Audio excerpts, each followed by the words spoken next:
Good morning, everyone. So for those who do not know me, I'm Christelle Cogno, the Director of Business Development at GCLS. I'm the one who's been spamming you with reminder emails for the last 2 weeks. I'd like to welcome you to our first New York, New Jersey regional event. I'm very happy to see all of you. And I would like to thank Hudson Pride, who has a table out there, and I hope you meet our wonderful friends. We started working with Hudson Pride last year in November, and they are the one that actually found this space for this event and connected us with Hudson County Community College. So I would like to thank them for that. And I'm going to have our friend here introduce Hudson Pride and the wonderful work that they do for our community. Happy Saturday, everyone. Can you guys hear me? Yes? Okay, cool. So my name is Joseph Zapata. My pronouns are he, him, his, and I'm the Community Engagement Manager at Hudson Pride Center. We are the local LGBTQ+ community center. Our home is only 3 blocks away, but we do service all of Hudson County. And so some of the programs and services that we offer throughout the week, we offer social support groups for folks who our seasoned community members who are like 50+. We do have a Beyond the Binary group, which is for anyone who falls under the trans umbrella. And we also have Youth Connect, which is for youth and young adults that are 13 to 24. And our health services heavily focused on HIV and HIV prevention. So we have free HIV testing, and no matter what the results are, folks are supported through our programs, our My White program, linking people who are living with HIV into care and social services. And we also have our PrEP program, which is an effective HIV prevention tool. You take it once a day to prevent HIV transmission. And we do offer gender affirming surgery services.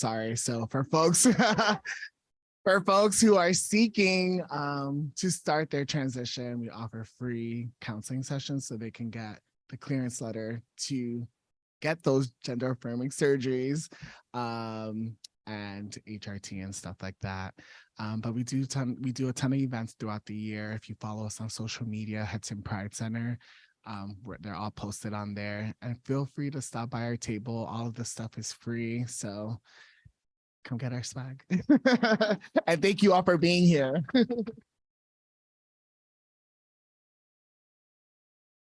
Thank you so much. I want to also thank our sponsors for today's events. Bella Books is our silver sponsor, and we have many of their authors here today. iHeartSapphic, TB and Miranda, thank you. Rita Potter, I think she just left the room. Didn't want to be called out. We have also iReadIndies. Thank you, Casey. And last but not least, we have Kate Rounds. So thank you. I also want to thank all the committee members who helped us put this event together.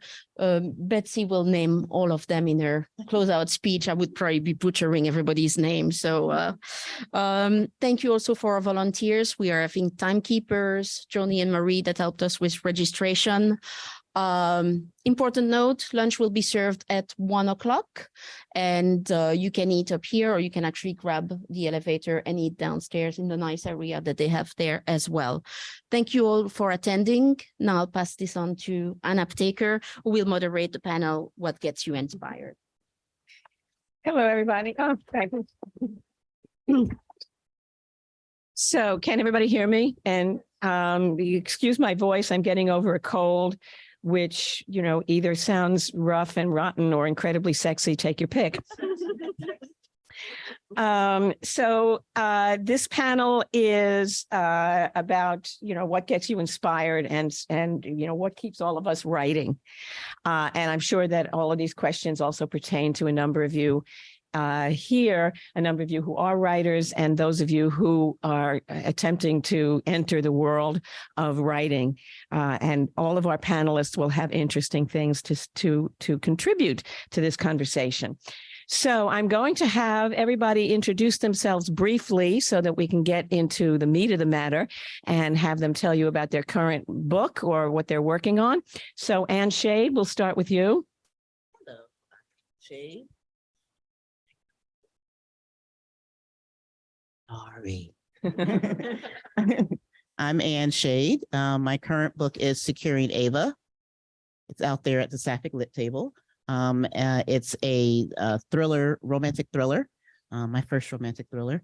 And I'm from the area. So if you guys are in the area nearby, DM me and maybe we could hang. I don't know. And next we have Lee Hayes. Excuse me, Lee.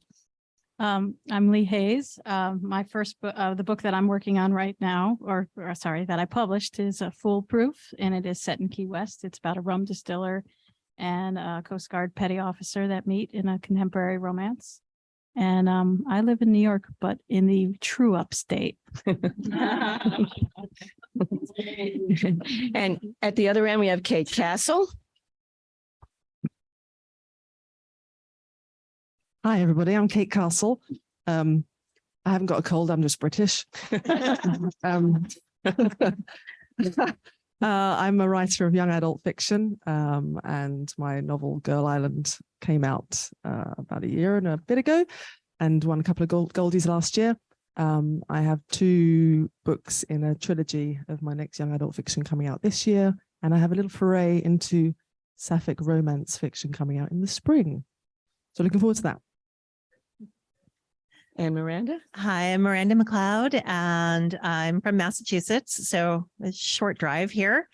And I generally write Sapphic romance, although the book that's going to be coming out, hopefully in just a few more weeks, is a paranormal women's fiction, so something a little different this time, but yeah. My name is Kate Rounds. My debut novel is Catboat Road. I hope to have another one out. I'm from Jersey City by way of Massachusetts, but I've been here a long time.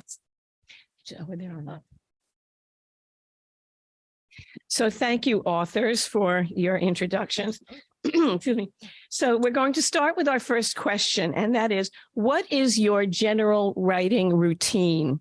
Do you prefer to work in the morning or the afternoon, or are some of you night birds in the evening? Do you need quiet? Or do you use music or other triggers? So if we can address that, let's start at the other end now. We'll start with Kate Castle. Mine changes a lot, actually. I have a full-time job, so it's trying to fix it in with that time. So generally, if I have a lot on my mind with my business or family or everything else that's going on, I have to get all that done first because I can't concentrate on anything at all with my granny brain. And especially not creative writing. So I generally, I'll take Teddy out in the morning. I'll come back and I'll take care of my sort of day's work as much as possible. And sometimes that lasts all day. And then other times it might be an hour or 2, but I need to get that done before I can even think about clearing my head for some creative writing. But it's tricky, right? Because when you're in the zone of writing and you're having to go over what you produced the previous day or a couple of days before, it takes me a while to get back at that point again. So that's what I find the hardest, really. But juggling, everyday life is probably the greatest challenge, I think.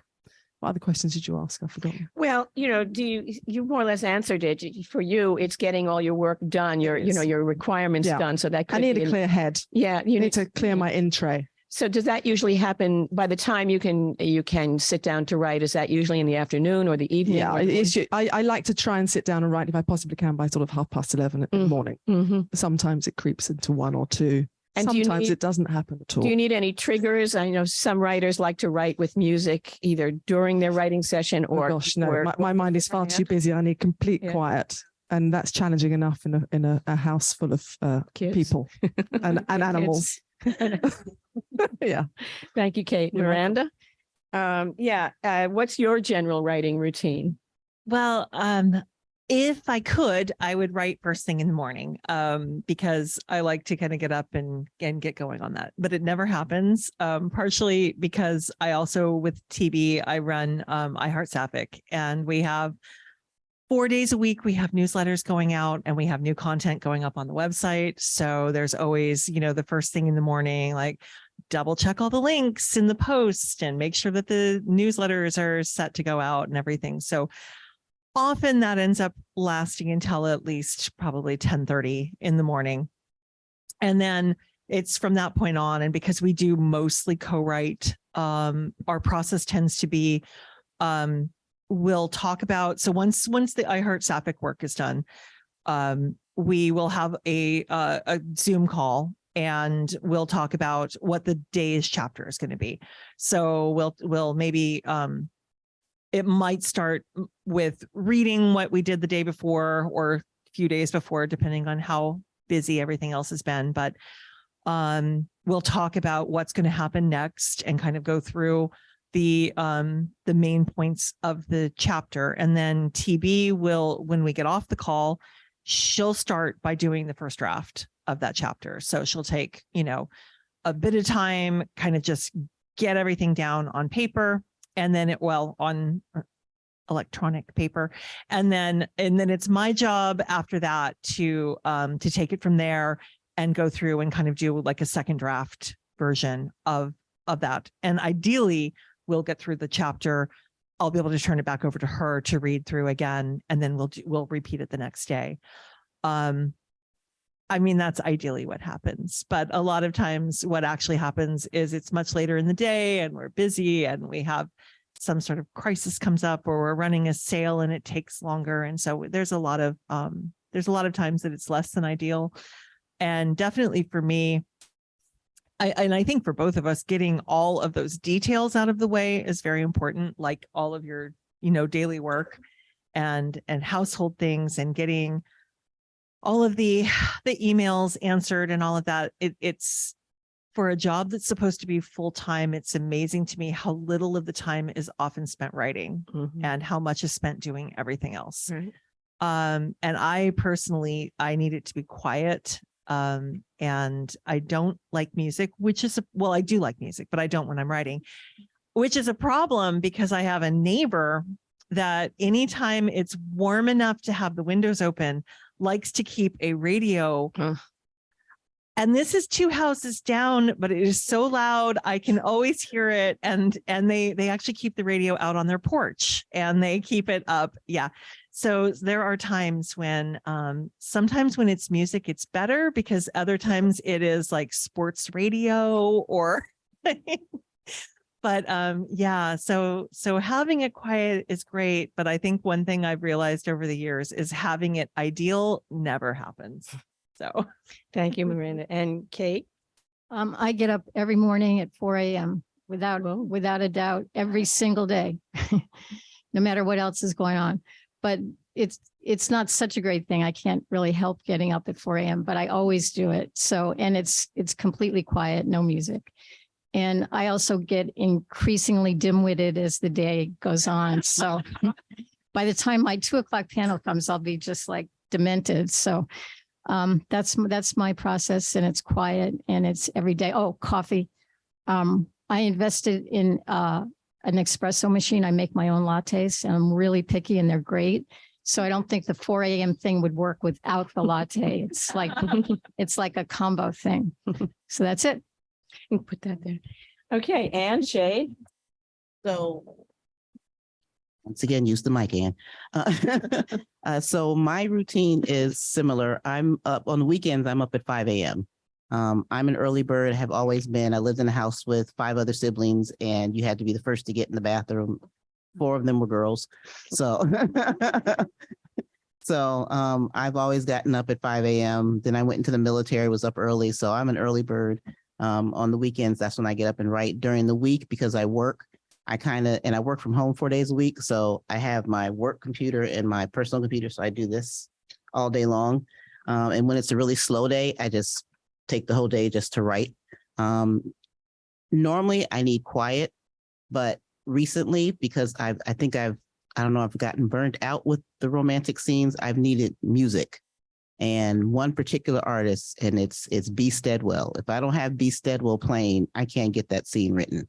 So that's the only time I listen to music, is when I feel myself stuck trying to write a romantic scene. So. Okay, thank you, Lee. And we'll talk more about that actually in our next question. Lee?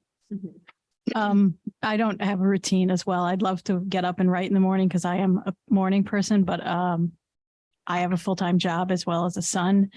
So when I do write, I can write with music, I can write without. Usually it depends on what's happening in the house. If there is shouting, I definitely have to have a headphone on. So, but yeah, I wish I had a routine, but I don't. What I do is try to keep my mind in the writing. So I'll do something that Heather Sellers calls surround sound. So if I'm writing about, say, NASCAR, I'm listening to NASCAR podcasts. So that sort of stuff. It keeps me writing when I'm not writing. So. Thank you all. Well, now let's get into the meat of the matter. Let's get into the meat of actually writing these wonderful stories that these wonderful authors write. So the next question is, how do you get into your deepest emotional self so that you're able to experience and thus write from the emotions of your characters? Okay, since writing, if the reader can't connect with the emotions of the characters, they really can't connect to the book at all. So that question is, how do you get into your deepest self so that you are able to experience the emotions of your characters and thus be able to write from that experience of the emotions of your characters? And we'll start on this side. Anne, let's give it a go. So my characters tell me what to write. I know my publisher hates when I say that because I don't come up with my stories. My stories come to me and they just kind of bounce around in my head. And as I'm writing it, my characters are talking to me and telling me their experiences. And I start experiencing it through the character. Like for instance, with Securing Ava, when I saw this picture, besides falling in love with her, I saw Paige and I saw her story and I heard her voice and I heard her telling me what needed to be, written. So I don't get into the character kind of gets into me. Lee, how do you get into your deepest emotional self so that you're open to your character's emotions and you can write from that point? Well, that happens in the second draft, usually for me, after Barbara says needs more emotions. But what I've started to do is notice where she says that. So I stop and go, why is she nodding? What is she feeling underneath that? But I treat it very much like it's work. When you're at work, there's things you just got to do. So I sit down and I'm like, okay, what's this? Why is this happening? And I just kind of peel back at it as I'm uncovering it. Thank you. And down at this end, we'll start with Kate Rounds at this time. We'll go back the other way. I have something similar, which is when I'm working, I don't necessarily feel the emotion. I feel this sense of enterprise, like I have to do this. And the emotion will come from that. And occasionally, you are going back into things that have actually happened to you to feel I mean, I've cried while I was writing before, but that's not really where it comes from. And I'm not sure that I'm explaining this very well. So I'll have you talk about your emotions. Yeah, that's fair. So yeah, generally, I have to agree that for me, it's not sort of in the process of writing it. It's not a first draft type of thing. A lot of it is figuring out as it goes on, what needs to be added here, what's missing, why is this character doing this? And sometimes if it's not if it's not really authentic, sometimes it's that, and TB will kill me over it, but it'll be where we're like 2 chapters ahead of something that has happened. And then I say, I just don't think that would happen. And we have to go back and fix it. And a lot of times for me, those realizations come when I'm doing something more mindless, like a lot of times it's like folding laundry or doing something where you're really not thinking about, like, I'm not thinking about the words. I'm not sitting in front of my computer. I'm just doing something else. And then like, oh, this is actually what would be better. This is how. So it's like, I think just that like busy work tasks is what often makes things connect more in my head. So. And Kate Rounds. Castle. Kate Castle. I've got two Kates here and they expect me to keep it in order. Big one, little one. Big Kate and little Kate. Let's do Yeah, I'm definitely a big Kate. we can do British Kate and British Kate. Okay. I come from probably a few different directions, actually. Girl Island was a deeply emotional book for me. It took me right back to my teenage years. And I actually went back to my old journals and read through everything and sort of got back in touch with little Kate, which was tough, very tough. And I tried not to write too much of the details because I wanted to channel the emotion into the character's actions more than anything, because it's a thriller at the end of the day. But there's definitely an emotional vein that runs through it, and it came from very much of a painful place. So that was a tough, and there were various tough scenes that I had to really sort of remember what it was like to be a teenager and what it was like to experience that sort of toxic femininity that happened certainly in the 1990s when I was young. And then I envy you being young in the 1990s. And then from another perspective, the books I've been writing on recently, I'm very much into historical events, women events. So the books that are coming out this year is basically a modern or dystopian retelling of the witch hunts of the 15th century. So I went right back and went through the history of those young women and what happened to them, and the absolutely abhorrent actions that happened to these women. It's unthinkable.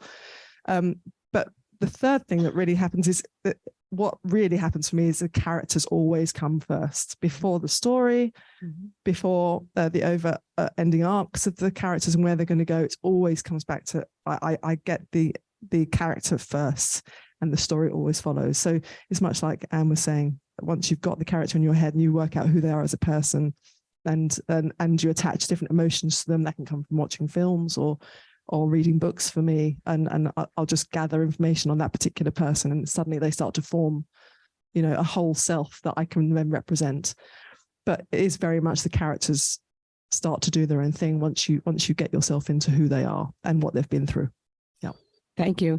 And something that you said about how the emotions guide the actions of the characters, that particularly resonated with me, especially you said it was a thriller that you were talking about. As some of you may know, I write crime and mystery fiction. And it wouldn't have any resonance with the reader at all if it was just this happened and this happened and this happened and who done it and all of that. I find that I have to have an emotional reason for the characters to do what they do and say what they say. So, and it has to come, I really have to dig down to find that emotion and then invest the character with that emotion. Or they, like Anne says, at some point they take over and they just tell me. And then I feel what they're feeling and I'm able to write what they're feeling. So what you said actually really clicked off in my particular process as well. So now that we've gotten that all established, let's move on to something even a little bit juicier. You're all ready for this? They're all going to hate me, but that's what we're here for. All right. Now, what methods do you use to write from the emotions of characters very different than you? For example, characters of a different race or a different sexuality or gender or class or a mental state or anything that is far removed from yourself. What methods do you use to write the emotional state and thus the actions of the characters that drive the plot of the book? So Lee, why don't we start with you this time? One word answer: research. That's all I do, is I research it. You can learn a lot from, I mentioned podcasts. You can learn a lot from just reading, talking to people, except for I'm a huge introvert, so that's sometimes harder for me. But that's what I usually do, is research. And Anne, Shay? I'm the same way, research. I talk to people as well. Just recently for the book I'm currently working on, I interviewed a dominatrix. I interviewed a burlesque dancer. Yes, it was. We had a nice 3-hour dinner. Care to tell us about that one? I'd be interested to hear. So I think we'd all be interested. One of my characters is a dominatrix, and I know nothing about that, nowhere near it. So I needed to do research, and I prefer to talk to people directly to get a feel of what their life is like going through that. So I went on Pandora's Box, I think it's called. It's a place here in New York, over in the river, and just looked to see if there were any African-American doms. Found several, found one that actually resembled the character, which freaked me out a little bit. And I found her on Instagram, and I do this a lot. I slide into people's DMs, tell them who I am, what I'm doing, give them links to all my books. They don't think I'm some creeper, and ask if they'd be willing to be interviewed. She answered right back. And we sat down for 3 hours to talk about how she got started, and why she's doing it now, why she continues to do it. I tried to put as much of that information into my character without actually making my character her. And the same thing with the burlesque dancers. I contacted some burlesque dancers, went to a burlesque show, and just to see how that must have been fun. We all want to hear about that. So if you want a really good dinner and a really fantastic burlesque show and want to spend $145 per person, then go to Dwayne Park. It's over the water. You know Dwayne Park? Oh, yes. That's Aurora Ray, by the way. The other If place, any of you want to contact. City Winery also has burlesque nights. So City Winery is right there at the, what is that? The building right off the water. Hudson Yards, yes. So they have, so I went, that was a wonderful, the one at Dwayne Park was awesome. The character that I've created actually is now a dancer at Dwayne Park, but it's called something else. So it's very, very nice. The food was awesome, but it's $145 per person.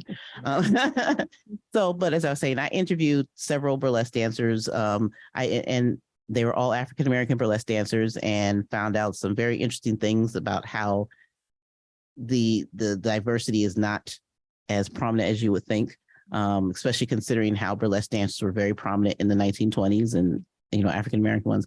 But that's how, I didn't mean to take all that time. That's how I do my research. I research and I talk to people. Well, we know Anne's book's going to sell like crazy out there. Just saying. Okay. So to restate the question, how do you write the emotions and the lives of people very, very different than you? It could be different race, different class, different mental health state, anything, sexuality or gender. How do you find their emotions to write about them? So Miranda, why don't we start with you? Okay, clearly I'm not doing the right kind of research. So making some notes, but yeah, I mean, I do like to know as much as I can about whether it's a place that the person is living, or watching TV or movies about the types of people reading books, memoirs.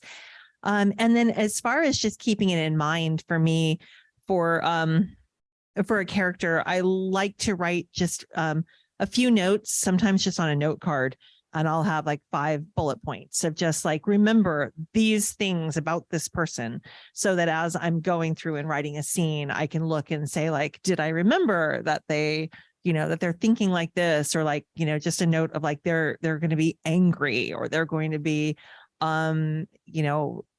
not trusting, or something like that. Just like things that would be on their mind that maybe because I'm not them, I would not be too concerned about, but I need to remember like, okay, if this person had a bad thing happen to them and it makes them not trust a person, like they're going to hold something back. They're going to be, they're going to tell a lie here, or they're going to, and so that those just like things to remember, it makes it easier then to get off track with it. And then have, a beta reader come back and say, well, I don't think that they would do this. And then it's like, well, why do you know my character better than I do? That's not fair. And you're right. So. And Kate, British Kate. Yeah, you're okay. Same overall answer as research. Yeah. But I have a funny thing about attaching various characteristics, specific characteristics to people. So in Girl Island, every character represented an element. So I started by breaking down which each element represented and then attaching that to a character, and then researching people with those sorts of characteristics in their personalities, people I might have known in my life, or famous people. And then you start to sort of, I start to get a whole picture about who that person is and reflect it. And then in the books coming up, every character represents a different bird. So I researched birds, and and it's really interesting how different birds are. So that's a nice activity for me to do, and to be able to sort of differentiate between characters and really feel like I know who each person is by what they represent and how I've broken it down. And eventually they're fully formed characters I don't even think of as birds anymore. But the overall ending thing is research and, past experiences, people we know, parts of us, very much parts of us, I'm sure, sent through books, and that becomes much easier to write, especially when you write first person like I do. And passing to local Kate, Jersey Kate. I like to avoid actually straying too far afield because I don't feel really comfortable with it. But that said, I did have a 17-year-old narrator, so that required me to interview. And also, everybody here has talked about research. I actually don't like research. I come from a journalistic background. I have enough of that. I really don't want to do it, seriously. So hats off to all you guys who also do historical research and so on. So basically, it's a matter of language. And I used to commute on the light rail, and I would be on the train with a bunch of high school kids. And you better believe I was listening to everything they said. And then sometimes I had to Google what they said. I know what the hell they were talking about sometimes. So that's kind of it with me. And the rest of the characters come, from me. I know, something, people I know myself. No, I don't know myself, but they come from that kind of thing. So that kind of says it for me. Thank you. And moving on to a question that some of you might find interesting. We all write sometimes characters that we don't like particularly very much. So how do you stay engaged with characters who you don't like, or worse, characters who may bore you, but they are important to the story? So how do you keep a storyline moving if you get stuck, especially if you're writing a scene with a character who you really don't like, or worse, a character who bores you silly? So, Anne Shade, let's start with you. Although in your book, I don't doubt seriously anybody, none of those people are going to be boring, but you never know. They may know boring people. They may know boring people. I had that experience writing Love and Lotus Blossom. I couldn't stand the mother. and it to the point where writing her stressed me out because I didn't like her. And I thought she was just a mean, spiteful woman who just needed to disappear. But it was crucial. Did you turn her into a murder mystery and kill her off? No. It was important for her to be that way because of how it affected the character's growth, because it was a coming out and coming of age story, how it affected the character's growth. If her mother wasn't such a bitch, then she wouldn't have turned out the way she was and wouldn't have gotten past the things she needed to get past in order to be who she was. So it's sort of fun writing a character you don't like, but it also kind of annoys me because I want to just write them and then put them away. But she had to be out throughout the whole book. So you just deal with it. And Lee, how do you deal with characters who either you don't like or who bore you? Well, if they're boring, I find something to make them interesting, or I cut them.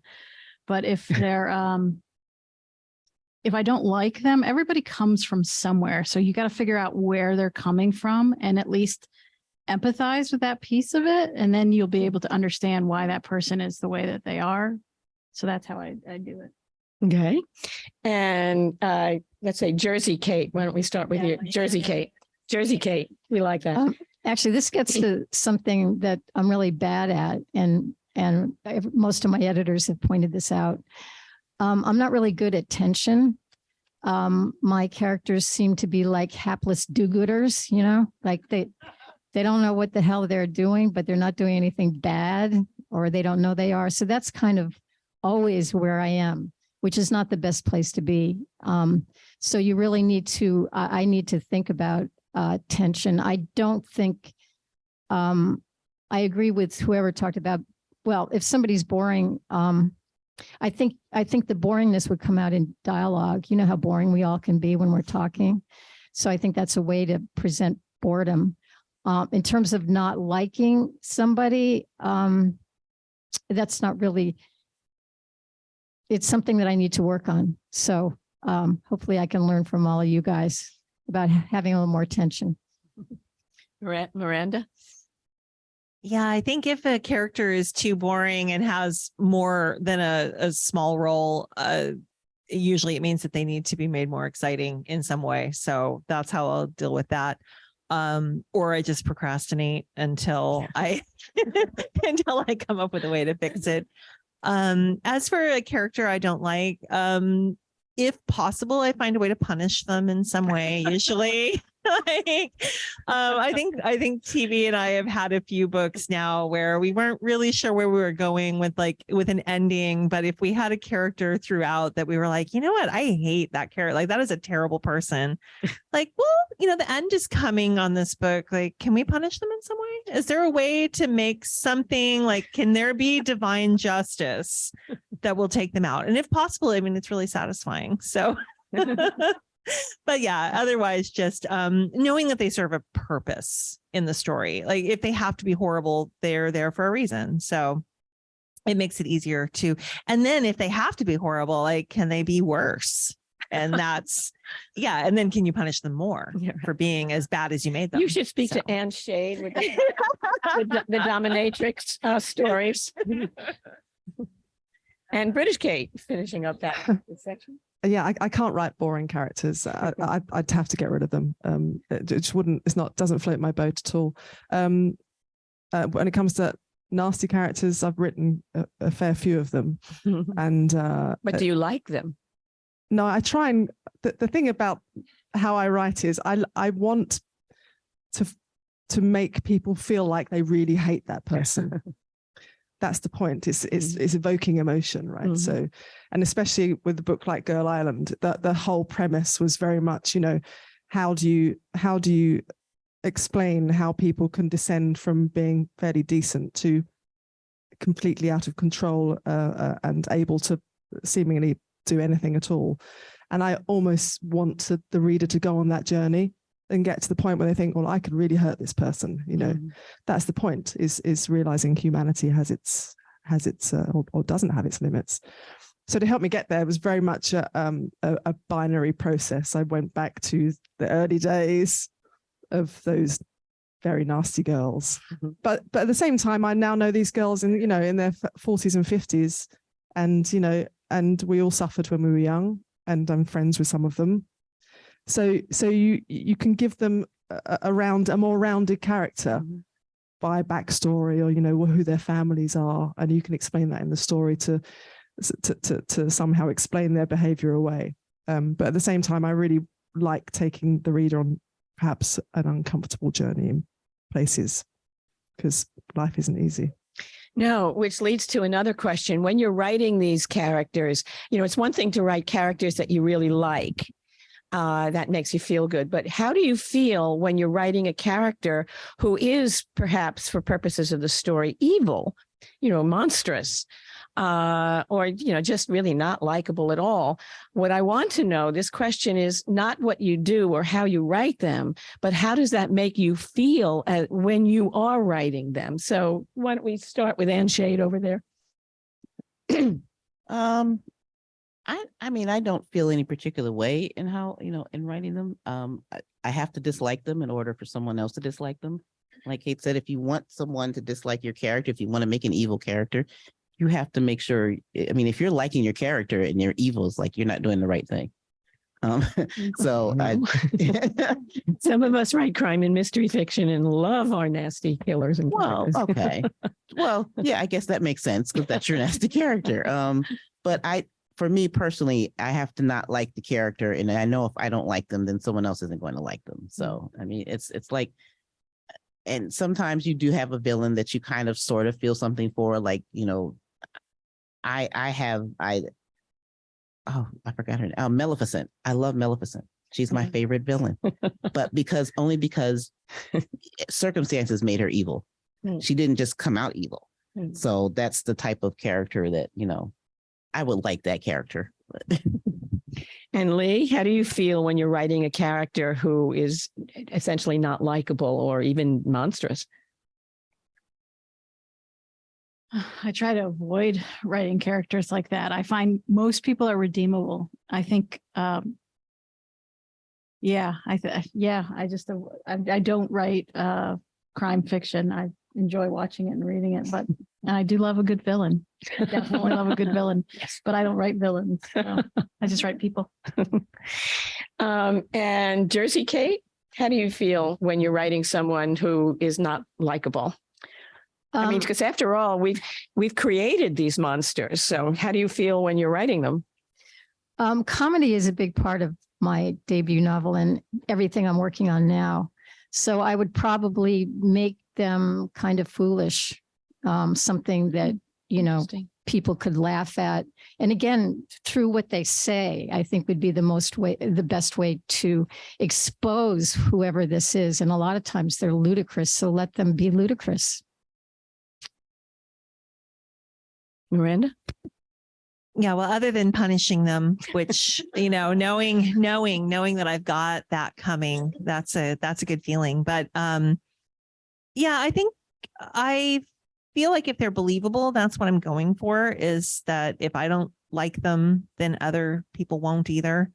But I know that in my own work and even just like reading other books or watching movies or television, it's often, you know, the character that you hate so much, and then you find out something about them that makes you just either feel sorry for them or it explains so much. And which is kind of uncomfortable sometimes because you're hating a character and then it's like something explains it, and then you feel almost bad that you hated them because, you know, like it's like, oh, it's not their fault. Oh no, now I'm the bad person for hating them and then wanting to punish them. But yeah, no, I think everything, like as long as the character is serving whatever purpose they're supposed to serve in the story, like I feel pretty good about it. So if they're supposed to be evil and then they're really evil, then I did a good job. So if they're only like partially evil and they were supposed to be really evil, then they need to be made worse. And British Kate? I find it really, really, really hard to get into the mindset, which is ironic because I like writing conflict. But I suppose But you find it hard, but do you do it? Can you do it? I can do it, but with my characters, that the thing about girls is, or teenage girls, certainly back in the early 90s, was, in my experience, it wasn't out and out hard evil, is between the lines. So finding those nuances in a character where any woman reading it knows exactly the sort of girl that we're talking about, you know, and how that toxic behavior sort of seeps into groups, and how it's done really very much between the lines and is built over. So that's a real challenge when I know the character is a horrible character, but having to reveal them in a sort of slow manner that people recognize. Okay, I remember these girls from school, you know. It's a real challenge because you almost want to be overly dramatic and sort of reveal them to be this monster straight away, but that's not real life, you know. And that's how it wasn't like that, you know, is that they gradually wear you down, these people. So, and they have their reasons for doing it. So you have to explain that as well in different ways, you know, and give them a rounded character and not just make them the bad guy. So it's a real challenge, but it's one I weirdly enjoy. Not so weird. So was it, considering all the things that we talked about, you know, the emotional state of you, the emotional state of your characters, was it easier or more difficult to sort of focus, to get into the zone for this particular book? So British Kate, why don't we start with you? Much same as last answer, really. I mean, I going through journals really helped, and how those behaviors impact on you. and trying not to sort of caricature them was a really big thing as well, because it's very easy to do that. Just try and keep the nuances so that, again, the reader makes up their own mind. You're looking to take the reader on a journey and to make them feel these things without telling them. You're showing them, not telling them, right? So that it's basically just that. It all drives from character for me. Everything I write drives from character. So once I have the characters in my head, it becomes fairly straightforward. It takes me a long time to get there, though. Oh, yes. Yeah. So that's how I operate. Yeah. Miranda, was it easier or more difficult for you to get into the zone for your most recent book? It was easier for an interesting reason, I think, because with this most recent paranormal women's fiction, this was a series that started off. This was something that I wrote under a different pen name in a different genre a number of years ago, and in that version of it, there was a young character. She was in her 20s, and she's very far removed from where I am in my life. And so a lot of the storyline, TB and I decided we were drawing from that, but we were completely reimagining this character as an older person, in her 40s, in like life circumstances that were a lot closer. They felt more like my own life and people that I know well, close to me.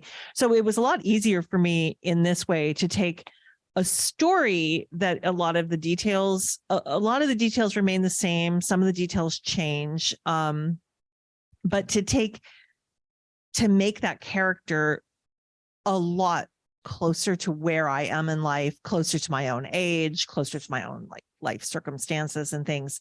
For me, it was a lot easier, and it was an interesting thing to kind of imagine, I'm not this 27-year-old anymore. What is the character going to do? Closer, still younger than me, but closer to my age. So, thank you. And Jersey Kate? This is my first published book. That's not to say I haven't written many others that are in the drawer that nobody paid attention to. But I think getting into the zone is weirdly connected to the very first question that you asked, which is, what is your what is your rhythm? How do you write? And I said at 4 a.m. in the morning. So if it's 4 a.m. and I'm in my bed with my laptop, then I must be in the zone. That must be where I am. It's sort of like that. And there is a sense, if you're in the zone, that when you're done with the book, there's a sense of grief a little bit, I think. Thank you. And Shade? For securing Ava, it wasn't difficult to get in the zone because it's something I haven't written before. So it was fun, and challenging, something new to do. I'd never done a romantic thriller. But since I had Paige so rounded out at that point, by the time I really started getting into the meat of it, it was fun kind of like seeing who I could put against her and someone who was her complete opposite. And so finding that kind of opposites attract thing going was fun. So I stayed within the zone on that one. My current one, I'm like in and out. So what do you do to keep yourself in there?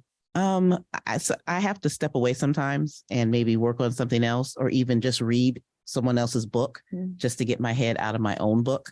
And that's been happening a lot with this current one. I don't know why. I mean, I don't know if it's because it's number 8 and my head's like, you've written enough.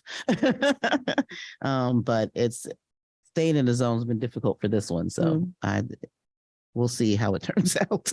Lee, and how do you keep yourself? Was it easier or more difficult to get yourself in the zone for this book? My first 2 books came out in 2020, and something happened in 2020, and I work information technology, so I was busy by the time I was looking at my 3rd book. So it took me a long time. To decide what I was going to write. So what I sometimes do is allow myself to do what somebody has called sexy new book, and I play around with it for a little bit. And then I figure out which one I want to spend a year with. And that's how I get back into the zone. So we have 5 minutes, and I'd like to open it up to the audience. I'm sure you're all dying to ask the authors a question. So if anybody, do I see a hand? Cindy, thank you. This is a little similar to what that last question was, but even more so. What happens when you're really stuck? You're not writing, you know you should be writing, asking for a friend. And you know, the excuses are like, I'm just so busy doing my job or doing it, but it's not really those things. It's like you're not writing. What do you do if that happens to you? Are you asking anybody in particular? I call Aurora Ray and she kicks my ass.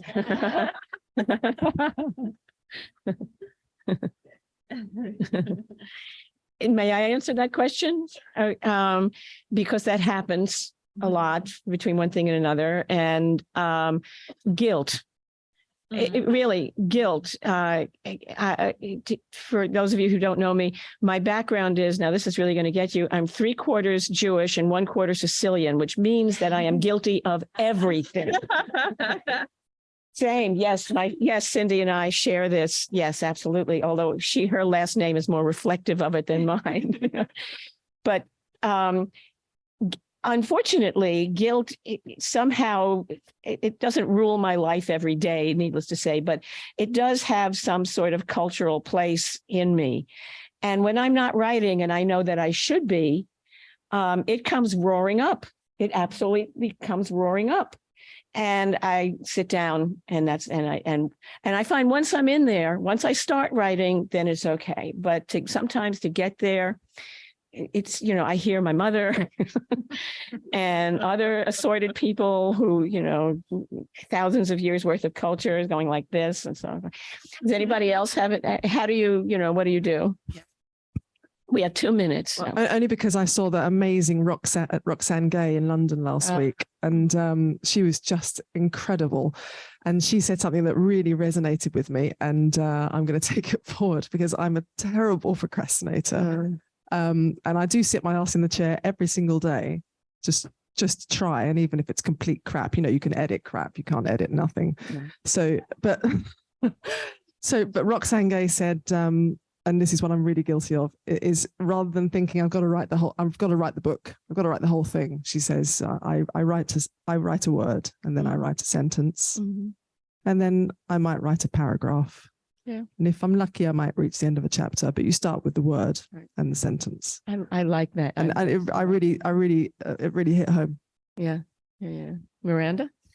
I end up with a really clean house, and usually like maybe a new recipe that I try out or something. But yeah, it's like as long as I do something. Can I come over to your house and take you? Yeah, things are going badly when it's like I couldn't shower. So, but yeah, it's like well, I didn't write, but I did do something. I like the recipe part. That's what I want to come over. It's like, oh, look what I made. And Kate? Just the same thing. I just sit down and write, like the word, whether I like it or not, I just do it, just write it. I don't know how else to say it. I think you said it best, Kate, or Roxanne said it best. Yeah, Roxanne said it best. Yeah, right. So everybody, we've come to the end of our time here. If we have time for maybe one more question, anybody? We have all these marvelous authors here. If not, I bid you a wonderful afternoon. Thank you so much or morning still. Thank you so much for attending our panel. And we'll all see each other at other panels as the day goes on. So thank you, everyone. Thank you. Hi, I'm Cindy Rizzo. I'm moderating this panel on self-publishing, or how to be an indie, I guess we could call it. I'm really excited I really wanted to moderate this panel, and I'll tell you why. In 2013, I wrote my first book as an indie, attaching myself to 2 British authors who were also indies. There weren't that many of us. Susan Maher was one at the time, and still is. And so Kiki Archer and Claire Ashton became sort of, my lifesavers as I went through the process of publishing my first book as an indie. And as I said, there weren't that many of us. And when it came time to awards, the reputation of indies at that time was that the quality was terrible as opposed to publisher books. We have come full circle on that perspective these days, to the extent that last year, Melina McKay's Headmistress won Best Romance, Lesbian Romance, won Best Romance, that was in the Lammys, won Best Romance for the Goldies, and won the Anne Bannon Award. TB and Miranda won a Goldie last year, and there are many other examples of award-winning books coming from those who self-publish. Also, with the advent of Casey Luck's iReadIndies, there's now a community of indies who are connected to one another. So I'm thrilled at this development. It's not something I could have predicted 10 years ago when I first self-published my book, but it's a wonderful, wonderful phenomenon that we're in the midst of. So let me introduce our panelists today, and then we'll get right into the questions. In no particular order, maybe in the order that I received their bios. Kimberly Todd grew up on a small island in New England and currently lives in New Jersey with her wife of 8 years. She writes in various Sapphic genres, from paranormal romance to romantic suspense. T.B. Markinson has published over 30 novels, many of them making the Amazon bestseller list for lesbian fiction and lesbian romance. In 2017, T.B. founded IHeartSapphic, a place for authors and readers to come together to celebrate Sapphic fiction. When she isn't writing, she's hiking, watching sports, visiting historical sites in New England, or reading.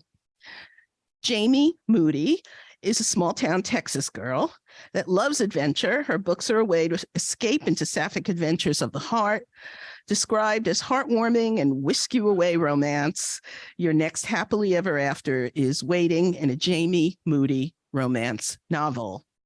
Susan Marr has published 50 lesbian romance novels over the past 25 years. She's aiming for 100, but she also thinks she has a shot at being a competitive gymnast.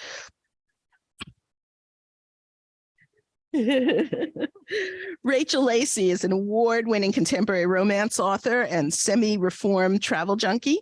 She's been climbed on by a monkey on a mountain in Japan, gone scuba diving on the Great Barrier Reef, and camped out overnight in New York City. Wow, for a chance to be an extra in a movie.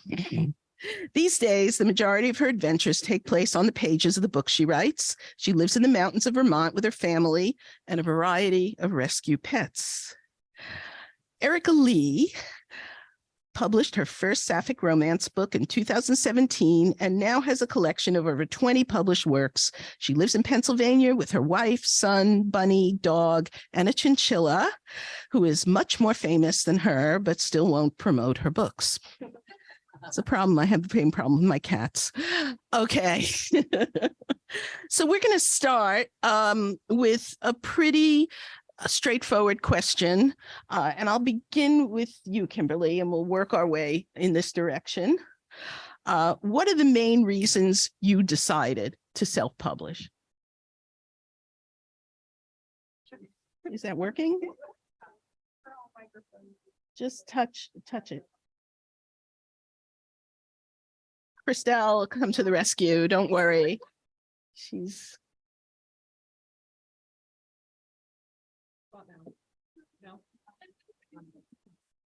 It's on.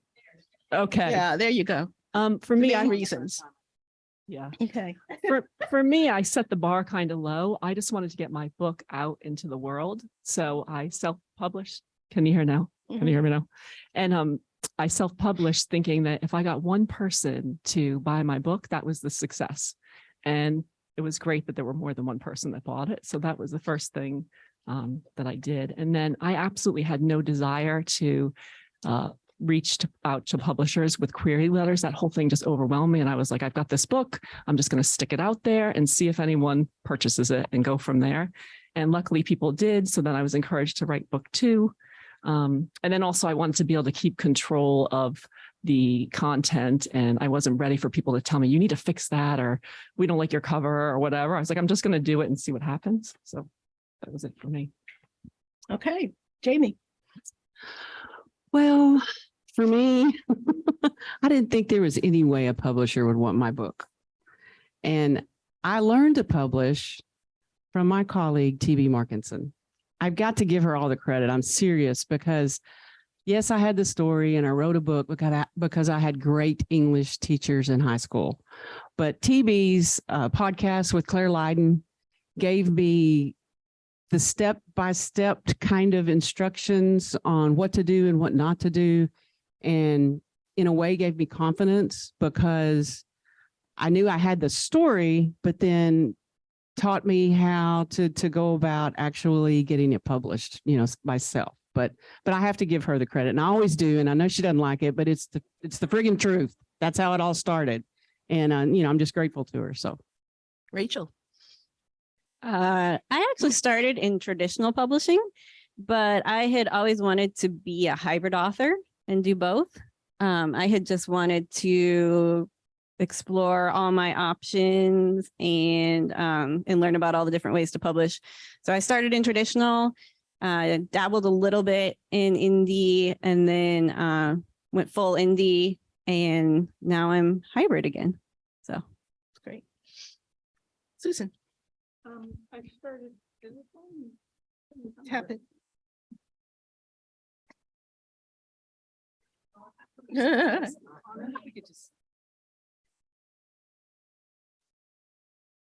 Try now. Yeah. I started with a small publisher called Fortitude Press, and they went bankrupt, I don't know, 20 minutes afterwards, something like that. So I reached out to one of I think there were only two lesfic publishers back then. And one of them said, sure, we'll take it, but we want you to cut around half of it. And we want you to get rid of all the tertiary characters. And I'm like, yeah, I don't want to do that. So I thought, what the hell? So that's why I went into self-publishing. What the hell? I just interject that when the Goldies were being redesigned a few years ago, and we split the romance category into short, medium, and long, Jenny Fielder, who was involved in putting that together, said to me, short, medium, and Susan Maher. Gabby. TV. It suits my personality. I like to be in control of things. So when I was researching when I wanted to publish, because I started really considering becoming a full-time author because I had to. I moved from Boston to London in 2011, and so I quit my full-time job. And since we were there with my partner's work, we had a little. I had some cushioning. I've always wanted to be a writer, and we had an expat package. So I was like, well, this is really a good time to test the waters. And I just happened to go to the London Book Fair relatively soon after moving there. And I sat in on a self-publishing panel, and I was just like, this sounds like something that would really suit my personality, where I can tell the stories I want to tell, being in control of all the stages of it. And I love to learn stuff. So I will research the shit out of anything. So I just started reading a lot of books on publishing. I started reading a lot of books on business and marketing and everything. And then I absolutely loved it. And it just suited me. So that's why I chose it. And that's why I've stuck with it. It's great. You had me at expat package. I don't know what that is, but it sounds really enticing. Erica. Yeah, so I went into self-publishing mostly because I didn't think there was any chance I could get traditionally published, and because I didn't think I was good enough. So I just wanted to put my book out there. I didn't realize that self-publishing was an option until actually, and I just thought of this now. I was in optometry school, and one of the doctors that I was working with was randomly telling me about a book that he was writing that he was gonna self-publish, and I was like, oh, that's a thing, cool. So that's kind of when I decided. So once I graduated, I started writing, and was like, I'm just gonna, like other people said, I'm just gonna put it out there, see what happens. Took a few to to get to the good spot. Those first ones definitely wouldn't have been picked up by a publisher, but then I kind of got my groove. And once I started, I love independently writing. So I wouldn't want to do it any other way. 20 books later, I hope you know now that you're good enough. Let's hold the mic, Erica. We'll start with you now in the opposite direction. Many of you talked about the part of the rationale of why you decided to self-publish were the advantages of it. And if you haven't talked about the advantages that mean something to you, please do so. But I also want to hear about the disadvantages and how you've dealt with them. Yeah. So for me, the main advantage and disadvantage are the same. And it's that you have control over everything and are responsible for everything, which I love in one aspect, because I like being able to do my own thing. I feel like it's like one part of my life I actually have full control over, which is nice. And just being able to, not have someone say, I don't think it's a great idea to write that, except maybe Morgan every once in a while.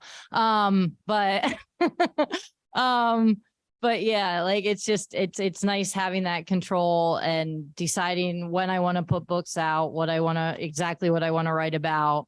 But on the other side of things, having full control is also hard, being fully responsible for finding the editors, doing the covers. The biggest thing is marketing yourself. Like that was something I really had to get used to, because putting yourself out there and being like, buy my books, like it just feels it still feels awkward sometimes, but I've gotten more used to it. But that was definitely one of the hardest things. And as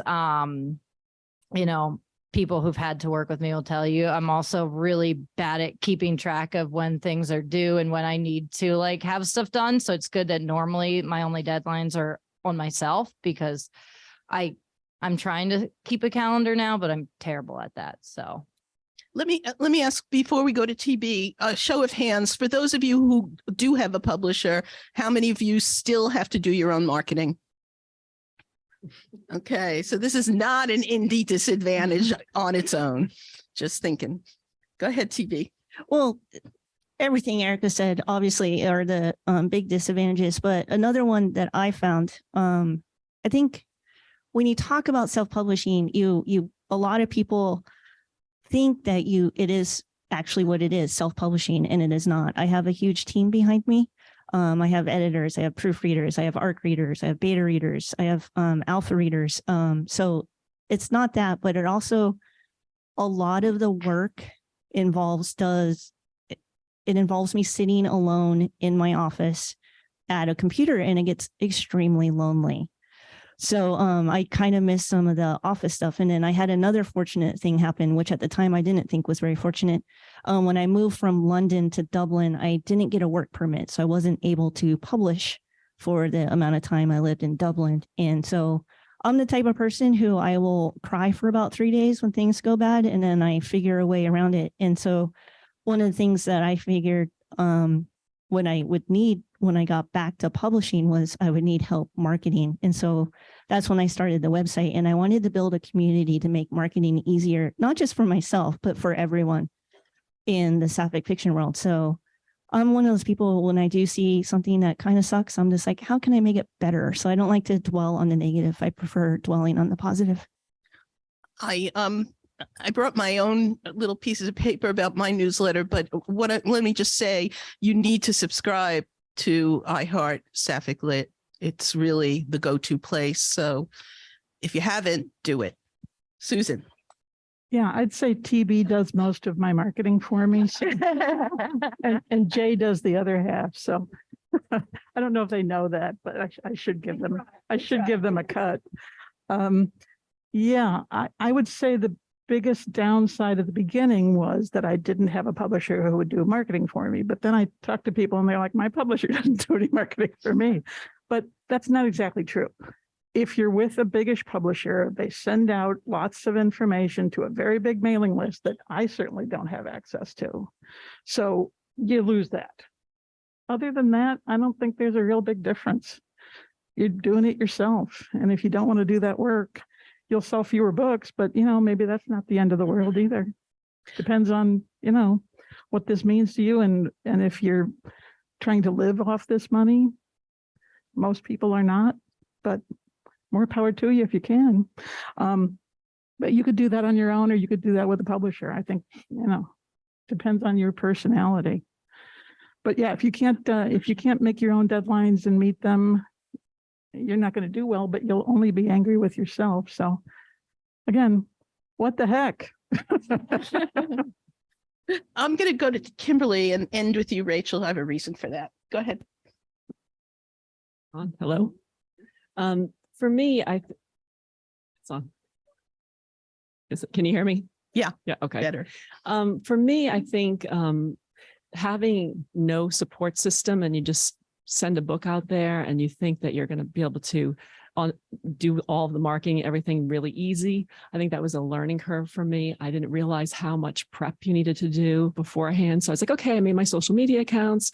I sent out my cover artwork. Everything's going fine. But I think if you're with a publisher, it's my understanding that you do have a more of an immediate support system, whether there's someone giving you an education, like you shouldn't write it that way, or your editor will tell you something that's, oh, can you hear me now? Sorry. The editor will tell you, give you feedback and tips. So you feel like you have someone kind of there in your corner. Whereas when you're first starting off, you're just there by yourself learning as you go, and there's no one to really turn to. So I think with publishing, you probably get a little bit more of a support system that you don't when you first start off as a self-publisher all alone in your little room, hitting send and publish or whatever. So, Jamie? I'm going to start by echoing what TB said about it says self, but there are a lot of other people involved. And my editor's here, and she certainly, Kat Jackson, she certainly helps me. Oh, you just don't know how much. But then I have an ARC team, and one of the reasons that I came from Texas to New Jersey is because two of my ARC team readers are here, and they have been with me since the first book I wrote. And it's just a joy to actually get to hug them and meet them. And so one of the advantages, and I don't know if publishers get to do this too, but published authors, but you kind of make friends through this because you have to do your own newsletter. And like I said, my ARC team, and then just other readers that will email you out of the blue. You can make friends, even though they're online friends through it. And so to me, that was, I guess, an advantage. The disadvantage for me is the marketing too, because I am not that interesting and I am not creative. So it's hard for me to find anything to post on social media. I'm telling you, that's why you see a lot of my dog, because people love animal posts, and you're going to see Leo doing nothing or just, yes, he supports me in that he lays right next to me while I'm trying to write.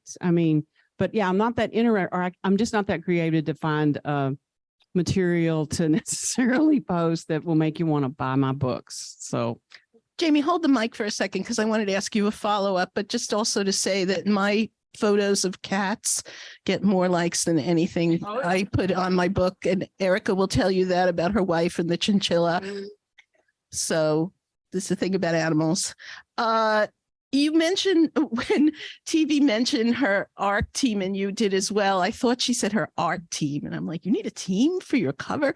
And then I realized what you were both saying. So could you talk about an ARC team and what it is and how one goes about creating one? Advanced reader copies. And I didn't know what an ARC team was until I listened to that podcast. I'm just saying. But my ARC team is varied in that they get the book before anybody else does. And they get the last draft that I've worked on. And so it still has errors in it as far as punctuation. Maybe there's a comma where there should have been a period, things like that. Occasionally, maybe there'll be a wrong name, or sometimes when you format the books to upload them, there will be formatting errors that you don't see, and they'll catch those for me too. But then I have a couple of former editors, evidently, that are on my ARC team, and they will give me those errors, and it's awesome because I can just go back through and correct them. And most of the time it's in formatting, because I'm telling you, if I didn't put them down right, because Kat certainly catches all the bad punctuation that I do. But so that's what the ARC team does for me. But but I only have maybe 5 to 10 of those that find the errors. And the rest of them are just like really nice people that tell me, oh, I love this. And then when I publish it, they'll go and leave a review. And I mean, I guess that's the deal. I'm going to give you a free book if you'll go leave a review. And some of them do and some of them don't. And it's okay if they don't. But rarely do they email me back and say, this sucks, or what were you thinking? And because that would crush my little Texas soul. But I mean, and I would appreciate that if they didn't, but they leave reviews and it's kind of like you've got a team of cheerleaders, I guess, for lack of a better term for it. So. Yeah, I read a lot of ARCs and advanced review copies, and there's actually a Facebook page of Sapphic, for Sapphic authors to ask for ARCs, and I've found some on that page as well. And obviously having your own team is a great thing as well. I'm sure if Jay says, I have a new book and I need some people to read an advanced review copy, 1,000 people raise their hands and say me, but not everyone is Jay. Or Rachel Lacey. The disadvantages, and then I have another question for you. Okay. So I wanted to touch on one thing that we haven't really talked about yet, which is money. One of the disadvantages for indie is that the upfront costs can be very high, especially when you're just starting out. You have to pay for your editor and your cover artist and your ISBNs and all that good stuff before you publish the book. So if you're not making much money yet, or if it's your first book, that is a consideration. Also with audiobooks, when you're producing those on your own, those are really expensive upfront. I've only just released my first, I have 2 now, indie audiobooks, and I haven't broken even on them yet, but I'm hopeful. And again, sticking with money for an advantage as an indie author. And when I personally am talking about publishers, I'm talking about the big New York publishers, because that's where my experience is. I haven't been published with one of the Sapphic presses like Ilva or Bold Strokes. The New York publishing houses only pay authors twice a year. So that's very hard to live on. And if you get an advance on your book, that's an advance on royalties. So they might pay you $10,000 before they publish your book, but then you don't earn a royalty until you have cleared that $10,000. So you can publish a book and not see a royalty for years or ever. In the case of my first 2 series, I will not ever earn a royalty. And my advance was not even big. They just didn't sell. So yeah, so that's kind of the money advantages and disadvantages for me of being an indie author. Money is a big thing. And when I published Exception to the Rule in 2013, I paid my editor $500, which a friend of mine said is ridiculously low for today.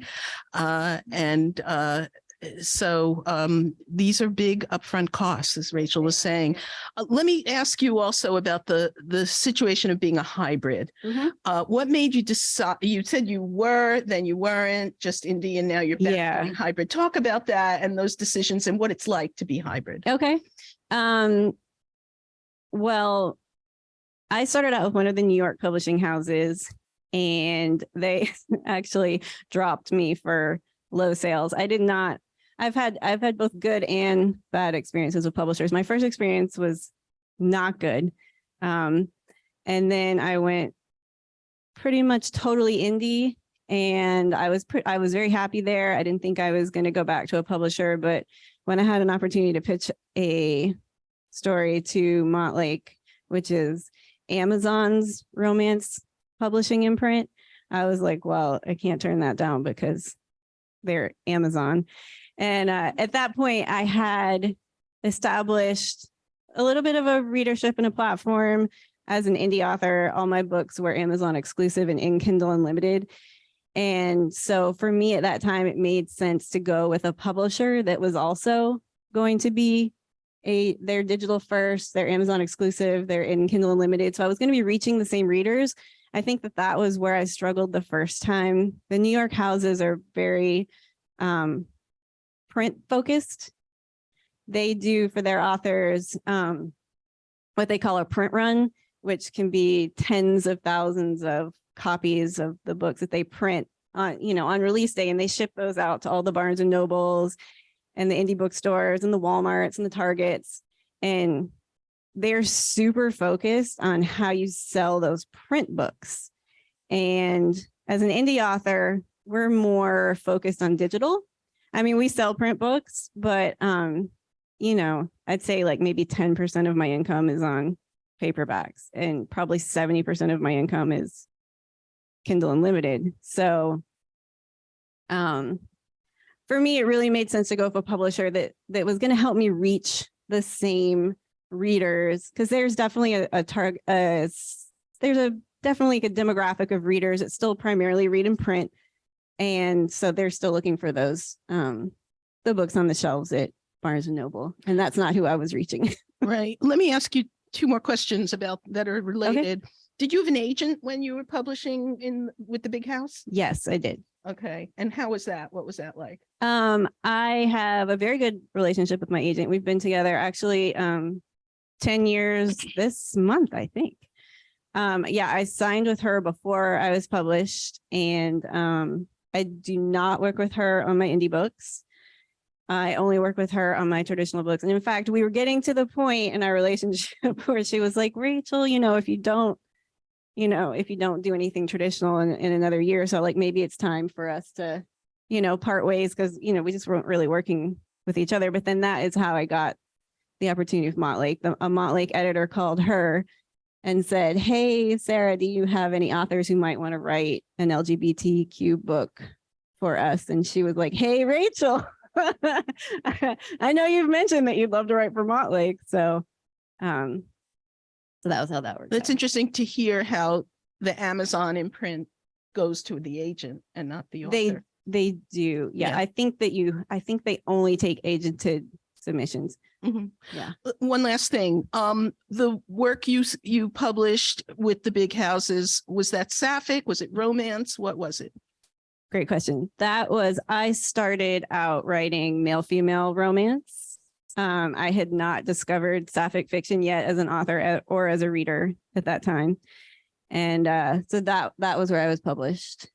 Traditionally. But you're doing a Sapphic book with Amazon with this new, or is it? Yeah, I started out writing male-female in 2014. I think I published my first Sapphic book in 2019. And that was pretty much when it was kind of like an eye opener for me. I was like, yep, this is what I'm meant to be writing. And and I was indie at that time. So I had the flexibility, because at that time, mainstream publishers were not really buying Sapphic books. So I was like, well, at that point, I was like, I can't sell any less than I'm selling now. So I may as well try to write these books that I'm really loving so much as a reader and as a person. And those are the books that started to sell for me. So I feel like really super incredibly lucky about that. That's great. Thank you. Thank you for bearing with me with all these questions. My pleasure. But as you're the only hybrid, I had to point them all at you. Yep. Let me ask you about genre, because do any of you not write romance, or not only write romance? Because the question I had, which may be moot at that point, given that I just asked you all, is self-publishing a good idea if you don't write romance? Does anyone have a thought about that, even if it's not your own experience? I do have a thought. I feel like I'm like hogging the microphone all of a sudden. I only write romance, but my thought is that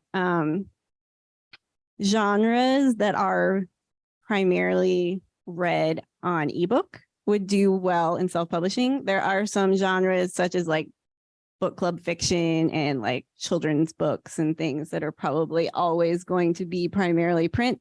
And those are probably genres that would do better in traditional, because those are the books that people go to the bookstore looking for, and indie books are not generally on those shelves. What about mystery or YA or horror or any of those? Yeah, I think that you could probably do either there, but I don't write those. Okay. All right. Knowing what you know now about your experience self-publishing, would you do anything differently? TB. Oh yeah. I see the smile. I went right to it. Oh yeah, I started publishing in 2013 as well. And man, I made so many mistakes right out of the gate that it's just hilarious to think about, and all the stuff that I just was shooting myself in the foot every time.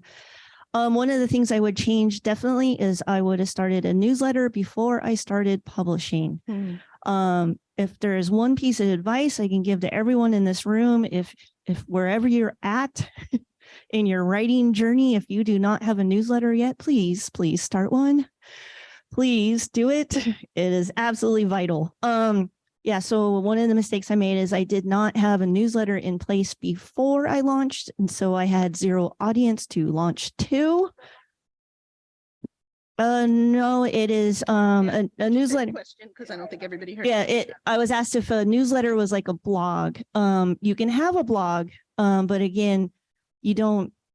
The newsletter is where you ask people, like, it's in the front of my book, in the back of my book, on the website and everything. And what it is like, would you like to sign up to follow my personal pitches? Would you like to sign up to follow my adventures in life? I happen to be very blessed by being an idiot. And so I have a lot of fun adventures in life. And so I share all this stupid stuff I do in my newsletter. And so what it is when they sign up for my newsletter, they give me their email address. And so I have a newsletter provider. I use MailChimp at the time, but I hate them. So I don't recommend MailChimp. That's because they keep jacking up the price. But so What I have do you it. use now. I'm still on MailChimp. I have not had time to change it. So what it is like I make a pitch. And so when they give me their email address, they get a free book. They get the first book I've written. They get bonus chapters to that book. And then they also get a free short story. And then I send out newsletters to them. And it's usually, my formula is I share a story about my something I've done or something I've said that was stupid. And then it's always like kind of an adventure and everything. And then I have like the news, like, oh, hey, by the way, I released a book, or someone I know, an author like Erica has a book on sale. Let me share that and stuff like that. And so what you're doing is you're contacting the readers directly instead of relying on Amazon algorithms or relying on social media, which I think we're learning now. Social media is something you should not put all your eggs in that basket because it can go away at any second. So what you want to do is you want to be able to control who your audience is. Well, not control, you want to have a way to contact your audience, and your newsletter is going to allow you to do that. So when I have a book on sale, or when I have a new release, or just want to share any kind of news, I can go through my newsletter, and there's thousands of people on it. And so when I release a book, it helps me launch a book into the Amazon store and everything. So that would be the first mistake I made. I did not have that in place before I started. And then the second mistake, I released A Woman Lost, and then I followed it up with a book that was not on brand. So it took me a while to learn branding. I mean, back in the early days, there wasn't a lot of talk about it, but you need to figure out what your brand is, what type of stories you want to tell, and kind of stick with it. So those are the early mistakes I made. Any other mistakes at this table? Anything, or you do differently now? Erica, go ahead. Probably like my first 5 books were mistakes. Most people think my first book was Anyone But Her, and I'm fine with them thinking that. I only actually deleted one of them completely from Amazon. The other ones I went back through, re-edited, redid them, and now I'm happy with them. But yeah, that's and probably just at first, and it's kind of how it had to be at first, was not putting enough money into it. Because I didn't have money to put into it. I was just getting out of school, trying to pay back loans, and I also didn't think anyone was going to read them. So I was like, well, whatever. If someone finds it, that's cool. But now, like, just actually putting more money and time into getting a nice cover and getting a good editor and things like that. And because it's obviously definitely important. Any do differentlies, Susan? I'm not really a regret-filled person, thankfully. I know I could have done it differently to made more money doing this by doing a lot more work with marketing, but it brings me no joy. And I write because I love to write. So I try to just spend my time doing what makes me happy. And luckily I married well, so. Always a good thing. Always a I good don't have thing. to pay the rent. Yeah, it helps. So that's my recommendation, marry well. Marry well. Jamie, anything you do differently? Just follow TB earlier? I'm going to have to say no because I had a good teacher. So I made all the mistakes. You did. That's right. TB made them for me and said, don't do this, people. And I was like, okay, let me make a note of that. Yep. So really, I tried to think about this question, and I don't know that there is anything that I would have done differently. So I'm really lucky in that respect. Be like Jamie. Kimberly. I actually have a couple of things. Same thing with the mailing list, that for sure. But the social media, I made all my accounts and I just let them sit there. So I didn't like plan any posts ahead of time. And I just waited until the book was out and then started doing, some ads and things like that. And I think that you could drum up interest, like, hey, I have a book coming out, something's happening. Here's some character information to kind of get people like, oh, who are you? And get some buzz happening before you launch the book or whatever. So I didn't have any social media presence, but I had the accounts, just didn't do anything with them. And then the second thing was I had a series, and I would have, instead of releasing one book at a time, because I'm a pantser, I would rather have waited to have written the whole series, all 3 books, and then publish them, because there's a lot of things that happen when the books are really long, or you forget what's happening in the plot and you're like, what happened in book 1? And you have to go back and read the book, because I don't have like a perfect little outline where I can say, let me see what happened in book 1. I'm like, damn it, I have to read the book again. So I would definitely have the 3 books written first and then launch them, so they weren't like a year apart. Like the first one was like a year apart, and I was like, this is a little bit long. And some of my readers even said, oh, thank you for waiting 1.5 years to send us your second book. So I think to publish them all like consecutively quicker would have been better. Some of us are thrilled to do one a year, but okay. Rachel, anything you do differently? I echo TB in that I should have found my space sooner, stayed on my brand. I spent a couple of years around the time that I first went indie, where I was kind of pivoting in a bunch of circles and not finding any readers. I totally support any authors who I know some authors really just like to write a bunch of different books and genres. But for me, when I was doing that, I really felt like I was spinning my wheels. I wasn't finding any readers. And the other thing that I would have done sooner is go into Kindle Unlimited. I had this mindset at first that I don't want to put all my eggs in one basket with Amazon. But you know what? When I finally did, that's when I started making money. So Kindle Unlimited, is it lucrative? Yes, no, Erica? TV? No, not for Susan. Kindle Unlimited is sell your soul to Amazon. The book is only with them. You can't go to Smashwords or anybody else. And you get paid by the page read. Am I right? Yes. Yes. Yeah. Why is that more lucrative than selling the ebook for $4.99 or something? I think that was the answer there. Because Kindle Unlimited for a month, I think it's $9.99. So it's $9.99 for a month. And then they get to read any book in Kindle Unlimited. It's unlimited. So especially since I do write in romance readers are very voracious readers. And so they read a lot of books. I have some readers who have already read over 100 books for the year. So they like Kindle Unlimited. And for me, I support myself fully with my writing. So yes, and Kindle Unlimited is a huge chunk of it. I mean, there's obviously other revenue streams that we have. We have the paperback, we have audio, we're branching into translations, stuff like that. But yeah, Kindle Unlimited is the bulk of my income. And yes, it is lucrative. That's great. Good to know. So let me ask about community for indies. Casey, you're not on this panel, but you're free to speak. But what kind of community have each of you created with other indies, if you have? Kimberly, why don't we start with you?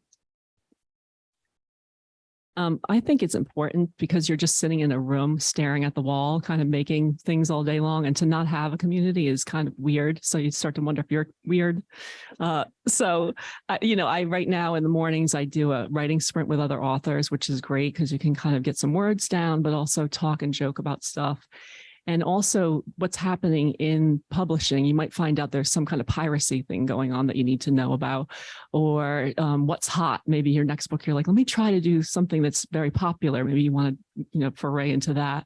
And I don't know. I think that making author friends and just being able to hang out and talk about, you can bounce off ideas off of people. And if they'll tell you like, that's a little bit weird, or we don't know if that would be very popular, or, oh, that's a great idea. So it gives you it's like a creative flow that kind of helps you. Yeah, I'm going to go to Erica on this because you have a good network of other indies that you are in contact with. Yeah. I always joke that if it wasn't for this community, I probably wouldn't have any friends because all my friends are from the internet. But at this point, at least that's how it seems to be. But yeah, I have a great indie network of friends. And obviously iReadIndies has been an awesome addition. But even just beyond like just the indies community, I think just the Sapphic community is so important. All of us together, no matter how you're published, whether you publish independently, through a smaller publisher, bigger publisher. I think that's the best part of this community is that we all really do work together so well. And I have friends who do all types of different ways, and it's nice having that because you can bounce different things off of each other, get different perspectives. And I think that's the most important thing is that, we're, at least for the most part, we're all in it together. We're not competing. I don't think like, oh, this person's putting out a book that's going to go against me. Like, no, it's a benefit because I'll market yours, you market mine. Like you can never have too many Sapphic books. So it's great to be part of that community. That's great, Erica. I've noticed that too, that even if you're published by one of the, women's publishing places or queer women's publishing places, or you're an indie or you're doing something else, the connection between authors, regardless of publishing status, is very strong. And I so appreciate that. We got to get more of the traditionally published Sapphic authors involved. But other than that, I think we're doing pretty well. We have a couple of minutes. I don't know if anyone has questions. I don't want to short shrift anything that might be coming from the audience. Go ahead. Yes. Explain again the difference between if you have your book on Amazon for $4.99, you've self-published, but then you get a better deal for unlimited just because, say your book is under 499 pages. Wouldn't you still make more money just selling it straight on Amazon? Does that make sense? I'm not sure. There's a lot of parts that go into it. And when you start studying publishing, one of the things you're going to start really learning about is what is called the Amazon algorithm. And so there are certain things that feed this algorithm to bump your book up the charts. And so in order to sell books, you have to have visibility. And if you don't have visibility, then you don't exist on Amazon. So what it is, again, with Kindle Unlimited, like I publish under Kindle Unlimited, and that means I can only publish the ebook on Amazon. So so there are drawbacks to that. There are absolutely drawbacks to that. But also you can still put your paperback out, you still have audio, and we are going into translations. But the thing that I've found if you go to the Amazon 100 list, top 100 for lesbian romance or lesbian fiction, you'll start noticing Kindle Unlimited, Kindle Unlimited, Kindle Unlimited. And so that's the program we're talking about. And that is how I make my money. Now, do I wish it was that? Like, do I wish it was different? Do I wish Amazon would be like, hey, we don't want to be the bully. And we don't want to say that you can only publish on Amazon and still have Kindle Unlimited. There are certain books. Rachel, can you have your books on other platforms since you are with Montlake? No. Montlake is Amazon, so they're Amazon exclusive as well. Okay, Yeah. there are some publishers who have deals like you. Mhm. I think Bird Box for a while when it was hugely popular. Their audio was in Kindle Unlimited, but they obviously could be in Barnes and Noble and everything like that. So I'm a smaller person in the big pond, so I don't have that deal with Amazon, but it just helps with visibility. There's a few keywords you'll learn when you start publishing, and visibility is a big one. And you need to get in front of more eyeballs, and it just helps you get in front of more people, and it helps you sell books. And do I agree that it's the best method? I don't know. I don't know where you stand on that. For me, in order to keep a roof over my head and my cat fed, who loves food, I have to go that route as an indie. So, especially in certain segments of indie publishing, I think with Sapphic fiction, it's almost a must on if you're going the indie route.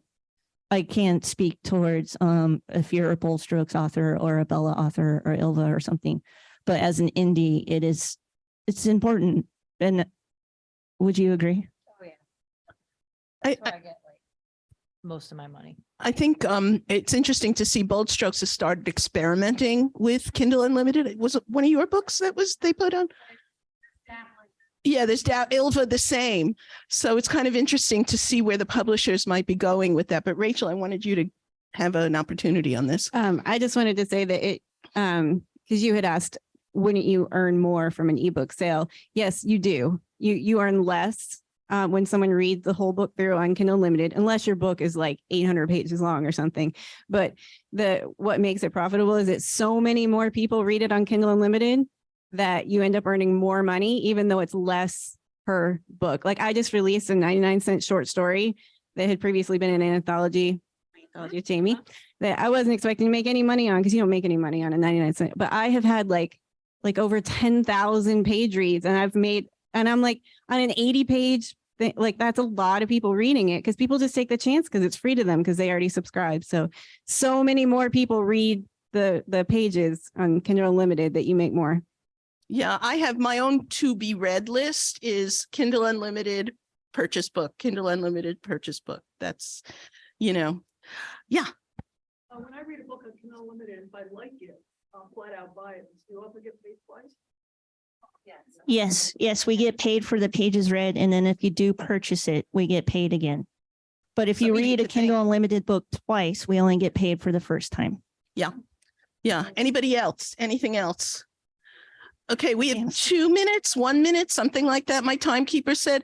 Anyone want to take a stab on where the market is going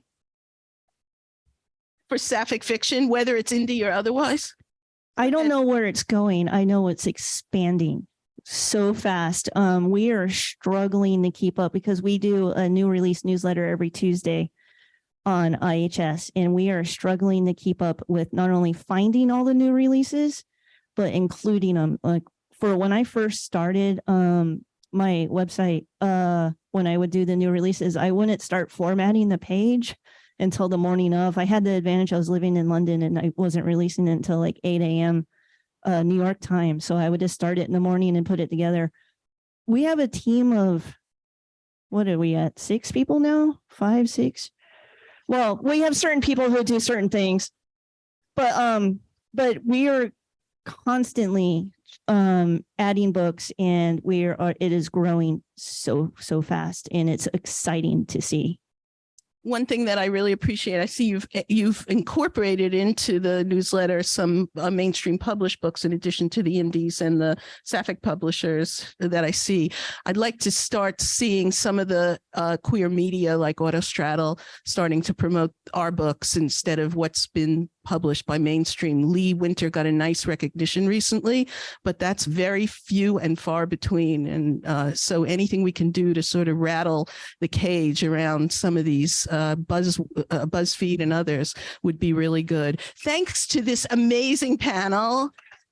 And I think we have another panel at noon, and then there'll be lunch, so enjoy.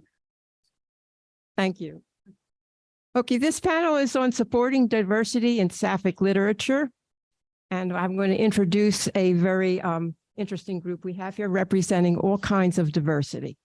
And that's one of the questions. I mean, what is diversity? But we won't go there. Okay, I'm going to start with Tegan Shepard, who's on the left. Tegan uses she, her pronouns and is the author of Sapphic fiction, including the 2019 Goldie winner, Bird on a Wire. When not writing about extraordinary women loving other extraordinary women, she can be found playing video games, reading, or sitting in a DC metro traffic. She lives in Virginia with her wife and 2 ridiculous cats. The next person up is Kay Acker. Kay Acker grew up in northern Alabama and lives in southern Vermont with her wife. They play tabletop games with friends and enjoy the daily antics of 2 cats. The first queer romance novel Kay read was found in a public library and hidden in their room until well after the due date. They now borrow, read, and write queer books openly. Their first novel, Leaving's Not the Only Way to Go, was released by Bella Books in 2021. It is a contemporary romance about how the memories 2 women hold on to most tightly affect. Let me start again. It's a contemporary romance about how the memories 2 women hold on to most tightly affect their visions of the future.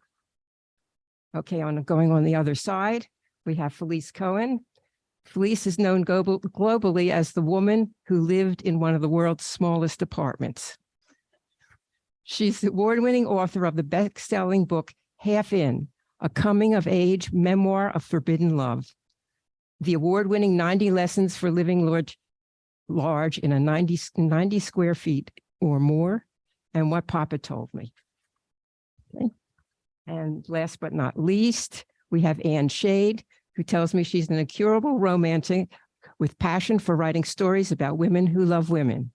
Whether it's contemporary, erotica, historical, intrigue, or fantasy, Anne's stories cross many genres with one common factor: BIPOC representation in all her main characters.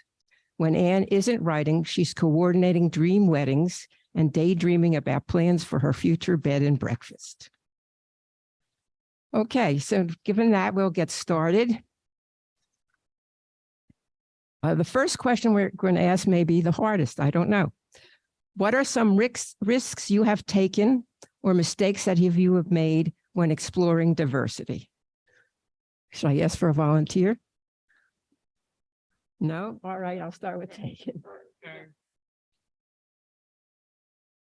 Starting with me, because I've made so many mistakes. No, the one that sticks out for me is I have 2 books that have a Latinx lead character.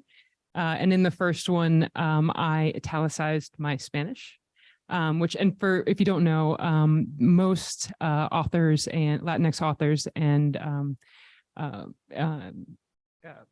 wider words hard, activists, there you go, advocate for not italicizing Spanish in our text. Part of the reason is that it's confusing because italics are often used for emphasis.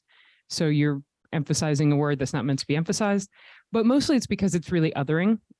We live in a country where a lot of folks speak Spanish. And if you treat your book that every word that is not English is literally othered by being in a different font, it doesn't feel good for those people. So the way I found out about that, unfortunately, was in a review, and not just any review. It was Tara Scott in Smart Bitches Trashy Books. So finding out you made a really big mistake from like one of the biggest names in our genre, not fun, not fun, but I learned a lot. And that's the important part. So in my second book, I didn't make the same mistake. And I actually got to have really great conversations with my editor and my publisher, who were extremely supportive. So I feel like I was able to pass that lesson on. Boy, do I wish I had found out before I published that book. But still, it was, it was a mistake I made. I actually learned a lot from. So I would say that as Tegan said, various mistakes that I've made. The one that came to mind here was a conversation with a friend of mine. Her name is Nellie. She's in her 50s, and she's one of my really dearest friends. And we were talking about GCLS and the conversation around the terminology that has changed and how that works. And I started going into the history, you know, starting with, so in the 90s, da, da, da, da. And she put her hands up and she said, I know, I was there. And I realized that because she's been married to a man the whole time that I've known her, I full out forgot that she's bisexual. And, you know, it would have been easy to sort of let that one go.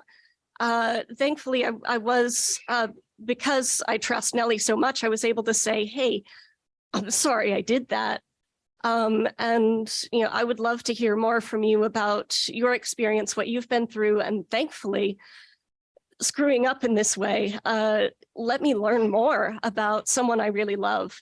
And so as we're talking about this topic and the vision for it, I think that's what I hope that everyone here can have the opportunity to do, is to make that mistake and get to know someone better for it. Okay, thank you. All right, we'll go to this side. I think as far as risks, I think it was being on this panel. And I joke, but I'm also kind of serious. I think today we're so afraid of saying the wrong thing, of offending anyone. You know, we talk about, you know, Charlie and the Chocolate Factory. This book is now, you know, you can't say certain words in it. I guess somebody was described as enormously fat. You can't say that. There are so many words you can't say that I'm so afraid of saying anything now. And I think that kind of puts us at a little disadvantage, because I think we shouldn't be afraid. I think we should understand why people want to be certain pronouns. I think we should understand how we want to be, you know, how African-American, Black, Jewish. I hate when people say, oh, you're a Jew. I hate that, because my grandparents were in the Holocaust. And so there are words that come up, but I think we need to be able to have a dialogue around it without people getting offended so quickly. We can't even talk about politics in our families now. And I think it just raises this question of, we need to really understand where we're coming from, but we have to be empathetic in what we're saying. And we can't be so afraid to speak, because I think we're getting to that point where it's scary to be able to say anything. There's cancel culture and all this stuff. And I don't want to say the wrong thing. I don't want to offend anyone, but I also want to understand where everyone is coming from, because I want everyone to feel comfortable with who they are. I'm hoping this doesn't sound facetious, but I don't think I've done anything wrong or taken risks or anything. I think I've been as bold as I possibly can, especially with putting blackface on my cover, which you don't even see in many of the general genre fiction books by queer authors. I think my biggest probably regret was worrying that, and this is going to sound, hope this doesn't sound bad, there are too many white people reading my books and not enough Black people. Okay, that's my biggest thing, is that I realized that at the conference this year or last year, where I had many people, and I'm not saying don't come up to me and tell me you like my book, because I have I have a complex where I think I can't write that well. No one's gonna like my books. But there were 13 African-American people at that conference, and to have every person come up to me be a white person, and not one of those, I think only one person who's here came up to me and said something to me, was very disappointing to me. And I felt like I'd done something, I hadn't done what I was supposed to do, because I'm not getting the readers that I think should be reading this. But I had to realize that any reader reading it is someone who should be reading it. It's something that, you know, you guys can learn about someone within my community, and people within my community already know what we've gone through, but that doesn't mean you don't read from another author that's of the same ethnicity that you are. If there's a Jewish person that wrote a romance and you're a Jewish person, read it. you never know, support your community, and support other authors outside of that. But I think that was my biggest thing. It's not so much of a risk or doing anything wrong, was just being upset that I had so many white folks reading my books. Sounds so ridiculous saying it now. Well, just as a follow-up, how do you handle that? How have you handled any of these mistakes? Doing panels like this, trying to get the word out, trying to get my publisher to do more for marketing towards, and that's the problem. A lot of the smaller publishers don't know how to market to our community. And it turns out I'm going to have to be the one to do it, and which I don't mind. It's just it wasn't what I prepared to do. I joined a publisher in-house. I'm thinking, okay, my publisher is going to do all this work for me. You know, when I was self-published, I was doing all the work and I got tired of that, which is why I went to a publisher. And my publisher is great. I mean, they got me involved in Our Words, which is a anthology that Bold Stroke Books did for BIPOC writers. But there's more that has to be done. And I have now, you know, being handed the mantle to be the one to do it. And I was saying earlier, I was born on Malcolm X's birthday. I had a militant uncle who made sure I knew that. And I grew up a very militant, proper young girl from Chicago. You know, I spoke very well. I spoke very proper, but don't say anything wrong. Don't drop a certain word and you will see something else come out. And so I realized that I'm going to have to be the Malcolm X of trying to get more of my of my people to write and to read within that genre. You can If I could just say real quick, I think that this is a great space to talk about that and how much extra emotional labor we place, especially on our BIPOC authors, to do that work for, like, you know, those of us who are white, they reach our audience. You know, there were 13 Black members at the GCLS Con last year. That's the largest number of Black attendees we've ever had. These experiences that, you know, that our BIPOC authors go through are so extremely white. And then they have to have that extra thing on top of, you have to go out and find your community. I think that this is an opportunity for us white authors to take some of that load, to do some of that work too, to find some of those spaces, and to, you know, if we're doing Pride events coming up soon, right? June's coming up.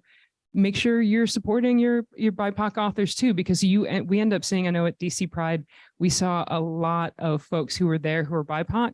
And last year, unfortunately, we didn't have any BIPOC authors books to sell them. And we fixed that mistake for this year. So I encourage folks to see what Anne is saying and try and take some of that emotional labor away.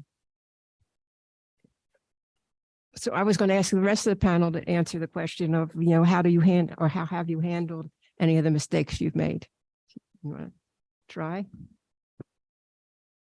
Mistakes just about books? No, about you. I mean, you know, I remember in college being with a group, and I had no idea about my sexuality yet. And I made a comment about Elton John and Bernie Taupin. And as soon as I made some off the cuff remark, I realized that these other guys in our group were gay. And I just remember thinking, whoa. And I felt horrible about it. And it's kind of always stayed with me. You know, you're afraid to say the wrong thing and saying things, but you know, I do a lot of panels on the Holocaust and on, and now just about writing memoir. And I mean, I think when I was writing about, you know, I'm not creating characters. There are people that were in my life that I'm writing about. And I had a writers group in one of my stories, and the woman was a professor, assistant professor at Smith, and she was Black. And when I went to describe her, I remember thinking, how am I going to describe her in the book? And I was Googling and talking to other authors. I didn't want to offend. I didn't want to say. And so I remember reading I think she was a professor in another school, said, don't say, you know, describe her skin as the color of milk chocolate. And it was offensive. And I thought, wow, okay, that I'm learning this. And it was about how to describe people different from ourselves. And, when you're describing people, you always want to say the hair color and the eye color. But you want to do more than that. You want to go deeper and you want to be sensitive to this. And I think the internet has been helpful, Googling and reading what people say about it, but also talking to other authors and to find out, and to readers, and how do you want to be described, and really asking, I think, that's important. Okay, how about the other side? How did you handle any of these mistakes?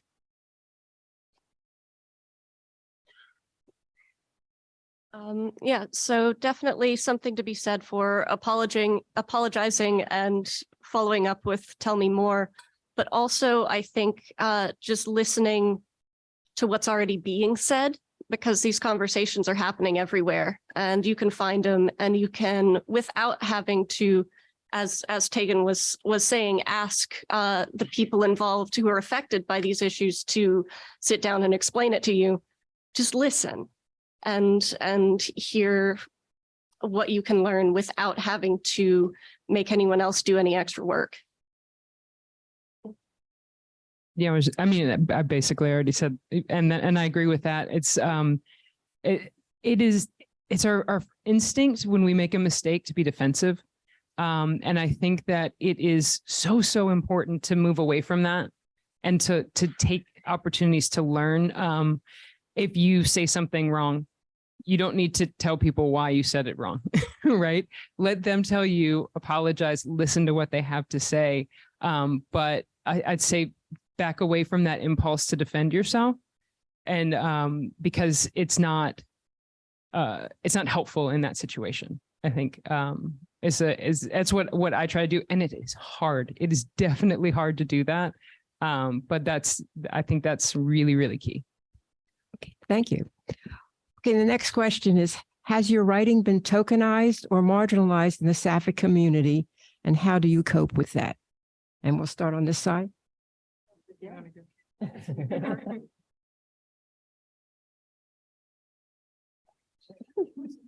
I'm gonna have a hard time pulling it out after a while. So I don't know that this is tokenization exactly, but I have had a sort of odd experience. One of the main characters in my novel and her daughter are both autistic. And I put a lot of work into getting that right as someone who has a cousin disorder to autism, but I'm not actually autistic myself. And because there are so few books out there, I keep getting asked to speak on it. And I have to be very careful about not taking up space that I don't belong in. I had someone who was thankfully working on a novel herself that with an autistic character. And she said, "Hey, Kay, can you read this for me and tell me what you think?" And I started to say, "Yeah, of course." And then I stopped and I said, "No, actually, but I can tell you who helped me and they may be able to help you." So not being the wrong kind of token, not being in the wrong place has been an experience that I've worked with. Yeah, I'd say on the marginalized end, I write a lot of bisexual and pansexual characters. My wife is bisexual, and so it's really important to me and basically everything that she's ever encountered with a bisexual character has a negative stereotype. It's a huge problem in mainstream media, but also honestly in our genre. I cannot tell you how many Sapphic romances I've read that have really harmful stereotypes about bisexual women and pansexual folks. And so I have definitely not had the best time with that. There's my favorite review I have on Goodreads is for Swipe Right. And it literally says, "I don't like this book because I want my lesbian books to have 2 lesbians in them." I'm like, what do you do with that? Right? It's nothing about the story. You just don't like the fact that I think pansexual and bisexual people are valid. Okay. So how do I cope with it? I stopped reading reviews. But there's not a lot else I can do because I'm not going to stop writing bi and pan characters. It was hugely important for me to see myself as a butch woman, as a butch lesbian, portrayed positively in on the page. And I think that bi and pan folks deserve that too. So just kind of smile and nod and walk away. How about this side? Has your writing been tokenized or marginalized in the Sapphic community? I believe it's been marginalized. I don't think where there were white people who liked my book, there are also those who look at the cover and are like, oh, that's not something I want to read because they think there's a Black person on the cover. Why are they going to read that? They're not going to equate with that person. I'm like, well, maybe you were in the Marines. This character was in the Marines. Maybe you live in Oklahoma and on a farm. This character lives in Oklahoma and has a ranch. So you can't judge literally a book by its cover. And I think that's where the issue lies with, and my mom said, well, Leslie, what? Government name, sorry. Why don't you just put just a nice picture on the cover? Why you need to put a Black person on the cover? Okay, Mom. I don't know. I like to see myself on the cover. So I think because of the books that don't have, I've noticed the book that don't have an actual person on the cover are doing better than the ones with the person on the cover. Other than my very first one, Femtales. Everything else, this one, I'm getting good reviews on it, but the sales aren't what they are. Love and Lotus Blossom, which just has a lotus blossom on the cover, is like up there because there's no identifying person on the cover. And I'm assuming my next one, Three Wishes, because it just has a magic lamp on it, is probably going to be the same way. But then the one coming up in November has 3 Black women on the cover. So we'll see if that is the case. But I think that's because of what I write and how I write. I think it's being marginalized because I have my own community who are like, do I really want to read about something, another person like me, or do I want to step out of that bounds? And then I have the other community who are like, well, how am I going to identify with that person? So. Well, I write memoir. So if you have a heart, you might relate to that. So, my book is about when I was 23 and I had this was in the early 90s. I had a secret affair with my boss, a 57-year-old woman. And I only really told the story when the book came out a couple months ago. Nobody really knew. I kept it a secret for 3 decades. And, I know Sapphic romance does so well, and the book reads like a romance novel, but because it's memoir, I think sometimes people maybe don't kind of, relate it to, again, a Sapphic romance. And it was a romance that is still affecting me all these years later. But, I remember before this book came out, people said to me, you're known for writing about living in a tiny space or writing about your grandfather. This is a whole other genre. You're brave to tell your story. And I thought, I'm not brave. My grandparents were, other people or whatever, but telling your story is scary and putting out something very personal. But I felt like I had no choice and I didn't care about what people were going to think. This was something I had to tell in order to kind of move on with my own life and wanting to tell the story. What issues do you feel get marginalized the most? Do you want to try here? What gets marginalized the most? I don't know. I think you can just be put in an LGBTQ category and that's, dismissed. You can be put in a self-published book and that can be dismissed. I think people are so quick to kind of put everybody in some box that they're not willing to try it. And I know we were just talking earlier about Kindle Unlimited, which is a great opportunity to try new books you might not have wanted to try before, and just try to open yourself up to read things that you might not have read. I mean, I love Goodreads. What are my friends reading? What are other people reading? And, judging a book by its cover, yeah, we judge immediately. They say you have 3 seconds to make an impact with your cover.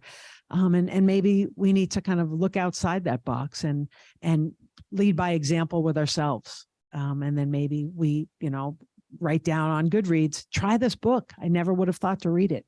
And try to, start that way.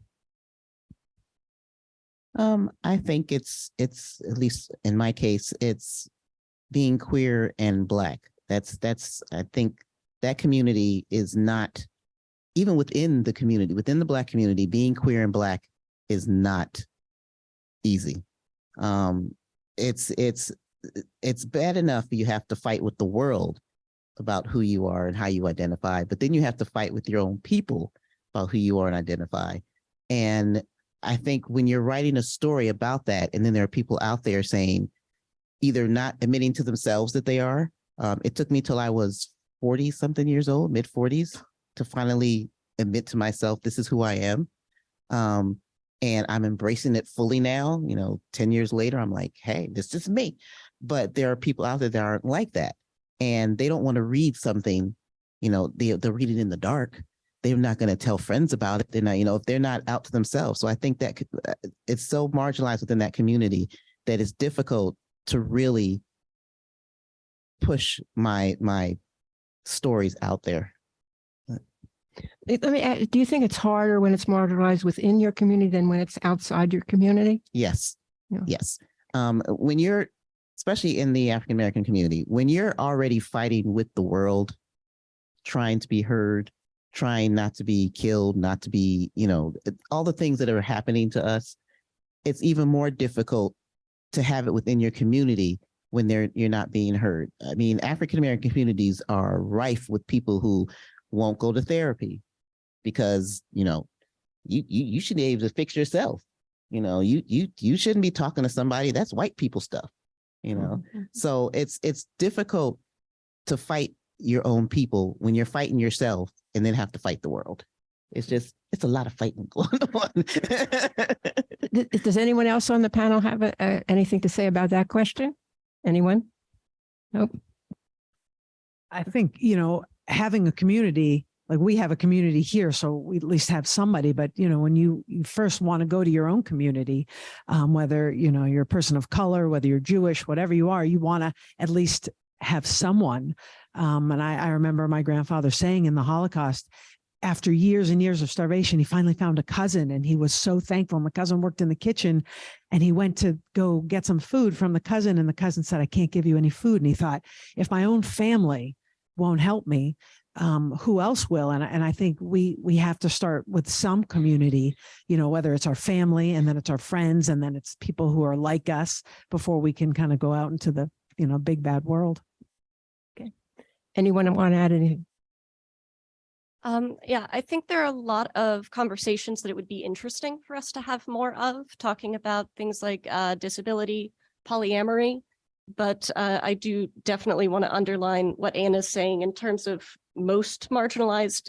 Absolutely, it's authors of color and particularly Black authors. You want to? Okay. All right, so I got to go to the next question. Have you discussed your background with other authors?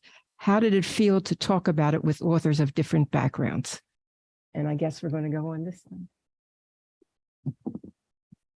Yeah, I mean, I have, I am in many ways very fortunate that I don't have as many layers of marginalization as some other folks in the community. I was recently diagnosed neurodivergent, which is has become interesting. It's a lot more of the conversations I'm having now are about how my ADHD and specifically my rejection sensitive dysphoria. Google it. It's too much to talk about, but how that affects the work that I do. And I've had a lot of conversations with other authors around that. But like I said, I mean, my layers of marginalization are not really much to speak of, basically. So I've had a lot of good experiences in talking about my background. Actually, I think I came out as non-binary on a GCLS panel, which was fun. I've talked about having ADHD and fibromyalgia, and a lot of other things. There are other things that I haven't started talking about yet, but because things are going so well, I feel like maybe I could at some point.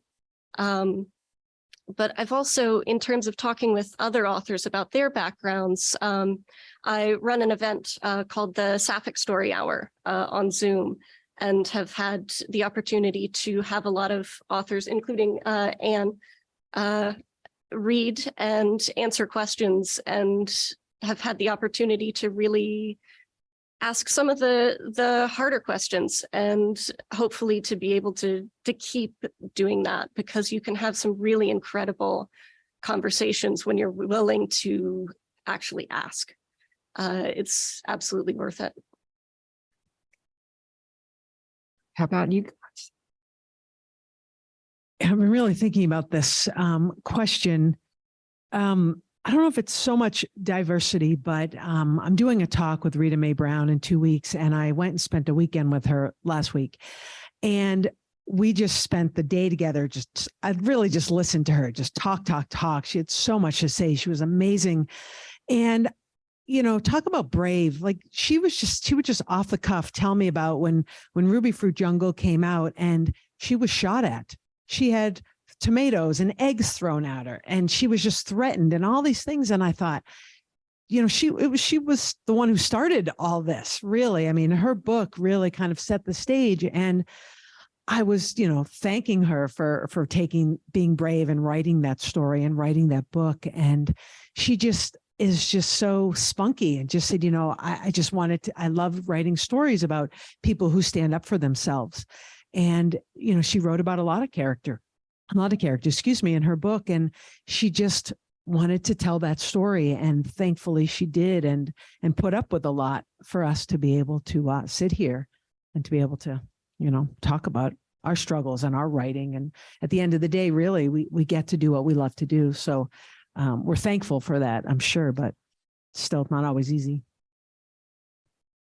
I think, and as far as, and Tegan mentioned this, by being bisexual within this community years ago was very difficult, because it's all the, you know, you can't have your cake and eat it too. And, you know, lesbians need to be lesbians. You have to be black or white, lesbian or straight, or so there was none of that happy medium. I found within this community, since I've started writing, that it's okay, that being bisexual is not a curse. It's not, you know, this you're greedy kind of thing. This is me. This is who I am. I love me. I love my spouse, and I've been married to a man for 26 years and proud of it. He's accepted who I am. And if he happened to be a woman, I'd have been married to a woman for 26 years. It's just the person that I found. So I have enjoyed being embraced by the community, because there are so many others like me. And even when Tegan and I, during the conference, and I met her wife, I was so happy to meet her wife, because I was like, oh, another one. So I think they're being embraced by the community and being accepted has been really good for my mental stability as a bisexual woman. So. Okay. Have you ever feared being insensitive or inauthentic in these conversations? No. I will, when it comes to not promoting, but when it comes to speaking out about BIPOC queer people, I am Malcolm X. I am Martin. I am Maya. I am anybody who needs to be anybody to be heard. I will speak out in a minute. I will, if I have to be the only, I say chocolate chip in the cookie, I will be the only chocolate chip in the cookie. If I have to be the only one on the panel, which happens far too often, I'm usually the only person of color on panels. And it's not that there are no BIPOC authors out there. There are a ton of them. I met at least 10 of them at the conference. But if I have to be the only one, I'll be the only one. I'll be the token. I'll be the one to set the bar, and I'll be the one to represent, and I'll do it proudly. Tomorrow I've got an all-day panel about the Holocaust, so I get to switch genres. But I grew up on Cape Cod, and I always felt more preppy than Jewish. And as you can see, I'm not wearing socks. But I, growing up, and I was not really always talking about being Jewish, being afraid of people knowing I was Jewish, to talk about that.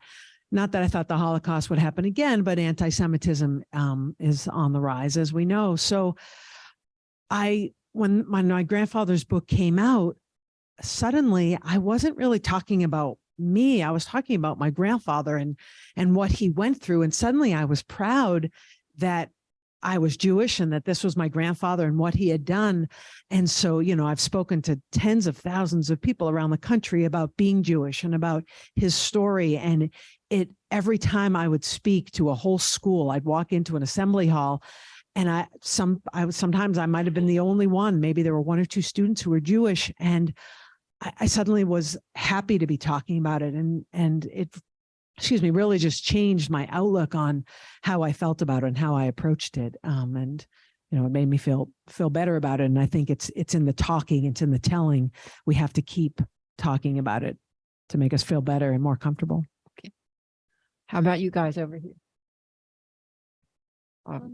Like I said, yes, but it's every time that I've done it, it's paid off. So it's worth it.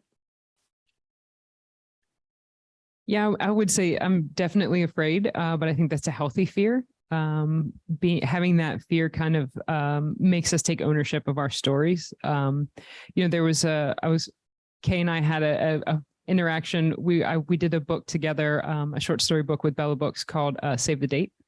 And it's short stories about weddings and stuff. So one of the things I really wanted to do, this was 2020, I think. It's been a few years ago. I really wanted to include pronouns in everyone's biography. And that wasn't something that you see as often then as you do now. And so I asked everyone to provide their pronouns. And Kay at the time was just kind of in that journey of her their non-binary journey, excuse me.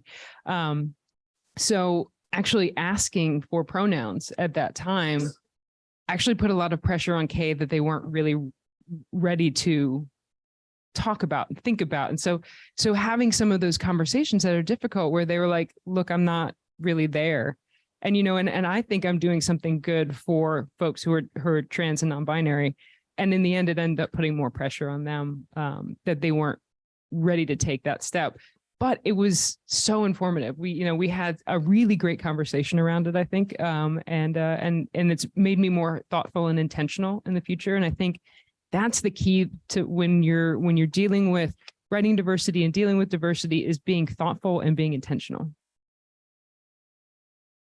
And I will say that being part of that conversation on the other side of it, it allowed me to have an opportunity to talk and think about it more. So even though it was sort of not initially the best choice, being open to that conversation was really helpful. Okay, now you took my other question, which was how did it feel to provide this information? There you go. Okay. Since you feel you answered it already, we'll go to the other side of the table. To provide the information for? Well, when people ask you for your background, when people ask you for help in research. Oh, I've been a beta reader for a couple of people, and which I appreciated them asking. I would rather them have asked than to go ahead and just write something they shouldn't have. One in particular didn't realize that during a certain time period, there weren't many Black people named Madeline. So her character's name was Maddie for short, but her full name was Madeline. This is during 1940s. There weren't any Black people named Madeline in the 1940s. So I suggested look up censor records, go and look up some records, look up historical figures, see what the names are, and then go from there. So I appreciate when they come to me because I would rather correct them and give them the correct information and have them be able to put a good piece of work out there than to just like make up something and, using her skin was the color of a Hershey bar. Yeah, you don't use food things to describe African American folks. Although I will sometimes use caramel or honey, but to get the point. But I think it's very helpful to give that information. I don't know if I've been asked too much about reading for that. I mean, I do help people when they're trying to craft their memoirs and their books and put that together. Just trying to help give feedback on that. But yeah, I mean, it is so helpful to just talk to someone. Everybody's willing to talk about themselves. So if you just say, hey, how would you describe that? I mean, you're Italian. How do you describe, your mother's gravy or whatever? I mean, in asking somebody who knows. Right. See, gravy. I dated someone who was Italian. Okay, now we only have a few minutes left, but I did want to ask, are you currently dealing with any of these issues in your writing? And since I didn't tell you that one in advance, you don't have to answer it, but do you have anything you want to say about that? Yeah, the book that I am slowly working on, one of the characters has ADHD and one of them has fibromyalgia. I thought at first, oh, maybe that's too much for a book. And then I thought, well, it's me, I'm here, so I'm doing it. Anything else that anyone would like to add on the panel? If not, I thought I saw some hands going up. Do we have any questions? Okay. Yeah, I have a question for anybody on the panel. How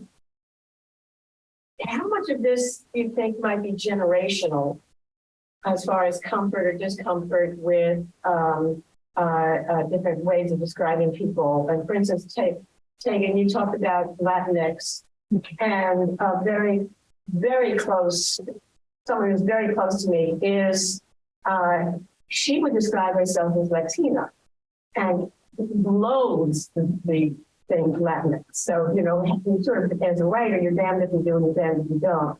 And some of this, I get the feeling, may be generational, which leads me to the whole thing. Everybody on this panel, nobody's discussed ageism within the Sapphic community's writing. So I'd like to hear some of this addressed, both in terms of, approaching pronouns and ethnic titles and so on, and the whole notion of ageism. Yeah, absolutely. I would say one of the things I talk about, I teach a class on writing diversity. I've done it a few times in the GCLS space. I have a master class. One of the things that I make a really big point about is that there is a very different experience for, say, a 20-year-old bisexual and a 50-year-old bisexual. So a lot of times, and I specifically say about Latinx, make sure, and this is a good thing to use in everyday conversation. Letting people tell you how they identify is a very good idea, because a lot of folks don't like the term Latinx. Yeah, I mean, it's the same thing. There's a lot of folks in our community who do not like to be called queer. And that, again, is a generational thing. I definitely embrace that term for myself. Right. Yeah. But there are some folks who are very upset about it. So again, I think it's a lot about, and when you're talking about character, I would find it very unlikely that, say, like a 50-plus-year-old Latina woman would use the term Latinx, unless there is someone in her life who has some sort of place with under the trans and non-binary, or even the queer umbrella.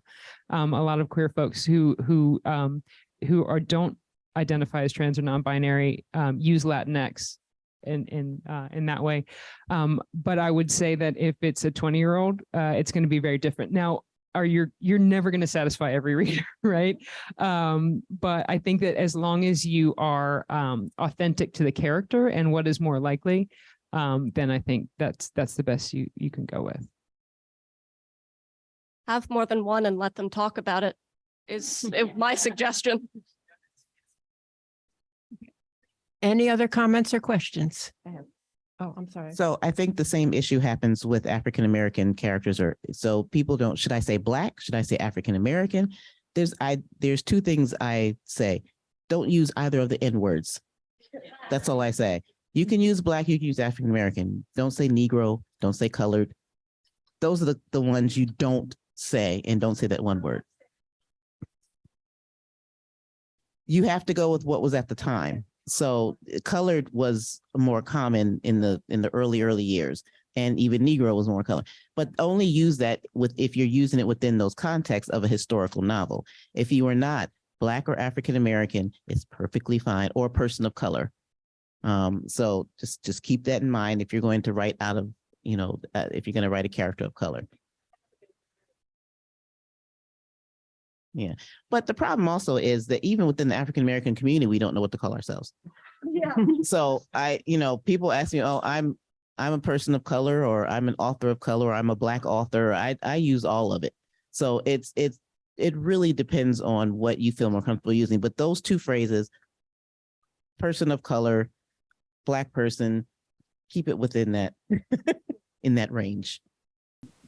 But when I read something or if I'm talking to someone and they use a term like Latinx, to me, that's an indicator that this is someone who's done some work. So if I'm talking to someone who's white or I'm reading someone who's white and I read that, I'm like, okay, this is someone who's safe. Someone who I don't have to worry is going to call the Black person, say their complexion is chocolate or something. So those are the things that, to me, that's an indicator. Yeah, because like you said, everybody doesn't do it. But when I see it, I go, okay, I know that if you're on top of this, then you're on top of these other 5 things that matter to me as well. So. Okay. I mean, I could address the ageism. I when I was 23 and I was having this affair with a 57-year-old woman, one of the reasons I kept it so secret because I was so ashamed because she was so much older. And now that I'm 52, I'm thinking 57 is nothing. But when you're 23, you're just out of diapers and, it just was hard for me. But I was aware of that, writing that character and not saying that she was old, but I knew that there were differences in our age by how we walked, by the music we listened to. And, I was sensitive to that definitely throughout the whole thing. Okay. Any other comments? Okay.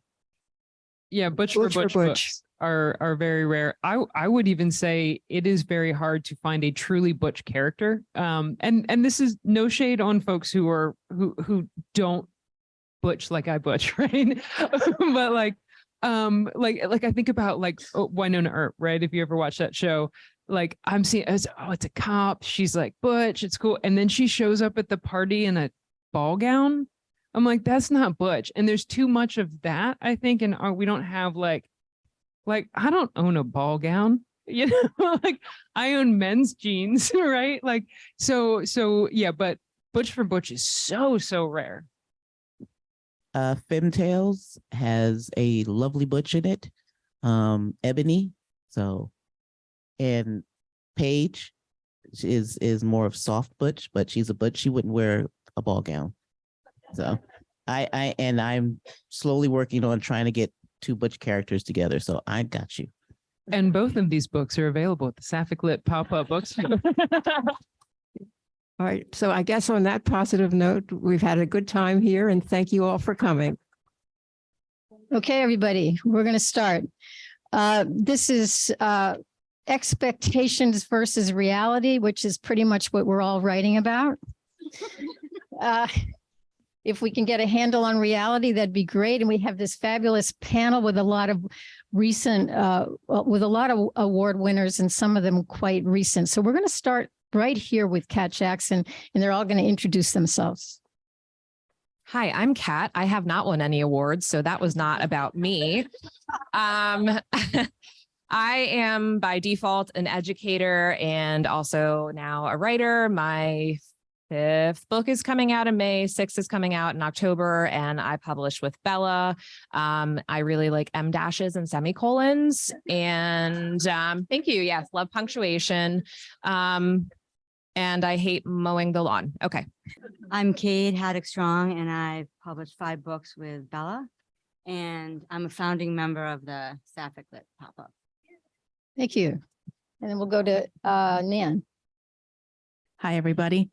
I'm Nan, and I've released my debut novel in September, The Rules of Forever. My second book is coming out in April, which is very exciting. And I'm from New York City, Upper East Side. Hold on a second. Nan, did you forget something? I was shortlisted for a Lammy last week. Hey everyone, I'm Aurora Ray. I work as a college dean during the day and write the rest of the time. Although it has recently been brought to my attention that I collect projects and may be addicted to side hustles. It is all in the quest to leave the day job completely. I just signed a contract for my 18th book, and I don't know how to do the math to like how many are, because it's very hard to keep track. But yeah, that's me. Wait a second, Aurora, did you forget something as well? I was also shortlisted last week for a Lammy.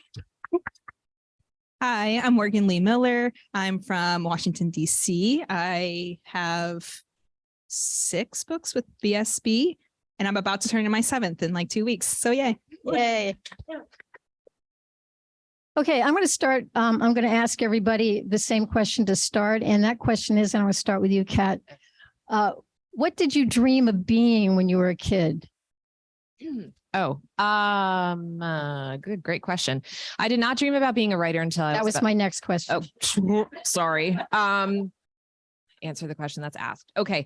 I dreamed about being a teacher, which I became, and I regret it every single day of my life. If you're in education, you would understand at this point in time. But I also dreamed of being an interior designer, which never happened. Okay, thanks. And what about you? I guess probably a ski racer. Good. That's great. Thank you. And Nan, what about you? I wanted to be Laura Holt in Remington Steele. I wanted to be a private investigator and drive around in a white convertible Volkswagen. That did not happen though. I wanted to be lots of things, but probably mostly a chef. A chef, great. I don't know if this is boring or cool, but I always wanted to be a writer. So, well, that's, I'm going to stick with you for a minute.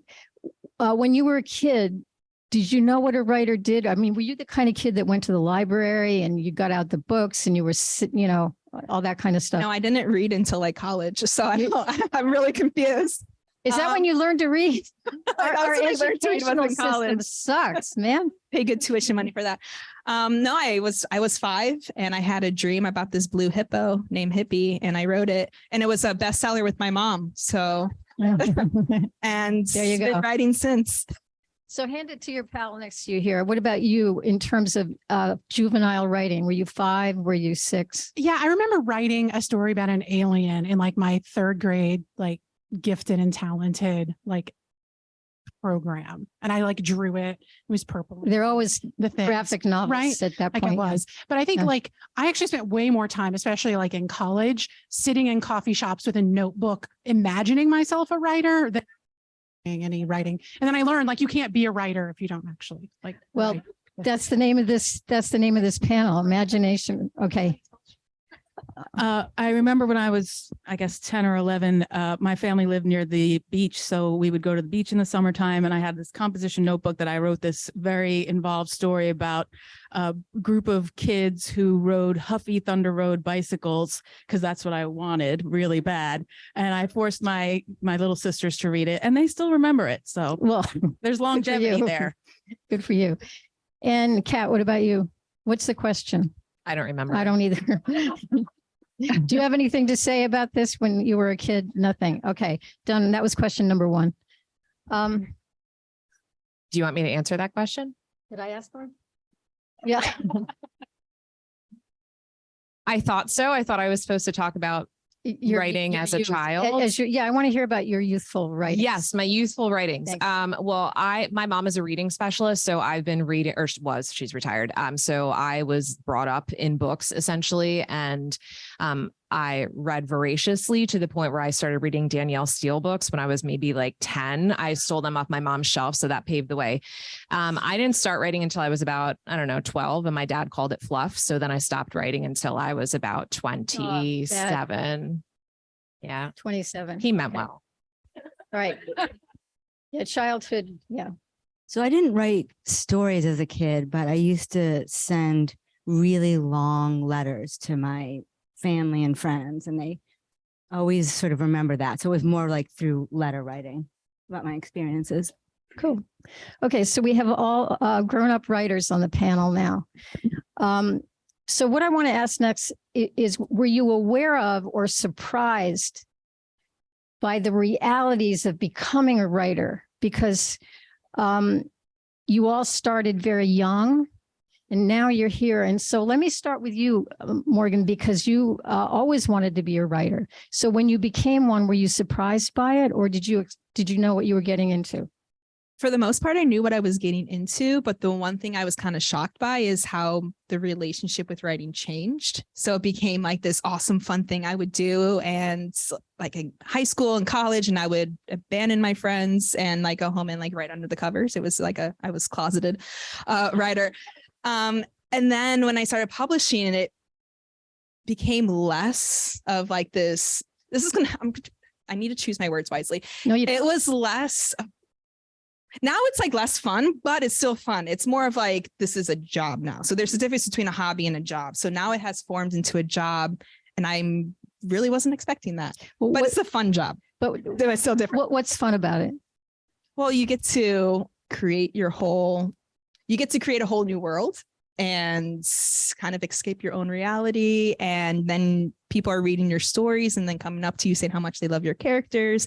And it's just kind of surreal every time. Doesn't matter how many books you've published. It's so surreal when people are like, oh, I really love this story. And it's not just like a secret Word document on your computer or notebook sitting on your bed, and you like won't let your mom clean under your bed because you don't want her to read any of the stories. Right. Let's just keep it going down this way. Yeah. It's really funny that you say that, because I think the reality of like job versus hobby is true, but like in the opposite way for me, as someone who has recently discovered she's addicted to side hustles, like writing like it was my job, being contractually obligated to submit my and like seeing my words out there, like that's what makes it fun. Like the fact that it has an end game. And it's not just for me, and it's not just this like little secret thing. It's this out. I mean, I still get super awkward in public spheres, but it is really cool to interact with readers and kind of know that it's out in the world. Kat, I understand the whole education and not being psyched about being a teacher. I'm a recovering teacher. I haven't been teaching for about 2 years, and the one thing that I did like about teaching was when I had to proctor an exam, I would just go off into my own head. And that's when I'd be thinking about my book and when I wanted to be writing. So I knew that, what I was doing for my day job wasn't really what I wanted to be doing. And so the reality that now for the time being, I'm able to do that is just amazing. Awesome. That's great. Let me go to you this time, Kate. Okay, in terms of things I was surprised by, the biggest thing for me is the writing community. I never knew it existed, and the author relationships I've developed are just something I could never have imagined, and it has been so incredible.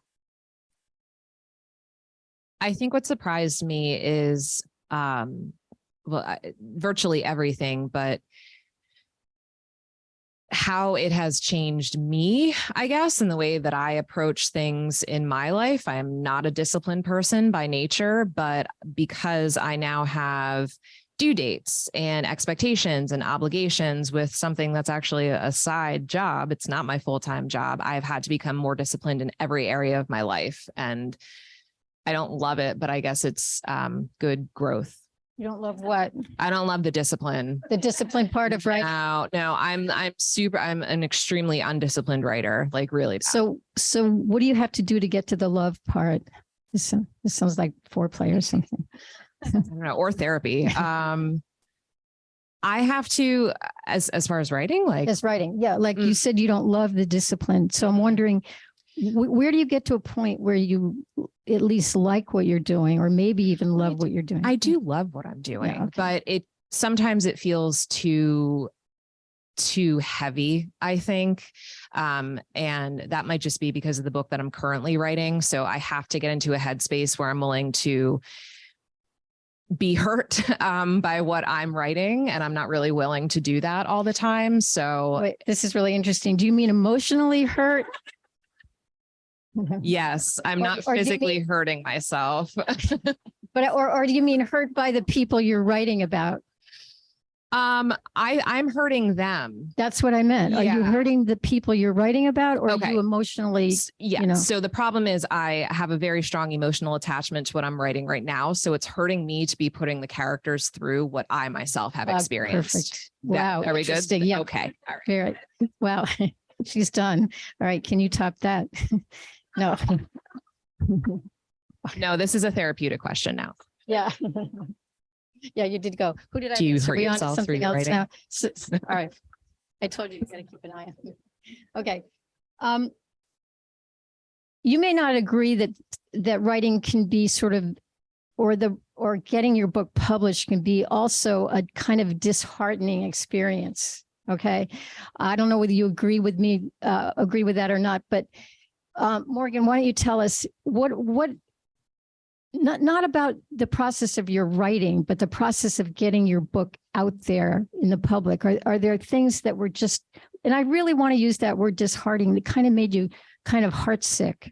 Yes, in college, I spent every summer working on query letters, and I was pitching to agents, and I had a nice collection of rejection letters. And I like the first one was really exciting. And then after for like 4 years of getting rejected, you're like, so I took a break. Like I didn't write, which was really weird because I've been writing my whole life. And so not to have 2 years of writing, like was really odd. Like I didn't really feel like myself in that time.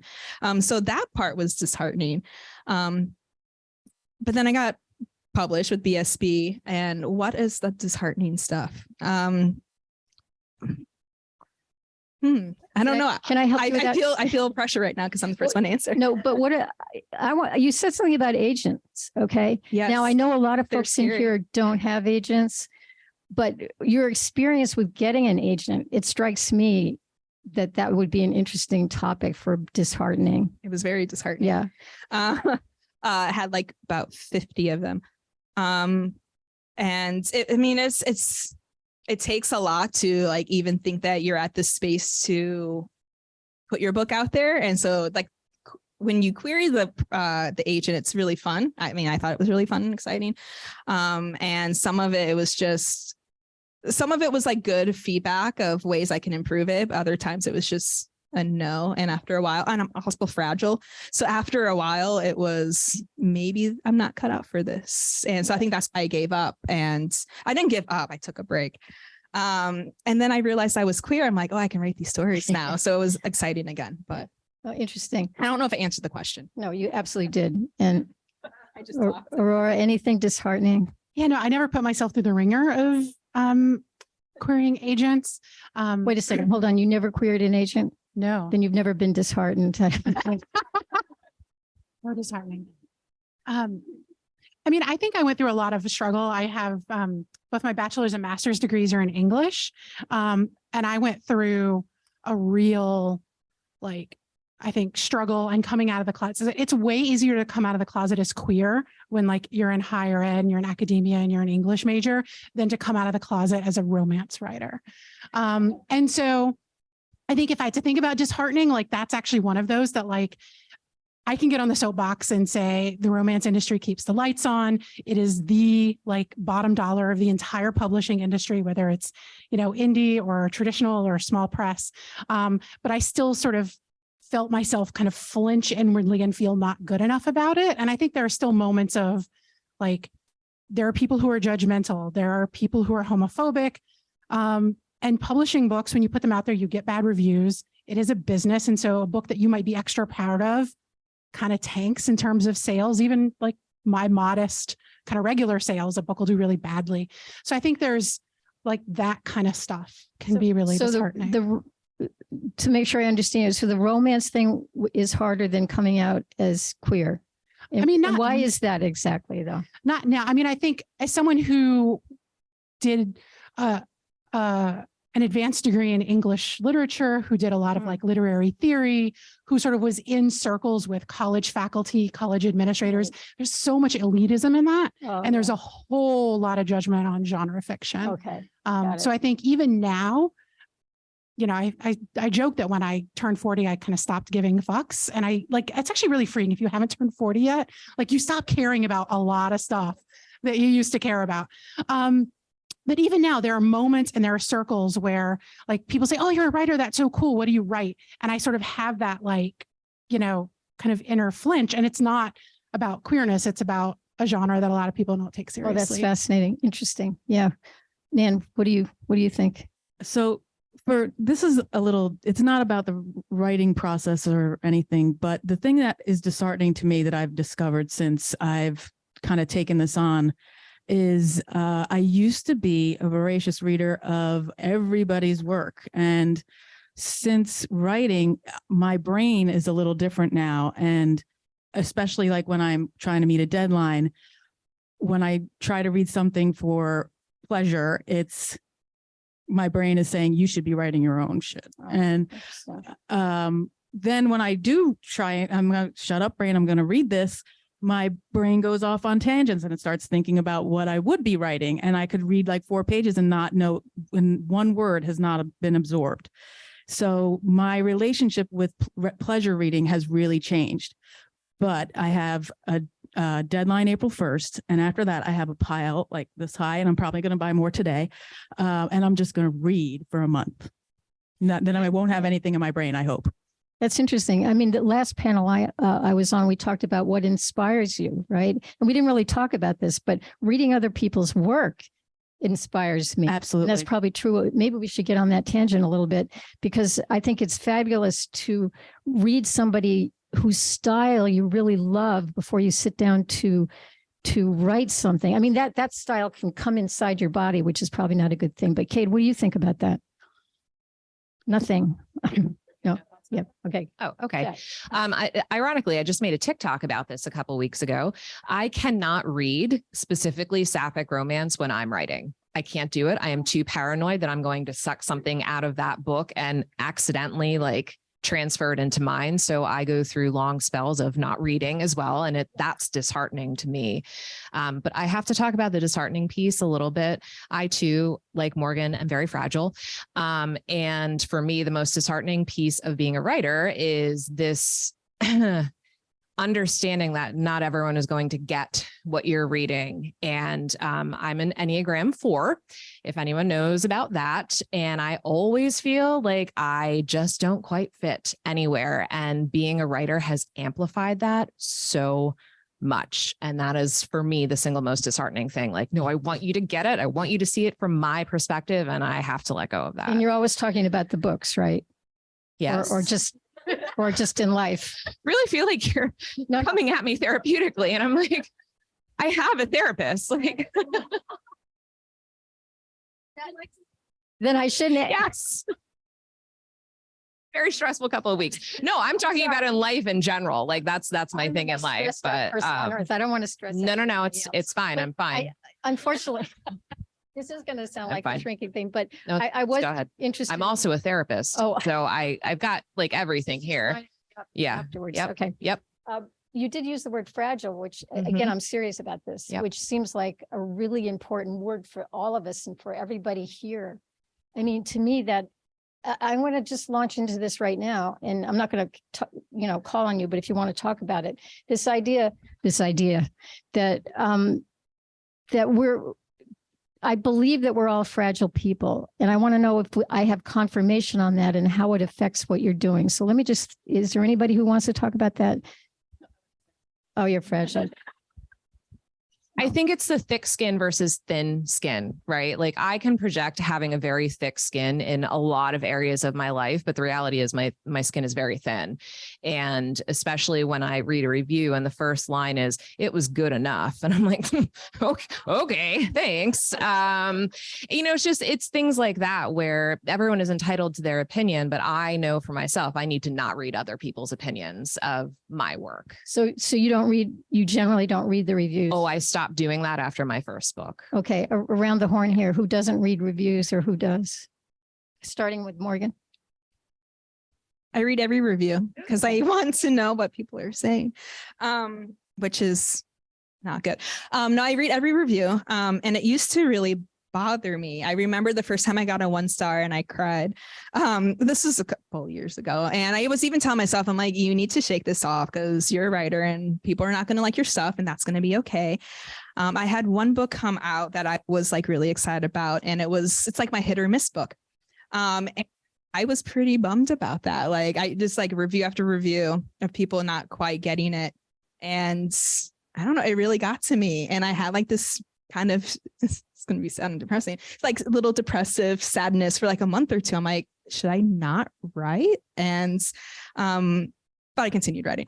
But that part, just like going through that helped, because I'm so fragile and sensitive, it helped me get used to the criticism. And I mean, I love constructive criticisms, but some of the things in the one book kind of added to mental health stigma that I got really extra sensitive to. But after kind of going through that experience, I feel like I'm a lot better with dealing with people who don't like my books, and not like, but a book that wasn't for them. And I'm kind of now grateful. It's like maybe almost 2 years out from that book. And I'm kind of grateful that I went through that experience because I toughened up a little bit and I need to be tough. I can have like thick skin, but still be fragile and sensitive at the same time. Yeah. Aurora, what do you have to say about that? Yeah, I read all my reviews too. And it is, good and bad. Some people actually offer like sort of constructive things. And I really value that. I love to learn. I'm like that kind of nerd. But like they call it mean reads for a reason, right? There are some people who like, I think really take joy and satisfaction in saying just mean things. So I have good days and bad days, right? Sometimes I take it with a grain of salt, and some days I cry on my laptop. And then some days I go and read the 1 and 2 star reviews of like Jane Austen and Nora Roberts. And it really makes me feel better. I don't want to be the like Schadenfreude person, but like, it's like, okay, really, it's true. Like it's impossible for a book to be for everyone. And I'm almost happier when I get like 2 and 5 star reviews instead of like all 3s and some 4s, right? So it's like, okay, it's not for everyone, but for the people it's for, it's really great. But yeah, like we're just all squishy middled. Yeah. I mean, squishy middled. That's fascinating. Nan. I think I have a much greater appreciation for people who make anything. So I was watching the red carpet of the Academy Awards, and somebody said something about somebody's dress not being that attractive. And I'm like, no, don't say that. Somebody worked very hard on that. So it's across the board now. I mean, you made an excellent sandwich for me. Thank you. But it's weird, since this is very new to me. I recently got a really lovely email from somebody just praising my book and telling me how much they enjoyed it. And right after that, I went to Goodreads and read my worst reviews. I don't know why. I just maybe it was like, don't get too comfortable. I don't know what it was, but You could have 10 good and 1 bad. that's the one you remember. That's the one that sticks in your head. So I don't know if there is anyone out there who actually enjoys reading bad reviews and it doesn't bother them, because I've never met that person. So I try not to read my reviews. Sometimes I can't help myself, but I try not to. But like beta reading, like for my beta readers, I can take pretty harsh criticism because it's constructive criticism. So the two are a little different. She wants to know what a beta. Yeah, sure. is. So Nan and I actually beta read for each other. So it's really just when you have a finished draft of a story and you share it with other people to get their feedback, and really don't share it with your wife or your sister. It really should be people who will give you honest feedback before you send it to your editor. Does everybody have beta reviews? Everybody does. And they're all useful and I don't. constructive. You don't? You give them though, right? Yeah, I'm a lone wolf. You're a lone wolf.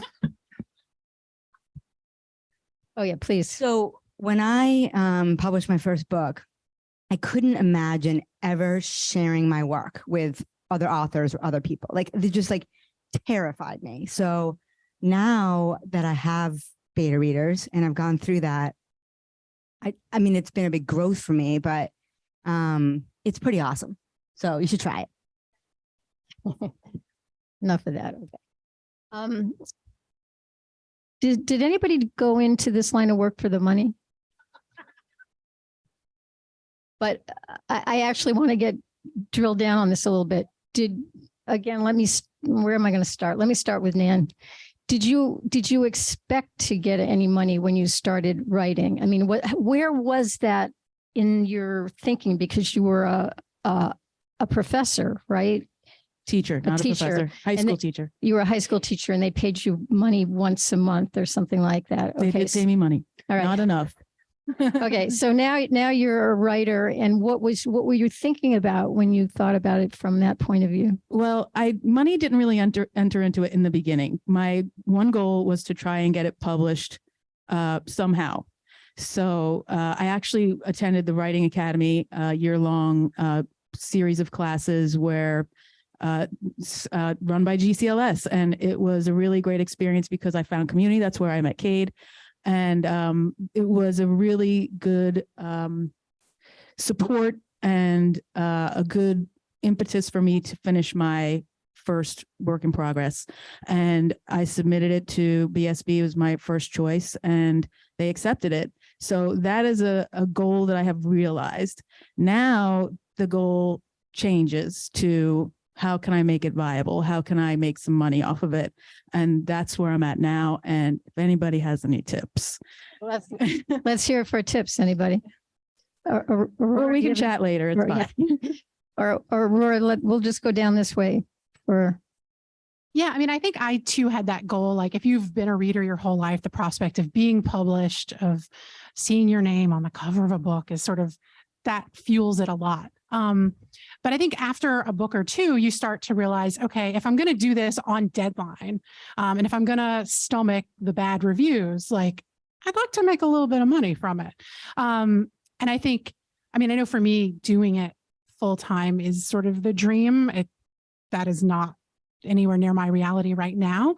But I think trying to be a more productive and prolific writer, trying to commit to putting out 2 books a year, most years, like that is part of that goal, to sort of create a backlist, to create kind of a revenue stream that could at least sort of change whether I work full-time or part-time. And so I think that is part of the equation. I don't think it has to be. It's not for everyone, but again, addicted to side hustles, I don't do well with just hobbies, apparently. I never expected to make money, but I didn't care because I wanted a job where I felt fulfilled. So I work for a nonprofit during the day, which you don't make money for that, and then writing. And I remember when I came out as a writer to my dad is a mechanical engineer. My mom is a music teacher. So when I told my mom I wanted to study writing, she was like, you do whatever you want. And my dad was like, oh my God, no. But I didn't listen to him. And I was like a film major, music minor. I was every art thing. And he was really concerned that I wasn't going to make money, but I didn't care because I just wanted to be happy. So I just went into it just wanting to write stories. And if people come up to me and say that they loved a book or it changed their life, that's like the best part. I mean, money's cool too, but but if you made no money, you would still write. Yes, definitely. Yeah. Do you guys want to talk about money? I would definitely still write. And I, like Nan, to me was just being published and seeing my name on a book is really what. And I have, going back to your being surprised question, when you go to a cocktail party and someone, finds that you published a book, I mean, I think it's the most amazing thing ever because everybody wants to write a book and it's hard, to actually do it. More so now than ever, I think. Like just when you go to a cocktail party and somebody asks, what do you do? What do you say? Yeah, I mean, it depends on the people, whether I tell them I do my real job or I just tell them I write. But I mean, usually if I don't say I write, my wife adds that in and people are like, ooh, what do you write? But you ever say I'm a writer? I do sometimes. Yeah, for sure. So having been in education for 16 years, I also did not go into this for the money, even though I could absolutely be paid a lot more. But for me, it was always a goal. When I went into education, high school teacher, I'm doing something else in ed right now, but my goal was to move to higher ed, be a professor, and write on the side. So now I'm stuck in public education, being a writer on the side. And for me, the goal would be to be able to work part-time and devote more time to my writing, because I feel like if I had more time and energy to focus on my writing, I could do more of what I actually want to do with writing. But I'm stuck in this single, I own a home, like I have to pay for my life somehow. And my writing royalties are certainly not going to cover that. So I'm stuck in my full-time job. Do you mean write more or write a different kind of writing? Both. Both. Yeah. Interesting. What do you know what different kind of writing you would do? I've always wanted to do young adult. Really? Yeah. And there's a small side of historical fiction I'd like to tap into as well, but I do not have the time to do the research part for that. So yeah, treading water. Okay. So I think most of you have kind of answered some of the questions I was just going to ask, which is you would still write just to get that book out into the world, right? Is there anybody here who would give up writing? Do you agree that it's impossible not to write? You all agree. Everybody agrees. Okay. So so here's what I want to ask. No, I don't. I don't agree with that. I just went through a really significant dry spell for about 6 months or so, and I didn't hate it. But now that I've picked back up, I'm like, oh yeah, right. You do love doing this. So I think for me personally, if I spend a certain amount of time not doing it, I get used to not doing it, and it doesn't feel terrible. But as soon as I push myself back into it, I'm like, yeah, this is what you want to be doing. So. Okay. So we're talking about expectations and reality. Okay. So do you think we've covered that? Because what I want to ask is, how do you feel about what is your current reality and how do you feel about it? That's a really loaded question. Like in this room, I'm very happy. This is a lovely reality to be in right now. Thank you. Okay, I'll be tongue in cheek about like one of the first things that came to mind when it was this was sort of the title of the panel. So like a reality that I didn't expect or think about. And if anyone here is thinking about writing or putting their thank work you for adding that out into the world, is that if you choose a pen name, people are going to call you that and you have to like answer to it. So like, just know that going in, because Aurora Ray looks really good on paper, but sounds a little bit like the Roar Juror if you're a 30 Rock fan. So a little tongue in cheek, but also a cautionary tale. Okay, thank you. This is the same question for everybody. So. All right.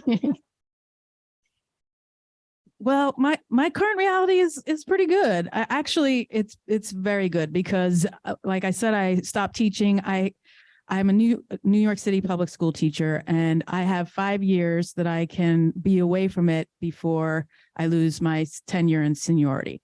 So I'm taking this time now and devoting it to writing. I'll probably have to go back to teaching, but at the moment, it's great that I'm not teaching. I'm enjoying the hell out of it. Anybody else have anything to say? Please. Yeah, well, my reality is right now I'm not getting down as many words as I like because I'm working 2 jobs. So hopefully that reality will change soon. Do you have a word count for the day or something? If I can get 300 words down right now a day, I'm super happy. I mean, that's low, but no, it's not. That's my reality no, right now. that's fabulous. So. In the last thing, we talked about getting 1 word down. And if you get stuck, right? Anything? No. Yeah. That's certainly the safest answer in this group. All right. So I'm just going to ask you guys if there's anything you want to say that I haven't asked you, and then we're going to talk to these guys out here. No. Okay. So does anybody have any questions? Let's start with Joni. a lot of laughs. So my question to anyone, particularly you, Kat, have you ever considered writing comedy? And how, I'm sure it's really hard, very difficult, I would think, but have you ever considered that or anything? No, I haven't. I think my humor comes from 15 years in a high school English classroom, where sarcasm is my main defense. So by default, I have to be funny because I have to entertain 16-year-olds. But no, I haven't considered it. I do think, actually, I find writing humor in books difficult. Actually, I don't know if anyone else can speak to that, because I'm like, I think this is hilarious, but I don't know that anyone else will. There is a scene though, and this is from GCLS in New Mexico. And I read an excerpt from Golden Hour, and it was the first time I'd done anything like that, because I'm a pandemic author. My first book came out in 2020, of May of 2020. So yeah, I'm like a little rough around the edges. So, but the opening scene that I read, this woman, I will never forget it. She just busted out laughing. And I was like, I'm funny. And it was like, it was such a fulfilling moment. And it was a funny section, truly, but to have that kind of reaction from someone, that's what made it worth it. So I do try to sneak some humor into my books, but yeah. I love this topic. Anybody else want to talk about getting humor into their books? I just want to add, Kat, I remember that reading because that was the first time I met you. I'm like, you know what? I'm going to approach her at the bar because she seems fun. So I also thought it was funny, but no, I don't want to write humor because it wouldn't translate well. It wouldn't be funny. Anyone else like tricks for writing humor in your books? Or I mean, I think sarcasm is like a really great vehicle for writing. And I try to add some humor into books, not full rom-com, but like in that direction. But, say what you will about 1- and 2-star reviews, like you get a little bit of distance. Like if you actually like write and perform comedy and it flops like really publicly and instantly and epic, like no. It sounds like you've tried that. No. Man, any comedy in your books? Tried to put some comedy into my first book. I don't know if anybody else thinks beavers are as hilarious as I do. But when I was in Provincetown, I did a reading and I got a laugh. And it was the first reading I had ever done really publicly. And that it really was an amazing feeling to get that laugh. And Melissa Braden after it, she's like, so that was funny. Is it hard to write funny? And I'm like, it's really hard to write funny. You knew you were writing funny though, right? I was trying for it. Yeah. But are you going to talk about funny? Why not? I mean, this is like a technique thing though. I guess I'm asking, is there something that you want to avoid or that you want to do when you know that you want something to be funny? Sometimes something's not funny and the whole crowd is laughing, It's just super subjective and you just don't know what's going to hit and what's not going to hit. Or what to avoid. Something that's funny going to be funny for somebody else. Yeah. You just don't know. You just don't know. Right. No technique thing, like it's good to do it in dialogue or it's good to do it in dialogue. Yeah. Yeah, I think dialogue. And I think it's situational, right? Like anytime you put people in an awkward and an uncomfortable situation, like that's kind of right. That's where it comes from. A chuckle. Like my favorite part of writing a story is the meet cute, but it's really like the meet awkward. And that's always just kind of fun. So there are places where I think it fits pretty naturally. Excellent. That was a great question, Joni. Somebody? I don't know if I want to admit this, but for like the last several years, my reading has been almost exclusively writing, craft, and self-help. Wow. I'm not going to elaborate. Well, yeah, even on right. That's my reaction. I only read romance. But I'm going through like a writing slump. So I'm like back to my old self of just not reading, which is sad because I've started so many good books. Hopefully after I finish this next book, I will finally finish my TBR. But no, I mostly read romance. And I think it was Nan, you brought this up where you read and you're reading a story. You're like, wait, I should be writing. And then I get inspired to write a story. And so I go write a line and then I get bored of writing. And so it's a constant flip flop of reading and writing. But because I get inspired by reading romance, I read romance to like get me to my computer to read words. And it's just my favorite genre. You guys over here? I read a lot of psychological thrillers. I could never, ever, ever write one. I don't think I have the capacity for that, but I'm a big true crime person. So that's like my little lean to. I actually don't read a ton of romance. I read a significant amount, I would say, but it's not my go-to. That and contemporary fiction, I would say, are my two big ones. Well, the question is, what do you like to see in your negative reviews? I feel like I can process the bad review if someone's like, it wasn't for me. And I'm like, okay, like it just brushes off. I've had most of the bad reviews are like that, where they acknowledge that, this is not my cup of tea, but it could be yours. And I'm like, that's awesome. Some of them, I guess I haven't had a lot of specifically bad reviews. But some, they have like one line and it hurts my soul. But anytime someone says this wasn't for me, and if you enjoy this, it might be for you. And that always makes me less fragile, I guess. It's a good question. Who else? Yeah, I think that that's actually a really kind, 3 stars with now anything mean is that's a gift. So thank you for doing that. I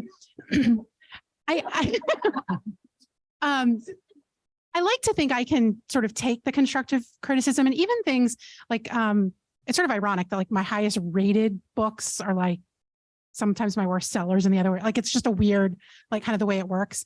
But sometimes people will say, they'll call you out for something this seemed problematic for me. And I'll stomp my foot and be really cranky about it. But then I'll be like, yeah, if I just written one chapter a little bit differently, that I could have addressed that. And that actually makes me better the next time. And so I don't mind when reviews actually call out some specific things that seemed problematic.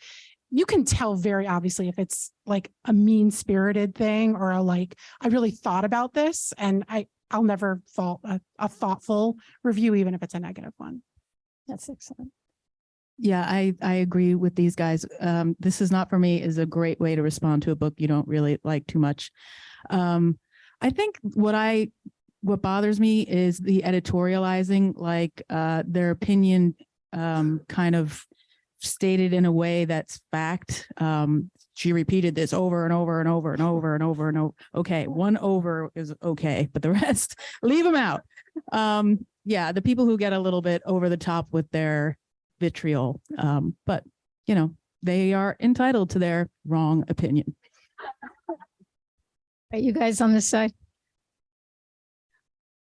Just like these guys said, as long as I don't know who asked the question, Yeah, but Lori over here. as long as you're thoughtful and not mean.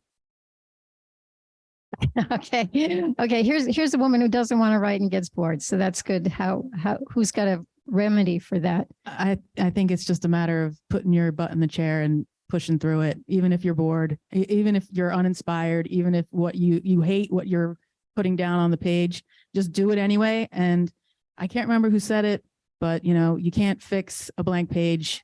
You can only fix something that's already been written down. Good question. This is where my lack of discipline comes through. I am not a proponent of sitting your ass in the chair and forcing yourself to do it. Me personally, I can't do it unless I want to. So if I'm bored, I'm not doing it, right? I will wait until something else inspires me, or I'll go for a run or whatever. And if 2 weeks go by and I don't write a single word, I would rather experience that than force myself to write something that I don't like, because I hate going back and editing it. So I would rather wait until I'm ready. But I know a lot of people don't agree with that, but that's what works for me. So, and something could happen in those 2 weeks. Absolutely. Yeah, that's really true. I think writing sometimes is like exercise. You may not want to do it and you may not enjoy it in the moment, but you're almost always glad you did it after the fact. And so unfortunately, I'm better at writing than exercising these days, but I think it sort of holds true. So it's if you're not happy with what's actually on the page, then it's time to reassess your story. If you're just sort of bored with the process and you're at the saggy middle and there's shiny new projects trying to get your attention, that's just part of the writing process, and you got to find a way to push through it. Miss Ann. In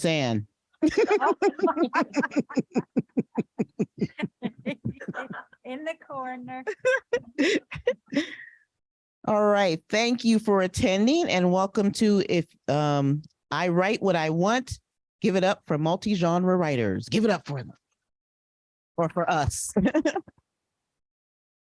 I am your moderator, Ann Shade. You all already know me. So in way of introduction, since we're not going to do the traditional introduction, I'm going to ask the authors the same question. And we're going to start with our most prolific multi-genre, Miss Casey Luck.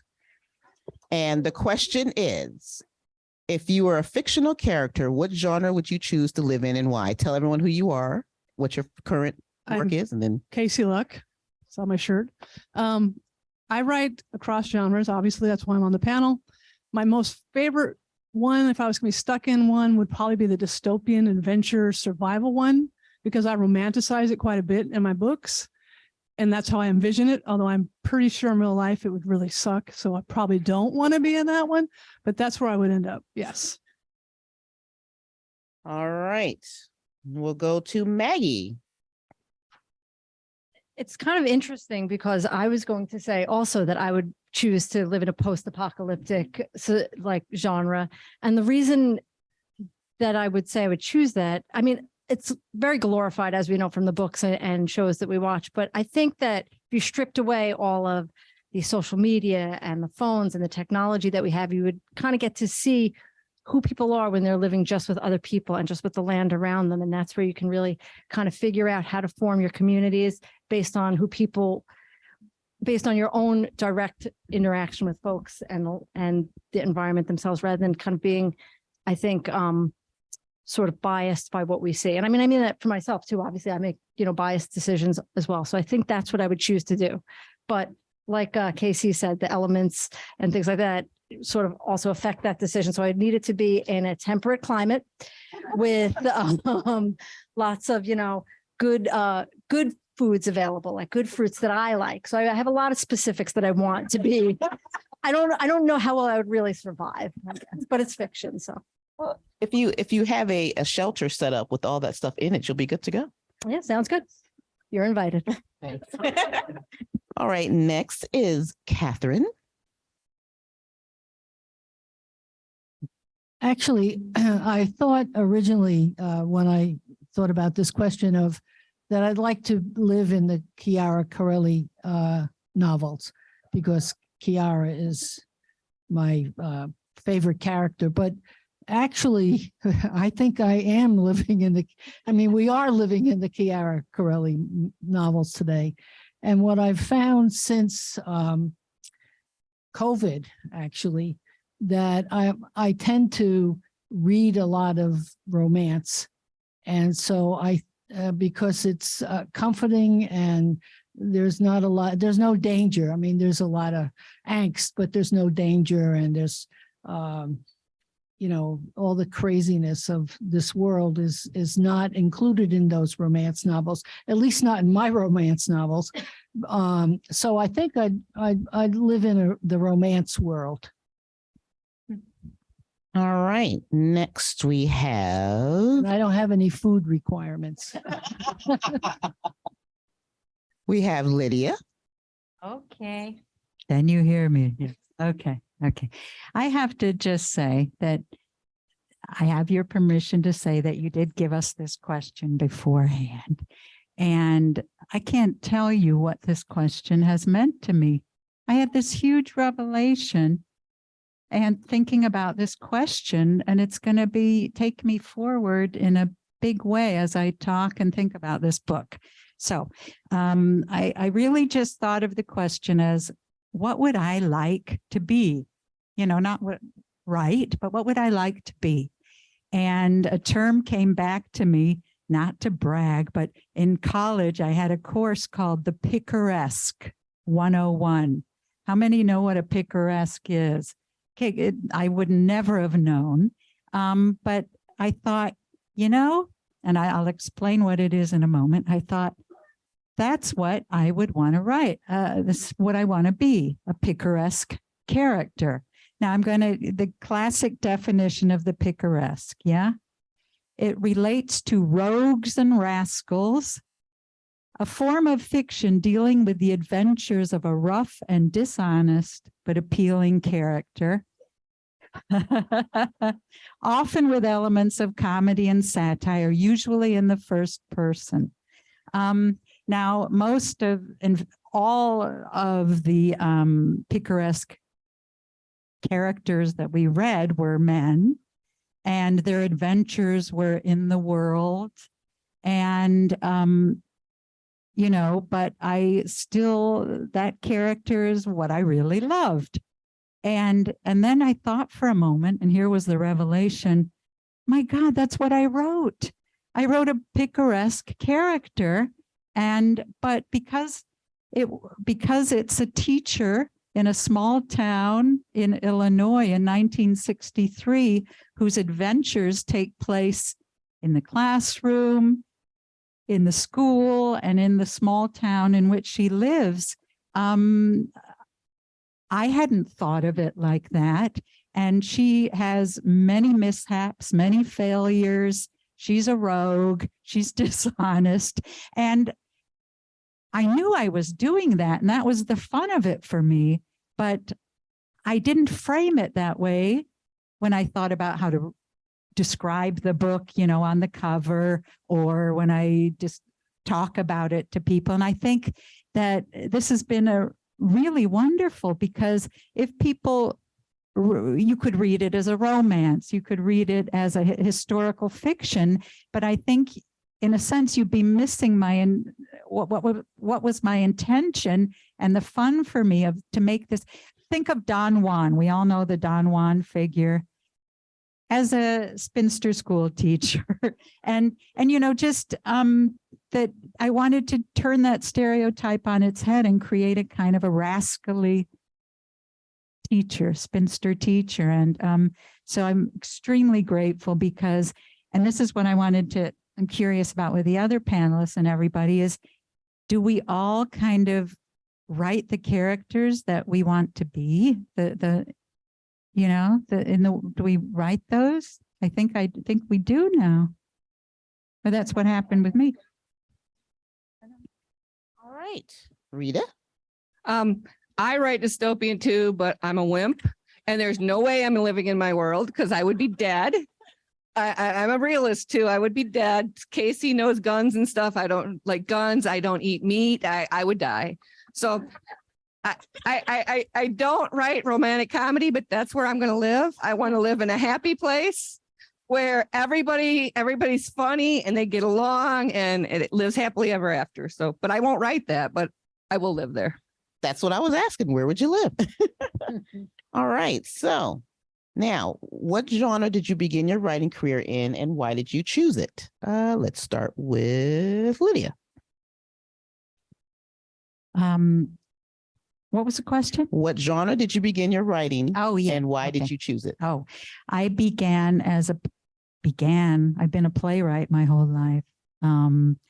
I chose it. I didn't really choose it. I was acting up a storm since I was 4, kind of a drama queen and making my friends enact various kinds of dramas with me. And so I became an actress and got very quickly very sick of the parts that were written for women. I couldn't bear to perform them. I didn't know why those characters who were those people. So then I transitioned to writing plays with huge parts for women, of many women loving women, but not only, but always large, unusual kinds of roles as opposed to what was out there to play. So that was the natural gravitation from being a performer to writing. Yeah. Rita? I'm a social worker by trade, so I tend to write, some people call it angsty. I don't necessarily call it angsty. I call it real life. So I like to write characters that have, my motto is a saying I heard a long time ago was the author's job is to put their characters up in a tree and then throw rocks at them. And that is how I live by it. I like my characters to have some things happen to them. So I guess I started writing my debut was about domestic violence, social worker type stuff. So, but I'll write just about anything as long as the characters have to go through. I want them to earn their happily ever after. I don't want them to just I want my personal life to go nicely, but I want them to earn their happily ever after. All right. Next, we have Maggie. The first genre that I wrote in, I think is technically called new adult fiction.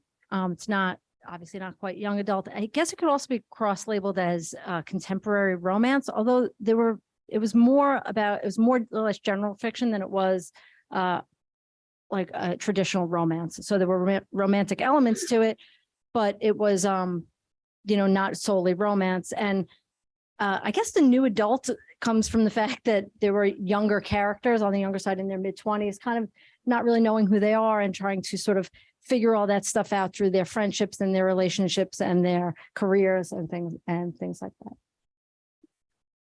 All right, Catherine. Yeah, I started writing mysteries. The first Chiara Corelli mystery, which is A Matter of Blood. And I started writing it as a challenge to myself, just to see whether I could write a novel. I'd always been a big reader, and I think, from a young age, I was a Nancy Drew fan. And I always gravitated towards reading mysteries. And I think that's why I started there. I actually didn't know that lesbian fiction per se existed when I started it. All right, Casey. Some of you might have heard this already because I've told the story, but 5 years ago, I decided I was going to write books, and I found lesbian romance. And I thought, wow, this is a great genre. And look at all the books that are contemporary romance, and they're lovely and they sell really well. So I'm going to write one. Here we go back in time. I'm going to write one.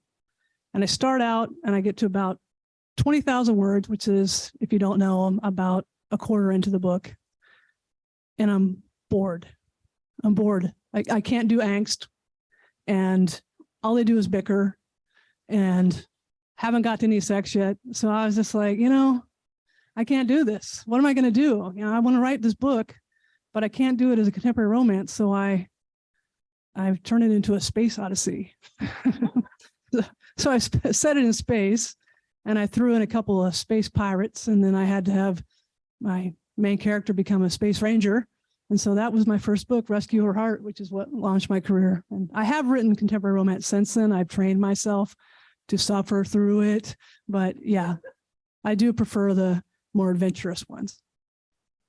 All right. So the next question.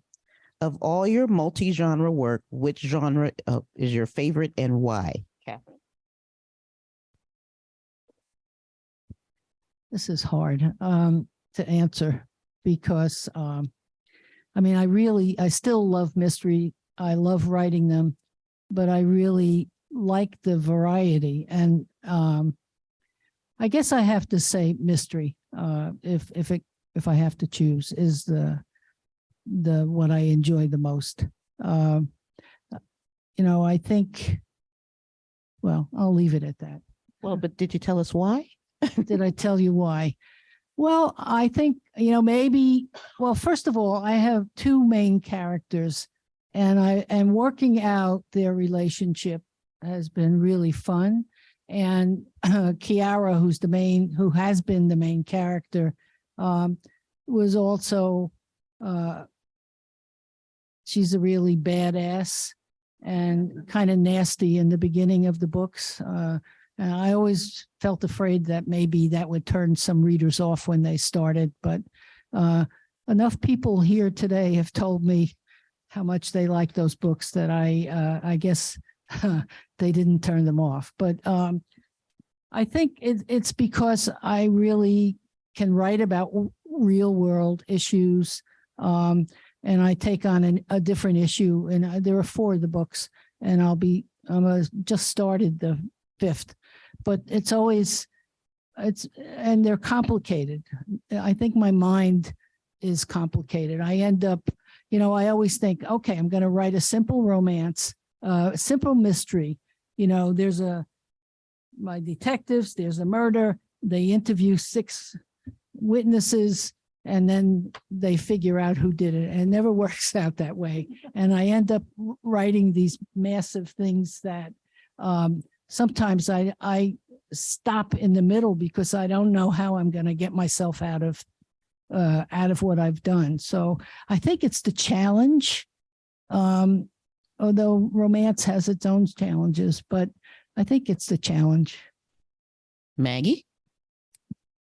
I like to write stories that have like almost like an ensemble of characters. I find that sometimes, so I feel like in my own life, where the connections are made are never where you think they're going to be made.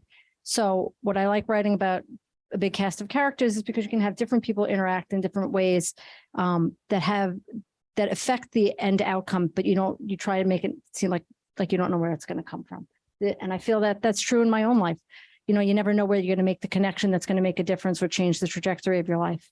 So I try to sort of mirror some of that in the things that I write. And that's kind of the way the characters I like to write about, so that it's not just one-to-one. That just hasn't been my experience in life. That, I wasn't one of these people who, I used to think about this when I would go out in my 20s, like, oh, tonight I'm going to meet the love of my life and we're going to have this great romance and that's it'll be just like the books and the movies. And it wasn't my experience at all. I mean, there were a lot of wrong ones before there was a right one. And I think that that's something that I like to see in stuff that I read. I like to see the fact that I'm not the only one who took forever to find whether it's the right person or the right job or the right friend group. So that's kind of what I like to write about, that experience. I don't know if that answered the question. I don't really remember the question. No, it did. I'll repeat the question just in case. Casey, so do you want me to repeat the question? Sure. Okay. If you are, sorry. Of all your multi-genre work, which genre is your favorite to write and why? That's easy. Yeah, there are quite a few. Erotica's kind of second on the list because it's erotica and they're billionaires. So who wouldn't want that? But it's the dystopian ones. It's the Darkness series. That's my favorite. I love those characters. If I could go out to dinner with those characters, I would. There's two couples, so it's nice and complex. I have 4 main characters in the first book, and I would love to just live there and put myself in the shoes of what would I do next if this bad thing happened and how will we overcome. So then I wrote the second one, and I had to have some more characters to fall in love. So then I had 6 main characters. And then I wrote the next one and I had to have 2 characters fall in love. So then I had 8 main characters. So the complexity of it is also really fun, to have these people keep falling in love. That's so what's your point, your POV? How does that work with 8 characters?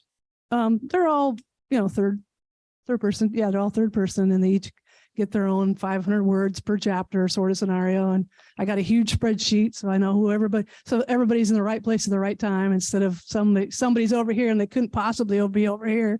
So yeah, but it's a lot of fun. All right, Miss Lydia.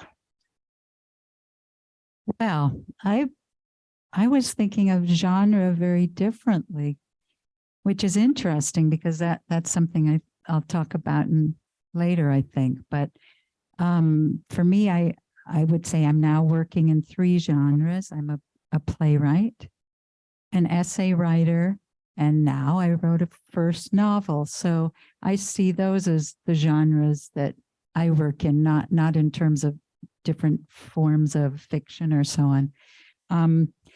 And honestly, I wanted to be as honest as possible, although it's fiction, which is exciting me now because it's new and it's a huge challenge. For me, the most really satisfying genre is the essay. And the reason is because I like to speak my mind very directly and personal essays. And it's just this perfect form. You have a gripe about something, in my case, in the theater. So you write an essay, which involves humor, but you can really say what you have to say, so I only write them when I really have something to say. So they're not very often. And there's an initial resistance of laziness that I think we all have or I do, about sitting down to do anything. But there's a kind of a real sense of completion that you've written this, 2-3 pages that you're really saying something that you really had to say in your own words from your own person. Yeah. All right, last one, but not the least one, Rita. I noticed a theme on this side of the table. I think it's about complexity. I don't have a genre so much as I like complex stories. I've found that the ones I like the most are the ones I have to research a lot. I'm like Casey, I like to throw my characters in weird settings. I've got one that they're water rafting down the Zambezi. My latest one is during the eruption of Mount St. Helens. I got done writing one about tornado chasers. So it's really more about ones that I have to put my characters in complex situations. And I one of my favorite genres to read, ironically, is nonfiction. And I love nonfiction that reads like fiction. Well, I'm trying to create my own genre of fiction that reads like nonfiction. All right. So, Rita, we're going to stay with you because you pretty much answered it. What genres are your favorite reads? I do. I love, and I got so many ideas from some of the nonfiction books that I've read. Bad Blood, with the one about the Silicon Valley. I don't know if you guys have read that. 5 Days at Memorial. A lot of the true stories that I can put my characters into, true stories of things happen. I would love to write one about Hurricane Katrina, but I want to be real sensitive because it is a very sensitive topic. So I'm writing one about a witness protection program. So anything I can research and put my characters in, that's what I'm gonna read and write. Okay, Lydia, what's your favorite genre? Well, honestly, nonfiction. Mostly because when I was writing mostly plays, that was my research. So I love the research, so it would have been that. But since I started writing fiction and begun reading fiction, it's a whole new world to me. And so that, because I have to admit, I didn't read a lot of fiction for many years. Yeah, I read the classics when I was a child and all that. But so it's new and it's all to come. But I do love a good nonfiction about something that's interesting. Yeah. All right, Casey. I'm actually all over the map. I can pick up just about anything. If I really like it after 10 pages, then I'll read it. Doesn't really matter what it is. I loved Backwards to Oregon by Jay because I like the idea of being thrown back in that old times, I guess, to know how else to put it. And I really liked Stephen King's The Stand, what I would do in that scenario and how I would survive, kind of some influence from those. But I just read The Seven Husbands of Evelyn Hugo. So, that's a romance, right? But it was awesome. So I just read whatever I come across. Maggie? I really like reading memoirs, actually. And in addition to true memoirs, I like to read stories that are almost written like memoirs, but they're about fictional characters. I don't know what that is actually called, fake memoir, but that's kind of the type of story I like to read, which is not entirely unlike The Seven Husbands of Evelyn Hugo. I would put that as like a fake memoir because it sort of reads like someone's account of their life. All right, Catherine. I'm like Casey, I'm all over the place. I read an awful lot of lesbian romance now. Usually I read, I write in the day and then I read at night. I rarely ever watch TV or do anything else. Very boring. I don't know how my wife puts up with me. But then, but I read mysteries and I like reading history. So, I guess that's it. I like reading autobiographies as well. So I'm all over the place, but mostly these nights, it's lesbian romance. It's like eating potato chips as far as I'm concerned. All right. Our next question, and we'll start with Casey. What advice would you give an author who has been writing in one genre but is itching to step outside their box, but doesn't know where to start? Well, this is a tough one because I would say maybe use another pen name so people don't get confused.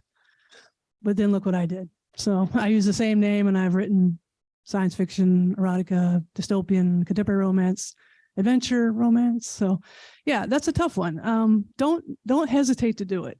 Don't hesitate to go outside the box and write whatever you want to write, because it makes the writing so much more fun. If you're writing something that's really passionate in you and you want to give that book some life. Maybe erotica, if you're going to go that direction, you might want to change it because you might not want your mom to read it, sort of thing. But yeah, that's a tough one. It really is, because I think you should write whatever you feel in your heart. Maggie? I think if you're itching to write something that's not the genre you typically write in, you have to sort of follow that instinct. I think we can only write the stories that are inside of us, and that's what makes them feel true and authentic and real. And I think if you are writing something that not that you're not interested in, but if you're feeling a pull or a calling towards something, then that's where your best work is done. So I would encourage somebody to do it. Step outside the comfort zone and just push yourself to follow what that instinct is. All right, Rita? Yeah, I think you have to, I mean, the panel's thing is I write what I want. I think people will know you're authentic if you're writing what you want. Because I've went through that whole angst of contemporary romance. We all know is the genre. It's what everybody wants, but I couldn't write it. It would come out really, really bad. So write what's in your heart. I think you'll find your audience. It might not be as big as a contemporary romance writer will be. So if you're trying to sell a lot of copies, probably don't do it. But if you're just wanting to write to find your audience, then I would say do what feels right. And the audience will understand that you're writing what you feel in your heart, not what will be marketed. And I think that will help. Catherine? Yeah, I kind of agree. You'd have to write what you feel like you want to write. But the advice I would give someone is to read in the genre that you want to write. Because I think, I don't know, I just think that you need to do that. I certainly need to do that. And I don't understand people. I've run into writers who say they don't read, and I don't get it, to be honest. But anyway, I would say read in the genre that you.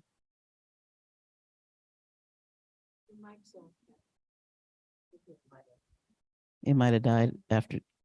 Is it red? No, we need batteries. Christelle, Mike died. All right, Lydia. I'm going to talk about other kinds of genres. If you're a fiction writer and you have a desire to write a play or vice versa and so on, my advice is do it. Don't wait. Don't be afraid. I waited. I was afraid. I couldn't. Okay, I tried to write a novel once. Spent 3 days trying and I gave up. It was just too different from theater. That's a whole other subject. But so in terms of understanding this other form of writing, that's clear that's something you have to find a way to learn how to do. And it took me a long, long time and the help of a very patient friend to begin to understand how to write fiction after writing theater my whole life. I had no idea how to do that, how to, show,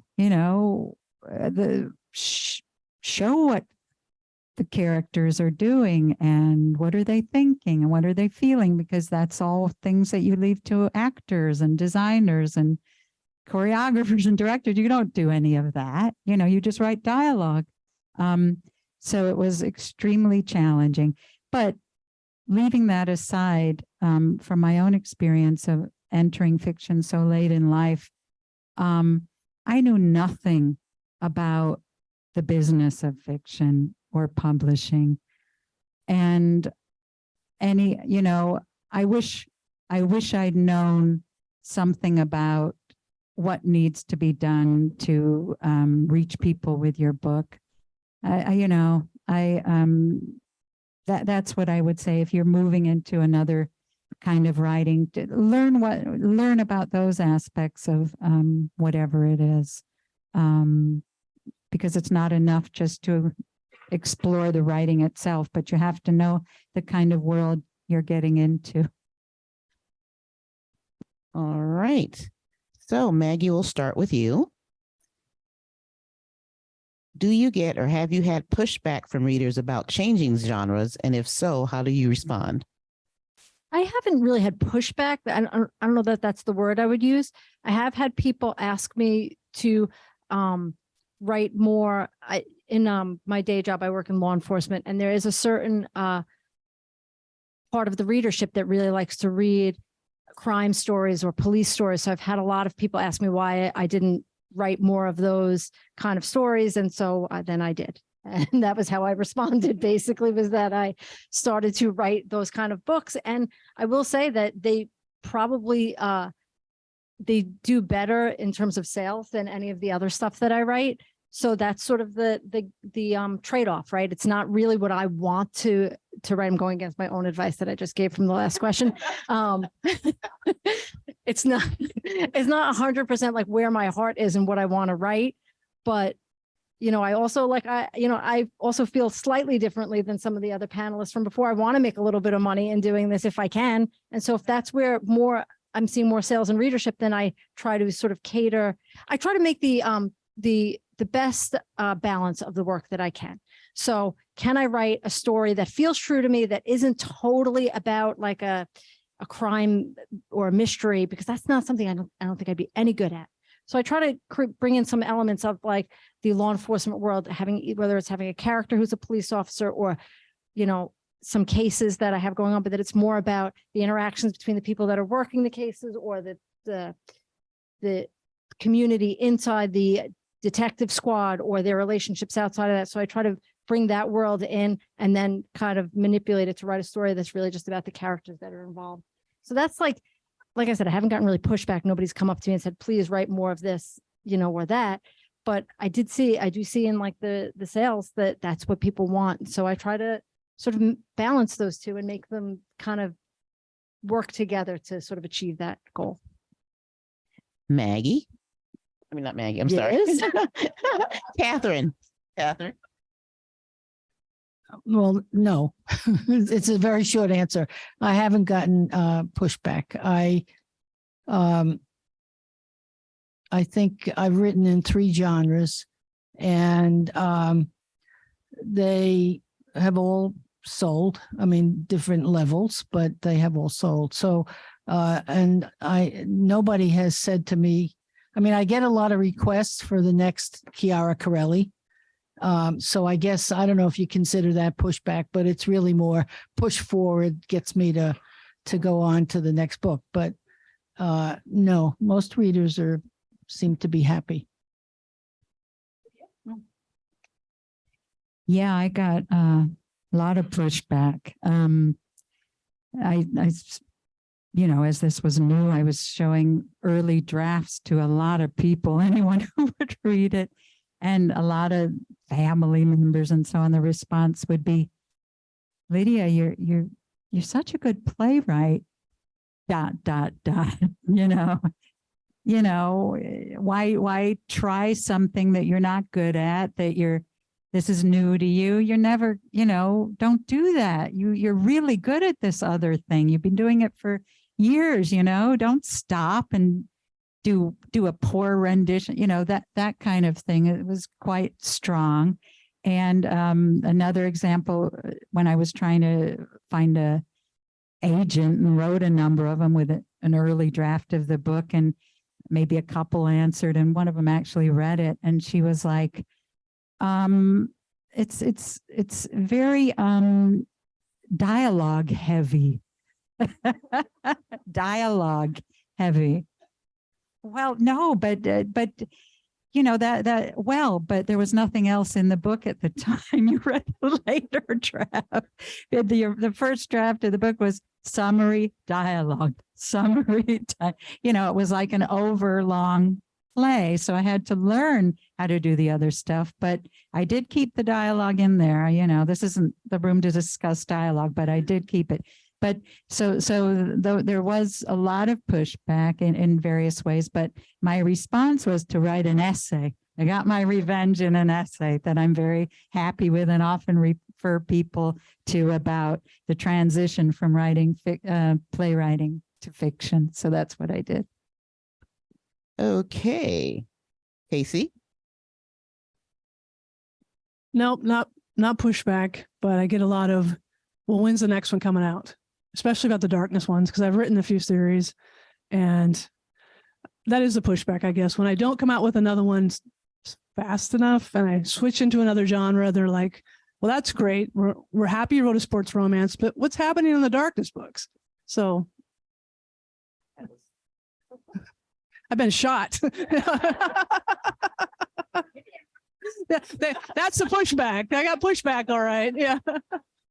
So yeah, it's really just when I switch around, they get frustrated. I probably haven't been writing long enough to get pushback from any readers. More pushback from myself of what should I do next? Am I doing the right thing? Am I not doing the right thing? But because I don't have anything that's really set, I did have with my dystopian, and I called it a trilogy because I didn't want to have what happened to Casey happen. Because I do tend to get bored with myself even. So I wanted to make it a trilogy because I didn't want to get stuck in that. I have to keep going with this series. So I said, this is a trilogy and it's done because I'm too eclectic and I like to jump around too much to get caught in. I must put out one of these a year because it just depends on what my whim is. So I'm glad I didn't do that, Casey. All right, so that was all of my questions. Are there any questions from the audience? Oh, we have in the back here. Speculative fiction, yeah, that's a little bit of a outsider, a little bit an outlier maybe. People don't quite always know what it means when you say speculative fiction, I've noticed. So I try to keep it with either lesbian fiction or lesbian romance. And even though my dystopian books are about a solar storm that ruins the world as we know it, they have a lot of romantic elements. So I put them in lesbian romance and they seem to do really well there. So I hate to say it, but that is where, I'm going to say it, that's where the big bucks are. So if you want to sell it, that's probably what you want to do. Maggie? I'm just going to just dovetail on what Casey was saying. I don't really read a ton of romance. I read some, but where I go to look for books is in like lesbian romance, because then I'll see what else is out there. So, I mean, I can't be the only one that's doing that. So there'll be other readers that might not necessarily be looking for a romance, but they'll see your book or how it's described and say, oh, this is really more what I was looking for anyway. So I think that that's really good advice that you've been given. Well, I guess I mean more like on like the internet, you know, in bookstores. I mean, I'll go to the LGBT section is really where I'll go, more so than romance. So anyone else want to answer that? Something. Yeah, this is, I think, a really big dilemma.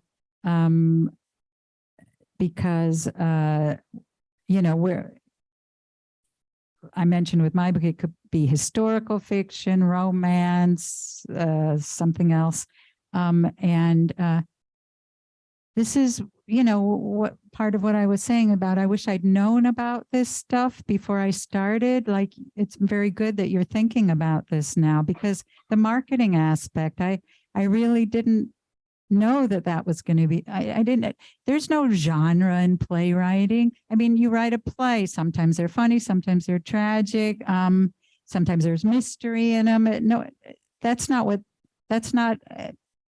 doesn't matter. And it's not what theaters are really, sometimes they'll particularly want a comedy or something, but generally speaking, this genre driven world is so new to me. And so, you know, I still, you know, I'll be thinking about it. That's for sure when I write my next book, but it's a real quandary if you're not you don't come to it having really figured that out because, you know, like we're all saying, a book is usually much more than its genre, you know, and yet you have to put it in there.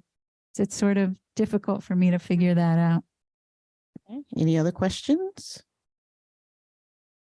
All right, so why don't we have you guys tell us what you're working on now? And we'll start with Catherine.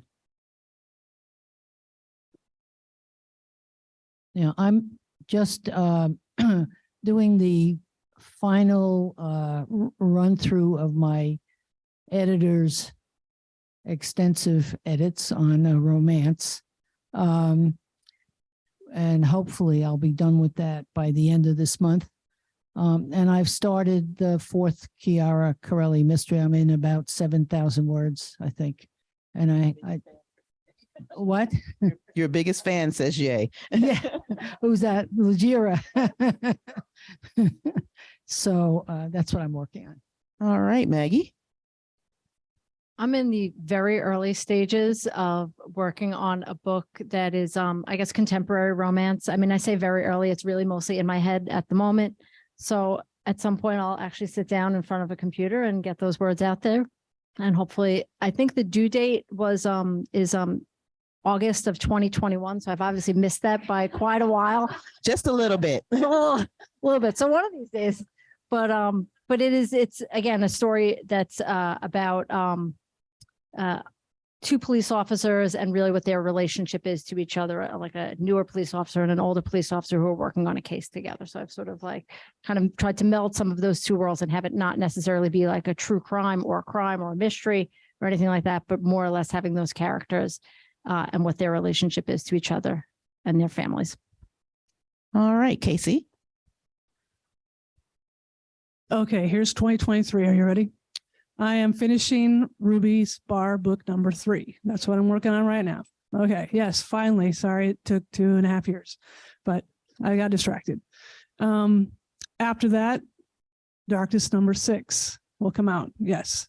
And then something new because, you know, I can't write too many series, but I'll start another one about a blizzard. So it'll be more like Everybody Needs a Hero instead of an earthquake. Sorry, I gave that away. There's an earthquake in that book, but there's going to be a blizzard in the 3rd one I write this year. So that's what's coming up. Lydia.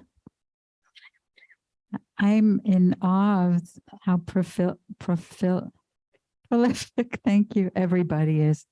Really an absolute awe. I think it's very inspiring. You know, I just had to adjust to having written a work of fiction and going through all this, trying to understand the business aspect. So that sort of distracted me, I admit. And so the thing that I am determined to write in the next few months is, believe it or not, an essay about becoming a fiction writer and kind of a funny essay about what I attended a big book fair called the Frankfurt Book Fair in Germany. Disastrous for writers. You don't want to be there, but I thought I'd get my revenge and have fun writing about what it means to be a fiction writer in today's world, and so I'm going to do that. Yeah. Rita.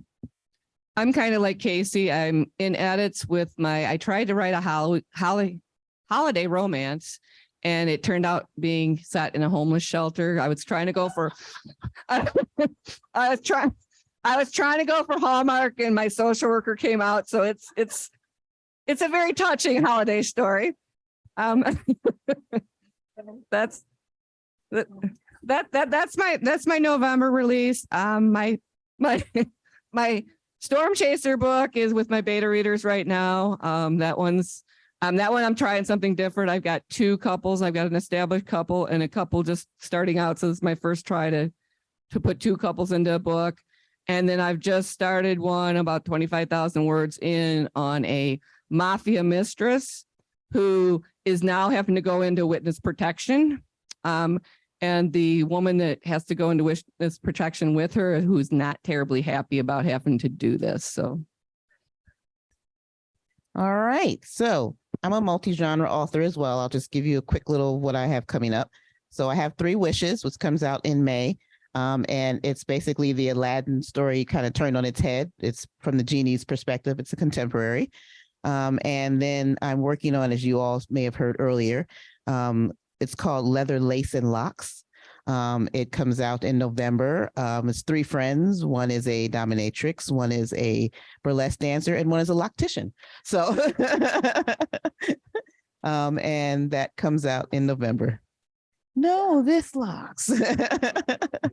But I mean, because there is a fetish about heads and hair. So, but that's it. So one last question from anyone? That's it. Oh, one. Okay. Casey. I write on a computer, but I also dictate. Pass along. I write on a computer also. I write it in a computer, but I have a notebook that I take all my ideas on. So I have a whole notebook for each story. Maggie? I write on a computer. Computer and notes, emails to myself. All right. That's it. Thank you, folks, for coming out. All right. Enjoy the rest of the evening. Who's coming tomorrow to Ginger's? Anybody? Okay. All right. We have a few. All right. Enjoy. Okay, it's 4:00 and it's the final panel. I know it's getting warm in here. We're probably all getting tired. Let's finish on a high, everybody. So I have 5 wonderful authors here I'd like to introduce to you. First of all, we have Louise McBain here. And Louise is the author of romance novels Maybe Charlotte, Astrid Inside Out, Sweet Jane, and Claiming Camille. And her latest novel, On a Wing and a Chair, is a contemporary romance between a sweet rock musician and a somewhat down on her luck musologist, and was published by Bella Books back in November. Louise lives with her family and dogs by the Potomac River in Washington, D.C., and hikes the floodplain every morning. And a fun fact about her is she writes on a private island where she's a ferry operator. Sounds marvelous. And Sherry Ritz. Sherry's next book, An Acquired Taste, comes out this July, and she loves a good romance. So writing happily ever after stories to share with the world is a dream come true. Sherry enjoys family time with her wife, 3 sons, and the sweetest cat in the world. I could argue with that. I've got a couple. And likes spending cozy weekends marathoning TV shows and brushing up on pop culture trivia. She's also an avid crafter. Sherry lives in a suburb of Pittsburgh, Pennsylvania. And a couple of fun facts. This is a good one. Sherry used to be a dance teacher and specializes in tap. Would you care to? No, we're not going to do that. We're not going to do that. And also a big beer snob and is going to be tomorrow at the bookstore, right? At the book pop-up store. Excellent. At the Ginger's over in Brooklyn. Okay, next we have Em Ulrich. And Em published her first book, Fortunate Sum, with Bold Strokes Books back in 2016. 11 novels, 1 novella, and a few short stories later, she continues her quest to bend the romance genre norms and keeps her readers guessing. Em's latest novel, The Laws of Magic, may be a love story about a small town witch, but beneath the surface, it takes a look at how society treats others. A couple of fun facts about Em. She can't resist new mugs or socks, even though her limited closet and cabinet space begs her to. I'm with you on the mugs. My family are despairing of that.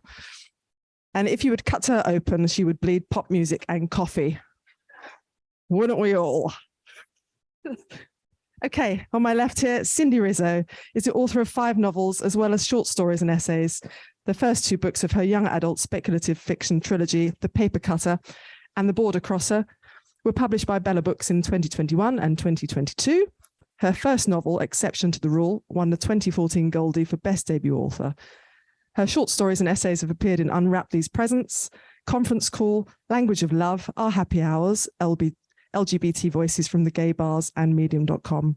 And Cindy publishes a regular newsletter of curated content for authors and readers of Sapphic fiction.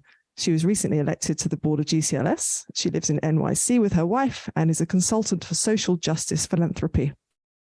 And finally, Anne Attaker is the author of Lambda and Goldie award-winning Cantor Gold Crime and Mystery series and has been favorably reviewed in publications such as Crime Reads, Mystery Scene magazine, and others. She's provided literary essays for Crime Reads and for the respected journal Mystery Readers International. Anne's latest book in the Cantor Gold series is Hunting Gold and was released last year.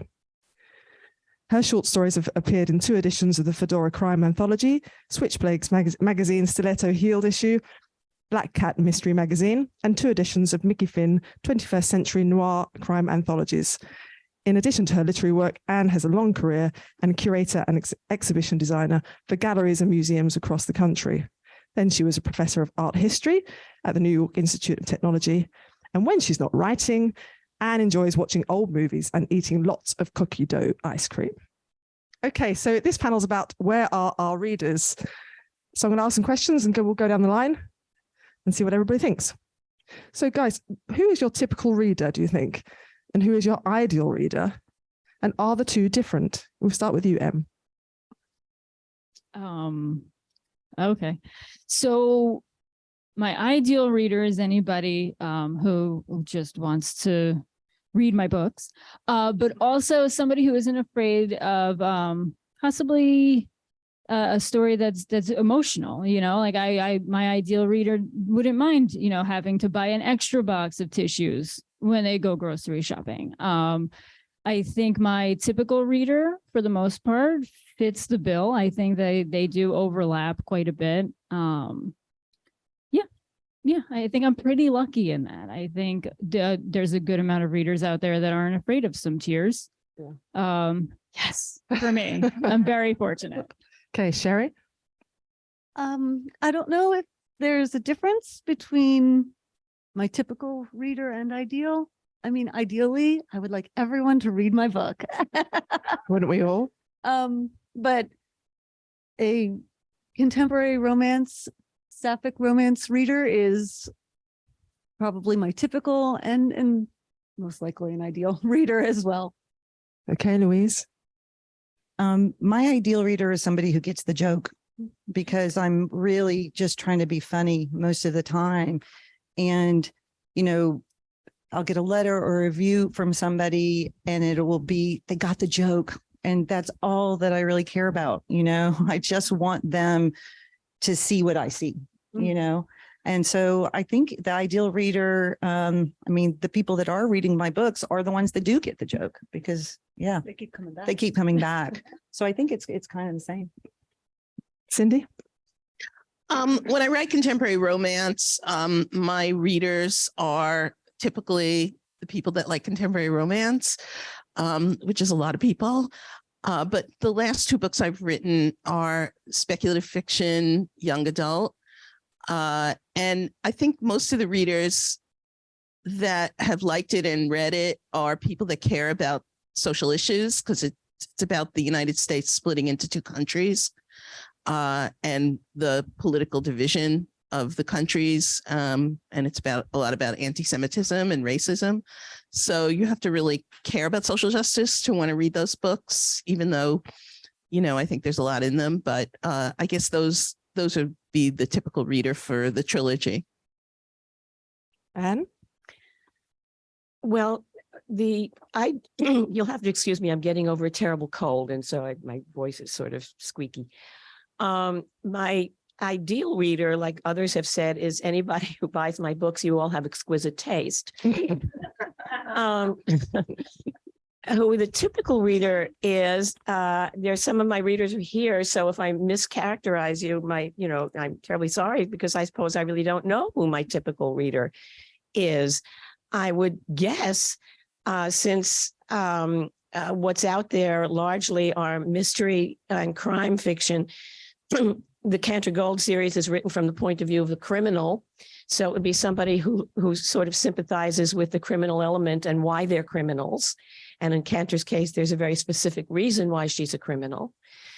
So it would have to be someone who likes the noir, the sort of darker edge of fiction, of crime and mystery fiction, of whodunits, and why. It's not so much only whodunit, but why done it. And if you enjoy that, you'll enjoy my books, and they're out there on the pop-up books. Okay, and keep hold of the mic. We'll come back the other way. So we've established pretty much who you think your ideal reader is. How do you connect with readers in the real world? Social media, needless to say. I do hear from people through Facebook Messenger. I mean, I don't, willy-nilly give out my personal email addresses, as most of you would certainly understand, but, I'm easily contacted through Facebook Messenger. Now, I say that with a caveat, if you're just coming to say, hi, I love you, I want to marry you, you're not going to get a response. I think you're beautiful. Well, thank you very much, but you're not going to get a response. But I do get through Messenger, people who talk about my books and say, I read your book, and then they express what it is they want to tell me. And then I can correspond with readers through that very happily. So I would have to say largely through social media, unlike my friend here, Cindy, who is now shaming me into starting a newsletter. It's something I probably need to do. I've been trying to have a website for years. That has not gotten off the ground. You can Google, or you can type in, annaptaker.com, and a placeholder page that's 1 million years old will come up. I do have a WordPress blog site that I do blog on. I put essays up from time to time, and that's fun. I really do enjoy that. I'm sort of overdue to write another one, but sort of keep an eye out for that. And that's essentially how I contact readers. And then events like these. Yeah. Okay, great. Cindy? Also, I started out with mostly social media, mostly Facebook, which is where I have the most contact with people, but increasingly Twitter as well. But I started a newsletter mostly because I've been to panels like these where everybody says, Casey and everybody says, start a newsletter. And I just didn't want to do the typical newsletter of like, here's my book, or, this is where I went. So I'm very good at curating content. It's something I do on my job, and I really, really love. And on my job, I work at a private foundation, or I did until the end of the last year. I curated content that was very much about the foundation, that was aligned with the foundation's strategy. But for Cindy's incredibly useful newsletter, which I put down some things around, with a QR code for you if you want to subscribe. It's basically curated content. There's a little bit about me, but it's mostly curated content about Sapphic and other books. So any news you can, and then there's news you can use, which is mostly related to queer women and what's going on with lesbians, bisexual, and other queer women. I think it's a really great resource for people to have, and I have all sorts of tools in there that you can use. So I tried to do something a little different than what I saw from other people. I don't know if it's going to sell any of my books, but I'm really kind of into it and jazzed by it, which is why I put stuff out here about it.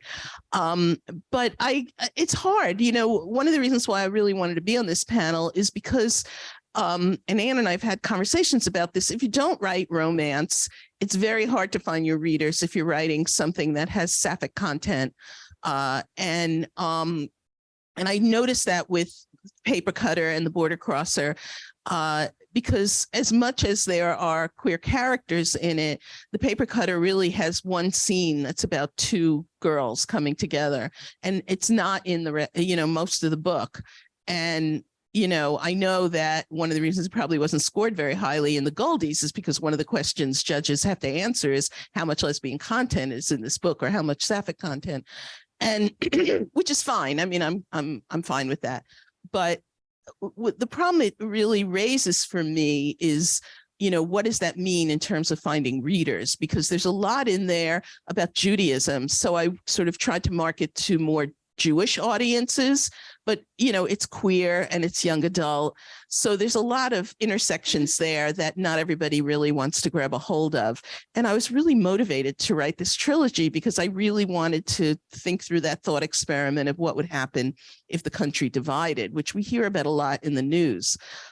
So the question of where are my readers is really one that keeps plaguing me and making me think about how do I reach readers, and that's why I really wanted to have this conversation today.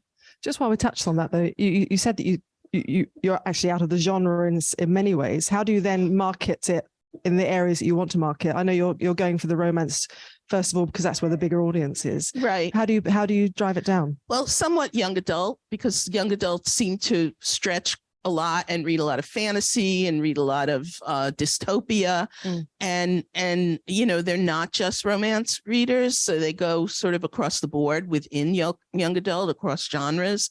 So I tried with that. I tried with Jewish audiences, and I became part of this thing called the Jewish Book Network. And you know, I had some success with it, but it wasn't great. And I think also, if you're not mainstream published, when you go outside of sort of the Sapphic audience, it's very hard to sort of grab hold of other mainstream audiences. So I still have that question in my mind, and I have to finish this trilogy first so I can go on to other things. Great, thank you. Okay, Louise, how do you connect with your readers, or your publishing house connects with your readers? Personally, I connect with them primarily on Facebook. And I've made the choice to reveal personal things about myself and my art and just my life, because there's a lot of competition in romance, you know, and I feel like if I can connect with them on a personal level, but this is a choice. Like, not everybody wants to have their personal stuff out there, but I do. And I find that it kind of personalizes me to the readers, and I get them that way. But, you know, in the last year, we have actively been hunting down the readers. We started Sapphic Lit Pop-Up because we wanted to facilitate direct sales to the readers, and we wanted to meet them. And it's been really interesting. Really interesting. At DC Pride last year, there were 500,000 people there, and they did not know that this existed. And that's what everybody kept coming to our table. And it was just electrifying to watch them look at the covers, to see what genres they wanted, to see what they were literally choosing the books by the cover, because they had no idea who we were or what it was about. And so now we're going to bars, because that is where people want to spend the money, right? And women in bars and books. Are we talking about us or them? All of us. We're talking about everybody. But it works. And I don't know if anybody saw the documentary, The Lesbian Bar Project. There's just not that many left. And so it's a real safe space, and it's a community where people are spending money. And the manager always says yes every time we call, and says, we're going to pop up. They're like, great, bring all your ladies. And then we have a great time, and we sell a lot of books. And we're popping up at Ginger's in Brooklyn tomorrow. Yeah. Somewhere around here. Ginger's in Brooklyn. Tomorrow. Yeah. 3 to 5. And I'll just tell one little anecdote. A young gal was here, and she came up to our table, and she said, I came to this today because I saw y'all in DC at the pop-up, and I recognized your logo on the thing. So we're trying to create this all over the country. We want this to be, everybody to be a part of this. It's a democratic thing across publishers.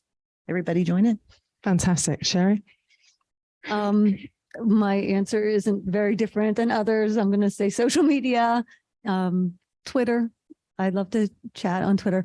But one other thing that I will say for finding readers is through tropes. You know, here are some tropes that I'm writing. Don't you love these? Because we have such wonderful romance tropes, the fake romance, the workplace romance, the ice queens. I mean, people have favorites. And if they know that they can find something, oh, that's my favorite kind of thing, they might pick up your book, and it's a good way to connect. Yeah. And it feels like something in common. Oh, I like ice queens. You like ice queens? Yeah. Agree. But social media is a big one. I'm more centered on like Instagram, but like Louise was saying, it's my personal Instagram for the most part. You see what I'm doing. You see what I'm being foolish about, what I'm being silly about, what I'm creating, what I'm writing, what books are out. And tropes, you know, hashtag office romance. You put that in there, people are going to see it. And I think the coolest thing about Instagram, or even like TikTok with Book Talk now, people can tag you in what they're sharing. So I've been tagged a good handful of times in other people's stories, and boom, right there is a reader for me to connect with and build a reader-author relationship with. And it's been phenomenal. Great. Just touching on that, we talked about revealing ourselves to our readers. Yeah, not that far. Let's not go too far. We're not in the bar yet. So a question that was put forward is this one. Self-promotion feels weird, but is necessary evil for most, if not all authors. What self-promotion do you engage in? What works best for you? Which do you enjoy the most? And what's your least favorite self-promo? I mean, we all hate this, but we need to be talked about. I mean, specifically social media, I suppose. What works best for you and what doesn't? What do you try and engage in? I love talking about myself. I think all of us do on a certain degree, but self-promotion, it just, oh God, it's so uncomfortable. I haven't really honestly found one type of like self-promotion that feels comfortable and is effective. Kind of a funny story about it is, I think not my most recent book, the one before it, I did a giveaway and I was so excited. I put it on my Instagram. I put it on my Facebook, my author Facebook, personal, you name it. I was all the emojis, because supposedly emojis are what catch people's attention. Everything. Nobody entered. And all you had to do was comment something. It was an easy one because I feel like when they get too complicated, you're going to lose people. It's something so easy. Like comment a recipe. We all know a recipe. Not one person commented. Oh, wow. Actually, I take it back. I got one person who said, I read this. It was so great. I'm not entering, but I just wanted you to know. I was like, well, that made me feel a little bit better. Yeah. But does not back like that stop you from doing it again? Have you kept things going? I'm a sucker for punishment. Yeah. So I'll probably do it again because I love free stuff. So if I can give away stuff, I would do that too. So I would do it again. Yeah. It's hard though. You're right. It feels completely alien, doesn't it? To self-promote yourself. God, it's terrible. Bizarre. A signed copy of my book. My new book that was coming out. And I think I even like teased, like, I'll throw other mystery goodies in the box. And I really do. I would throw anything, extra books, literally like strange things. I think I had an extra Captain Marvel pop vinyl once. I threw that in a box for somebody who bought books.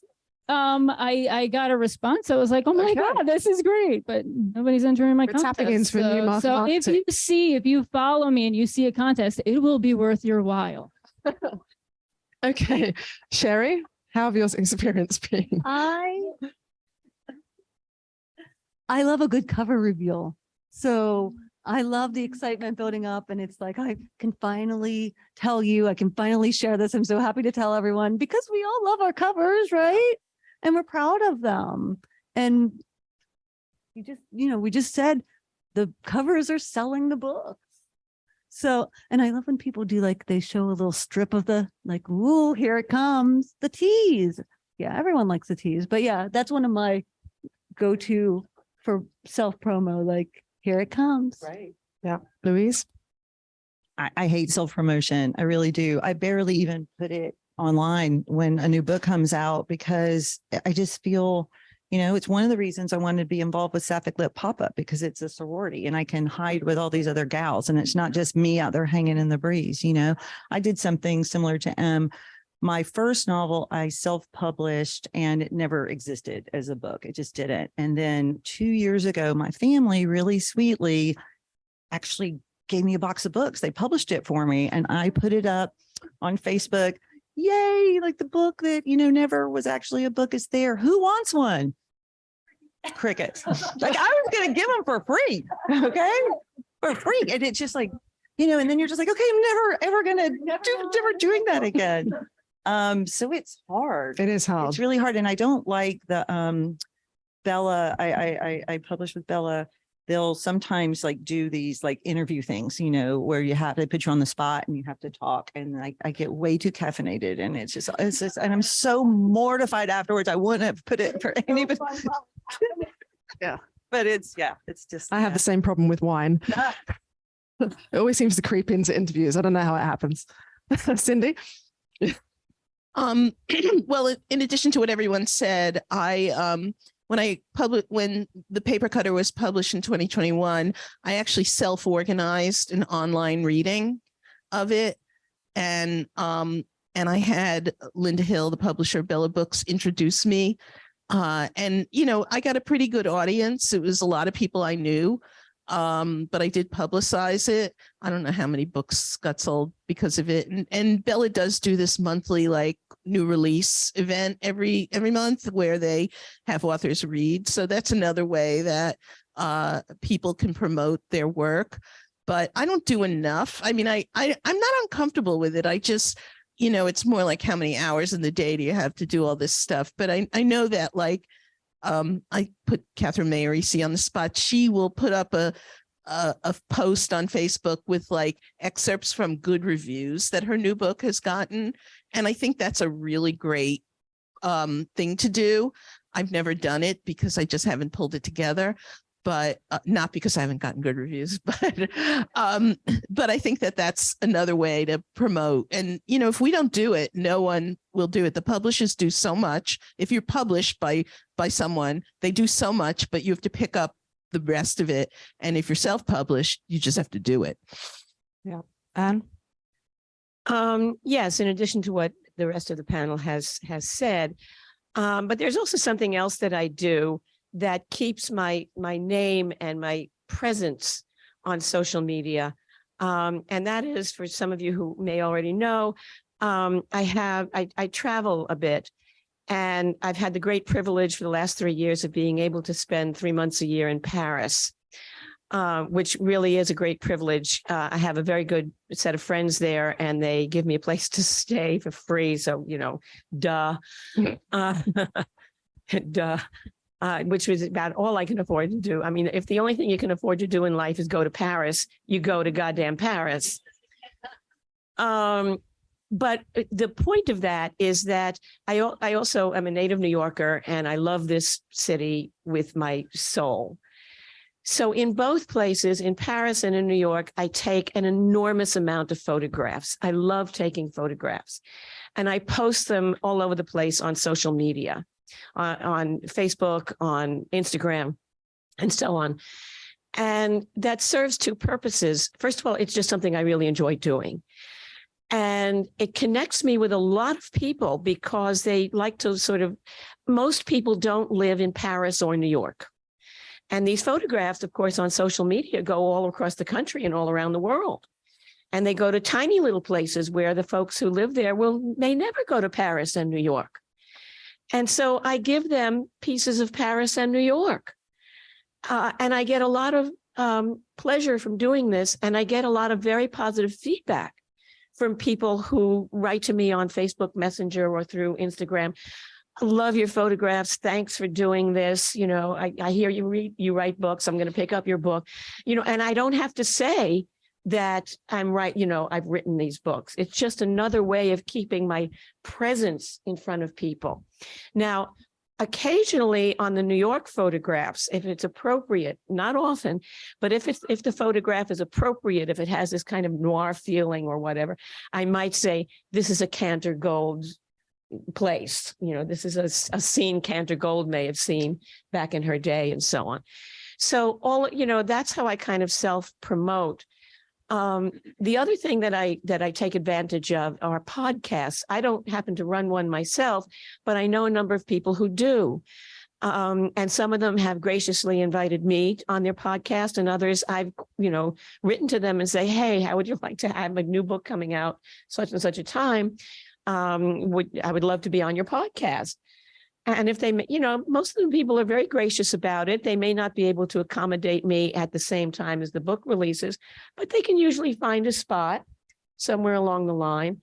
So those are my two methods of doing it. And one day I may get around to a newsletter. Thank you. Okay, so once you've found your readers, how do you keep them? Do you feel the pressure to write the same genre all the time, or the same sort of story structure to please them? A lot of people have, a lot of authors have a super fan in mind, perhaps they write to once they're established. Do you have somebody in mind that you write to? Can you stray from it? I don't know that I have a super fan that I write to. But how do I keep my readers, and do I stray from my genre? I haven't strayed from my genre yet. The Cantor Gold books, as I mentioned, take place in New York in the 1950s. And now my readers for that they're very special, if I say so myself. I alluded earlier to the fact that she's a criminal. And what people enjoy about her criminality is that they can feel comfortable with her criminality, especially my Sapphic readers and others in the LGBT community, or for that matter, any marginalized people. The reason she's a criminal, she is an out butch lesbian in the 1950s. So at that time, of course, she was a criminal essentially just for breathing. So she figures if the law is going to label her a criminal just for who she takes to dinner or kisses, that she doesn't owe the law any allegiance at all. Why should she? They're going to criminalize her and throw her in jail if they could, just for being alive. So my readers like that. Interestingly, in addition to Sapphic women and LGBT community readers, I also have a number of straight women readers. And the reason they like Cantor has nothing to do with her being lesbian. Some may live vicariously through that, but most don't. They like her because she's a woman who takes control of her life on her own terms, even at great risk. And for a lot of women, this really resonates. So I keep my readers because something I write connects with them. Now, I also write short stories, believe it or not, in the mainstream press. Some of them have Sapphic characters and some of them don't. One of my most successful, please don't hate me, please, one of my most successful short stories was a lesbian woman who had serious issues. She was a professional assassin. And the reason, and she did it very well. She was a very successful assassin. And the thing that drove her when she would get an assignment to kill people and so on. And in this particular story, it was a revenge story, so don't ask. But what drove her to kill, what sort of got her juices going when she knew she had to go out and kill, she had really serious mother issues. And this harridan would be screaming in her head when she had to go out to kill. And that was the most successful short story I ever wrote. Go figure. But as far as keeping readers, my next book takes place in New York in 1899, and it has this Sapphic couple who they are on the right side of the law, sort of. They're private investigators, but they're a little sketchy. And so it's not that I've strayed out of the mystery and crime genre as much as maybe I've strayed out of one particular type. The central, I've written the most books in the Cantor Gold series, but they're not the only books. So the people who read any one of my books or short stories tend to follow me to the other books and short stories because they are mystery and crime readers that like my author's voice, and they follow me around. Okay, Cindy. Well, I guess when you write either a series, and we touched on this in the last panel, or a trilogy like I am, there are people who ask me, when's the third book coming out? When is the next one coming? And in my case, the books really do have to follow one another because there is a thread that goes through. And we need to know how these characters survive.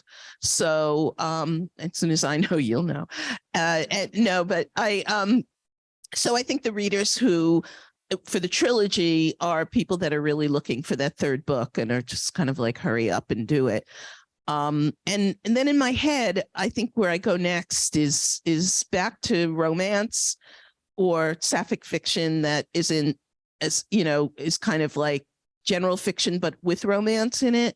Those are the kind of, I have a couple of books sitting around in my head that are like that. So I just have to write, what motivates me and what I think about a lot. So it's hard because my wife is saying, you made a lot of money writing romance. What are you doing now? Why are you doing this? So, and it's true, but, you just have to go with where you're motivated. So I'm hoping that the people that have read the first two books are really interested in picking up the third one and finishing the trilogy. Thank you. Louise, how do you keep your readers? Well, Cindy just used the word motivated. I would use the word muse. I can't write something that's not like in me that I feel. And so keeping the readers, it's more about me, it's more about what I want to write. I'm more writing for my editor right now because I'm so scared of her. But it does keep you honest, and it makes you better if you pay attention to what your reviews say, the thoughtful reviews anyway. And then if you have a good editor, they bring you along and you just up your game every single time, but I'm writing for me. I think everybody's writing for themselves. I mean, at the end of the day, right? The joy is in the process. Sherry? It was funny when you asked this because you said about would you switch? Could you switch? Would your readers come? Yeah. And it's funny. I was thinking about, I had this great idea. Well, in my mind, great for a young adult book. And I was like, oh, I really want to write that, but I'm not sure. My romance readers now, if they were to receive a young, if they were like, oh, Sherry Ritz, and then they're like, wait a minute, what are these kids doing here? Yeah. What's going on? Yeah. I feel like they'd let them down. I was going to say feel tricked, but I would make it very clear. This is, but on the other hand, like if I would write a young adult book and then they'd say, oh, that was fun. Sherry Ritz. I'm going to pick up one of her other books that she wrote before. They should not be young adults should not be reading my other books, probably. Right. But if you can repackage them, right? Right. So, so something would have to give for that. And it kind of then blew my mind. And I thought, well, maybe I'll just put that idea on the back burner, but it's kind of an interesting proposition. So does that mean that you feel like you're in a way trapped to the genre that you're writing? I'm very attached to it. Yeah. But my heart's very attached to it too. Yeah. So I'm okay with it. Okay. Em? So I think most of my readers already know that I'm going to write romance, but my subgenres, those are where I'm going to kind of play around. So I don't really feel so much like locked into a genre to keep readers. I've dabbled a little bit of time travel, some supernatural, more general fiction, but with a romance throughout it.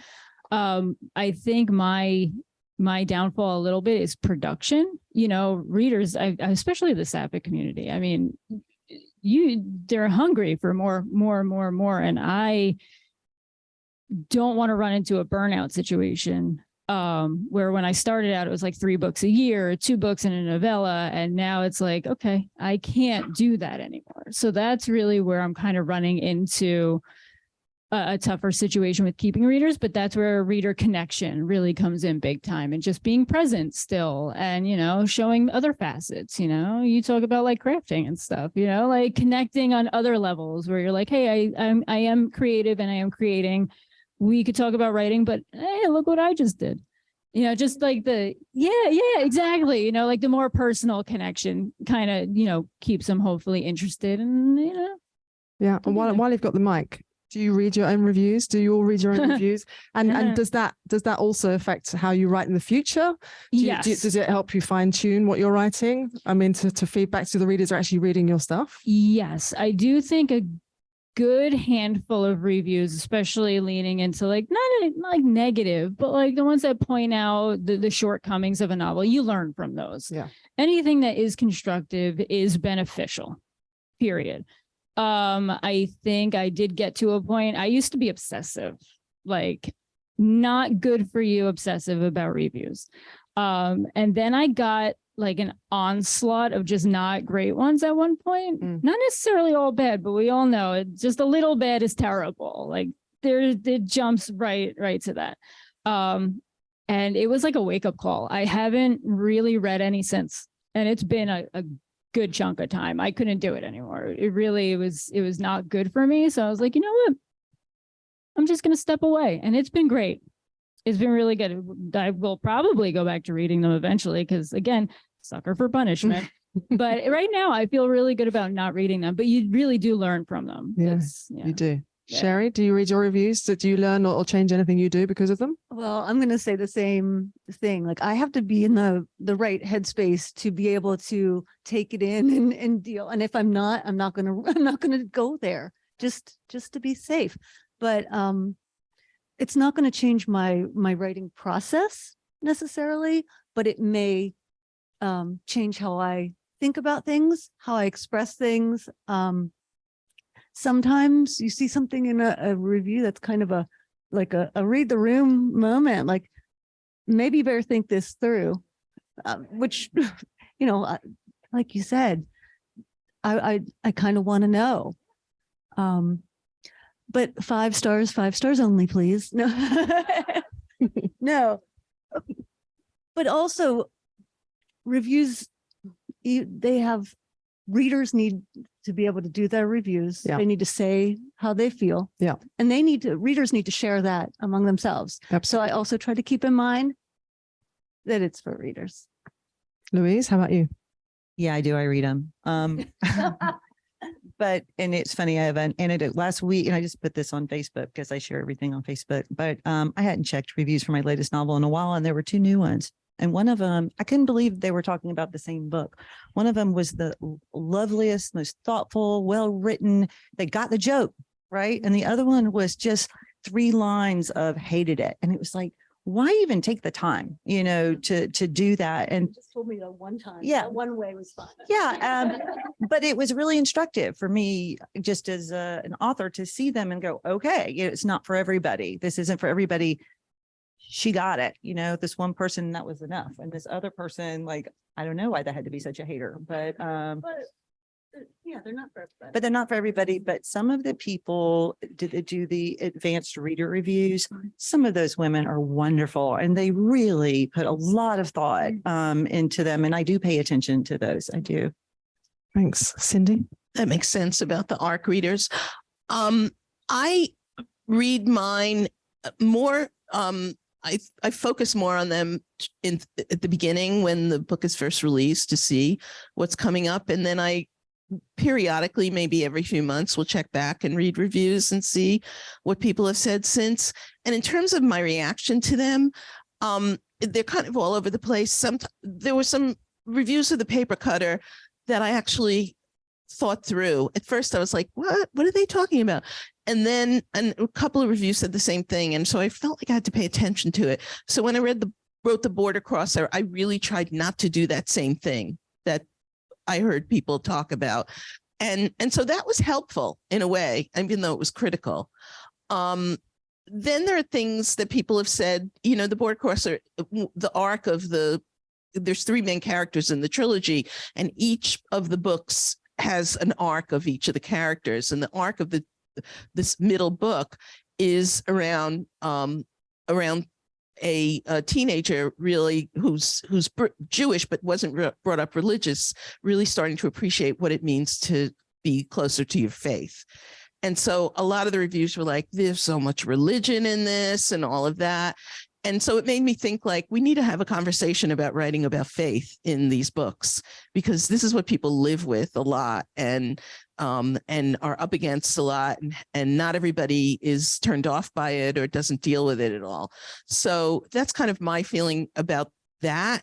What I don't like, we talked earlier in another panel about reviews, and I just wanted to say this. When people said this book isn't for me, that's fine to say, but then don't give it 2 or 3 stars. I mean, that's a comment on the book, on the quality of the book. If you want to say the book wasn't for me, don't put any stars on it. That's kind of my feeling about it. Mm-hmm. If the book was bad quality, or it bored you, or it sagged in the middle, or you couldn't believe certain things were incredible, you know, then lower star ratings make sense. But for people, I've seen reviews on Goodreads, not even my books, but like, oh, I don't know why I read this. I don't even like YA. I never read YA. Well, then don't review the damn book. You know, it wasn't written for you. So, you know, that's a little bit of my pet peeves on reviews. Okay, Anne? Like Cindy, I'll also read reviews when a book first comes out, sort of see what's what, especially the ARC books, readers, because they usually take more time and they're more thoughtful than, gee, I love this book, or gee, I hated this book. And then as time goes on, I'll, you know, check back in, it's maybe yes, maybe no. But insofar as, you know, crummy review stories, I got a review once. This woman gave me 1 star on Goodreads and 2 stars for the same book on Amazon. She liked the book. She went on to say that she loves all of my work, but she hated one scene. And so she gave it 1 star or 2, one on one site and one on the other. Now, the thing that really made that really particularly galling was that this woman is, or shall I say, was a friend. And you don't do that to a friend. Ouch. Wow. So that was that. Wow. But that leads me to say that as far as, to segue perfectly into my feeling about reviews, it really depends who's writing them. When I'll see on Amazon or Facebook or Goodreads that it's somebody who, either clearly has an agenda that, they had somebody say, since I don't write romance, I write crime and mystery.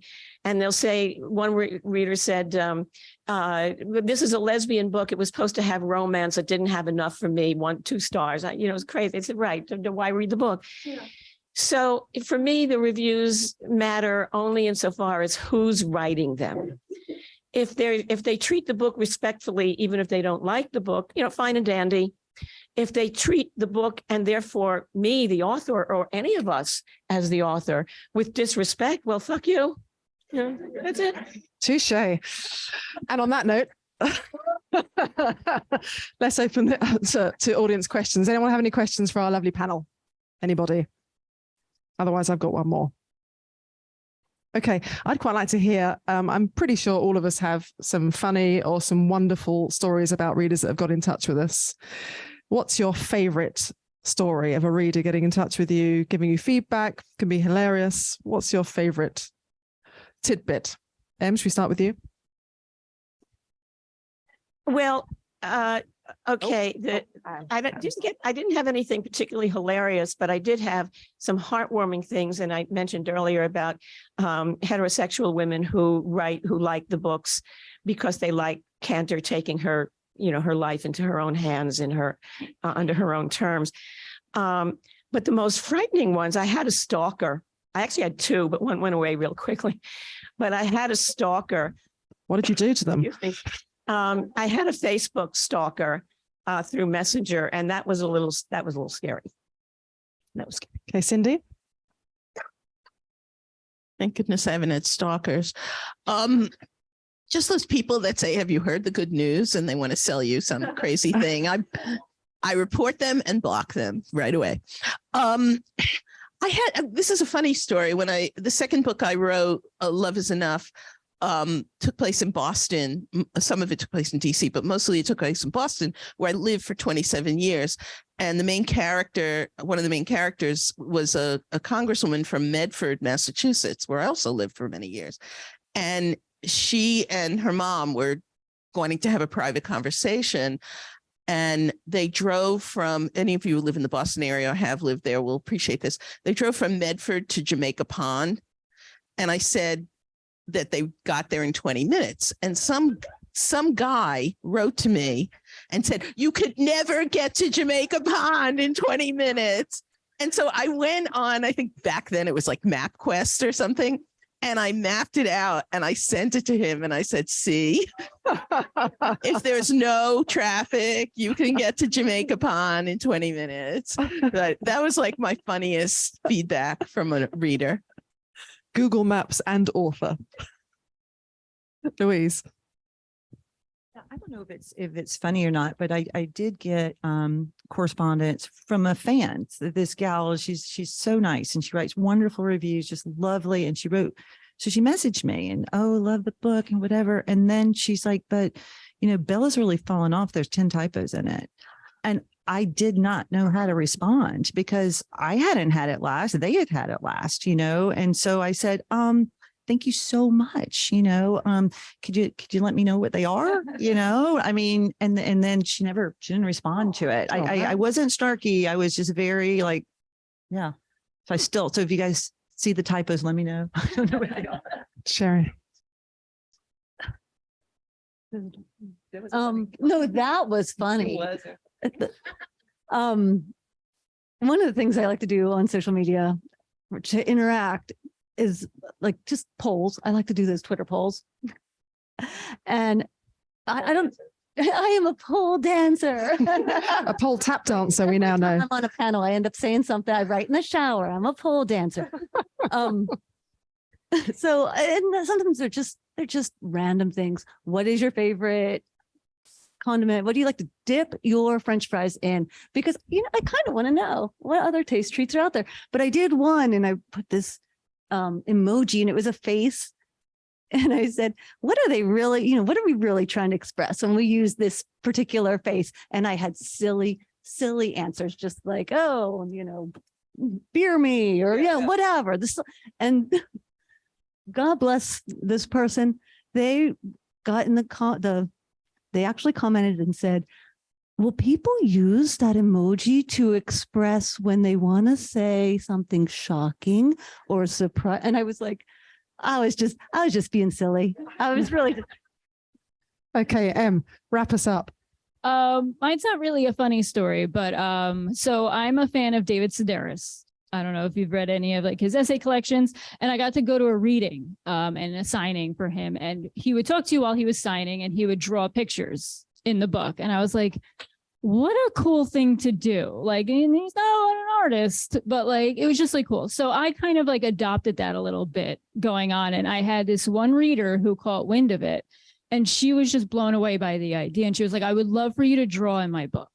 So it was at Women's Week in P-Town. So I took her book back to like my little inn and I drew and I gave it back to her. She reached out to me for her birthday and repurchased all of my paperbacks through me so that I could draw in all of them for her. To come up with the ideas for each one was tricky, but I did it though. And it was so much fun. And she was like, anything that you do in the future with like your creativity and your art and stuff, I'm there with you, but please don't stop writing too. That's awesome. Yeah. I love that one. Okay, let's thank our final panel. Thanks everybody for taking part. And Betsy's going to come and close off the afternoon. I'll only hold you for a couple minutes, don't worry. And pardon my notes, I pants my way through life, but sometimes you got to plot, right? So thank you all for coming to this inaugural GCLS regional event. An event like this is the result of months of work and coordination by so many. So I'm going to start with some thank yous. First, thank you to our sponsors, Bella Books, iHeartSapphic, iReadIndies, Rita Potter, and Kate Rounds, who provided us some help to get us going. Thank you also to our local partners, the Hudson Pride Center, particularly Stephanie Mills, who helped us, and the Hudson County Community College, who provided this fantastic space, and the team that helped set up the room and the AV, and Veronica Gerosimo, who was our point of contact. Thank you to Flick Catering for the food. Cindy and her team made sure we had a delicious lunch. Thank you to Sapphic Lit Pop-Up for popping up here so we can add some more books to our collection. Thank you to our regional event committee, Ann Aptaker, Ann Shade, Catherine Mayorisi, Cindy Rizzo, Karen Rappaport, Kate Castle, Kate Rounds, and Max Ellendale. Thank you to all the moderators and panelists. Thank you to our volunteers, Joni and Marie, for staffing the registration table. And thank you to the GCLS board members who came from out of town to attend, Patrice James and Cindy Rizzo. She's from in town. I confused myself there. And I have to say a huge thank you to GCLS board member Christelle Cognot.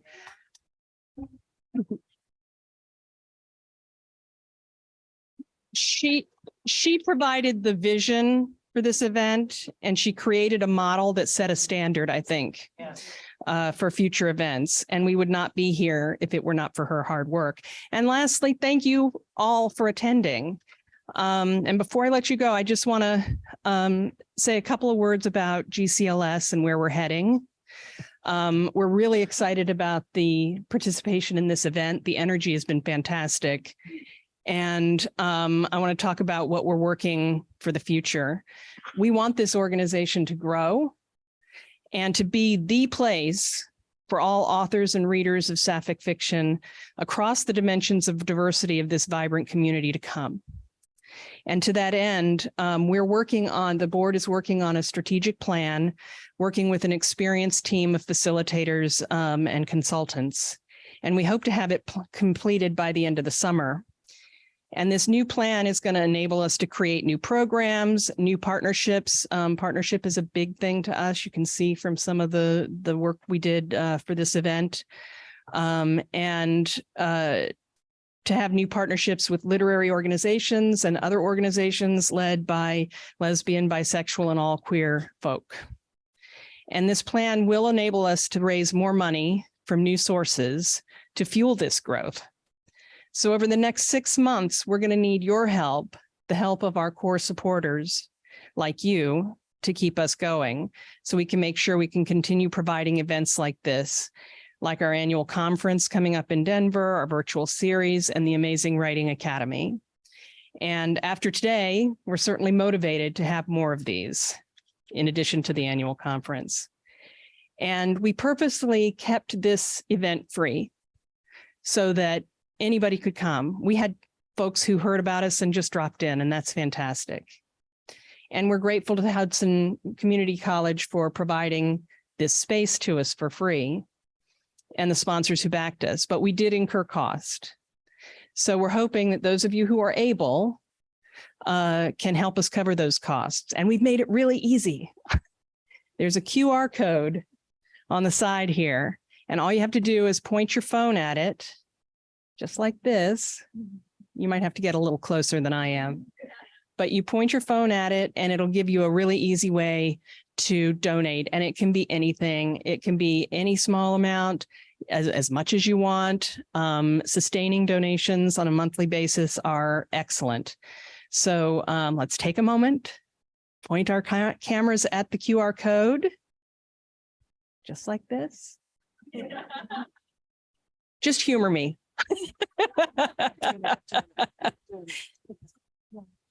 All right. Thank you, everyone, for your support of GCLS and this event. Thank you so much for coming. And I'm sure that there will be additional partying to go after this, but thank you very much.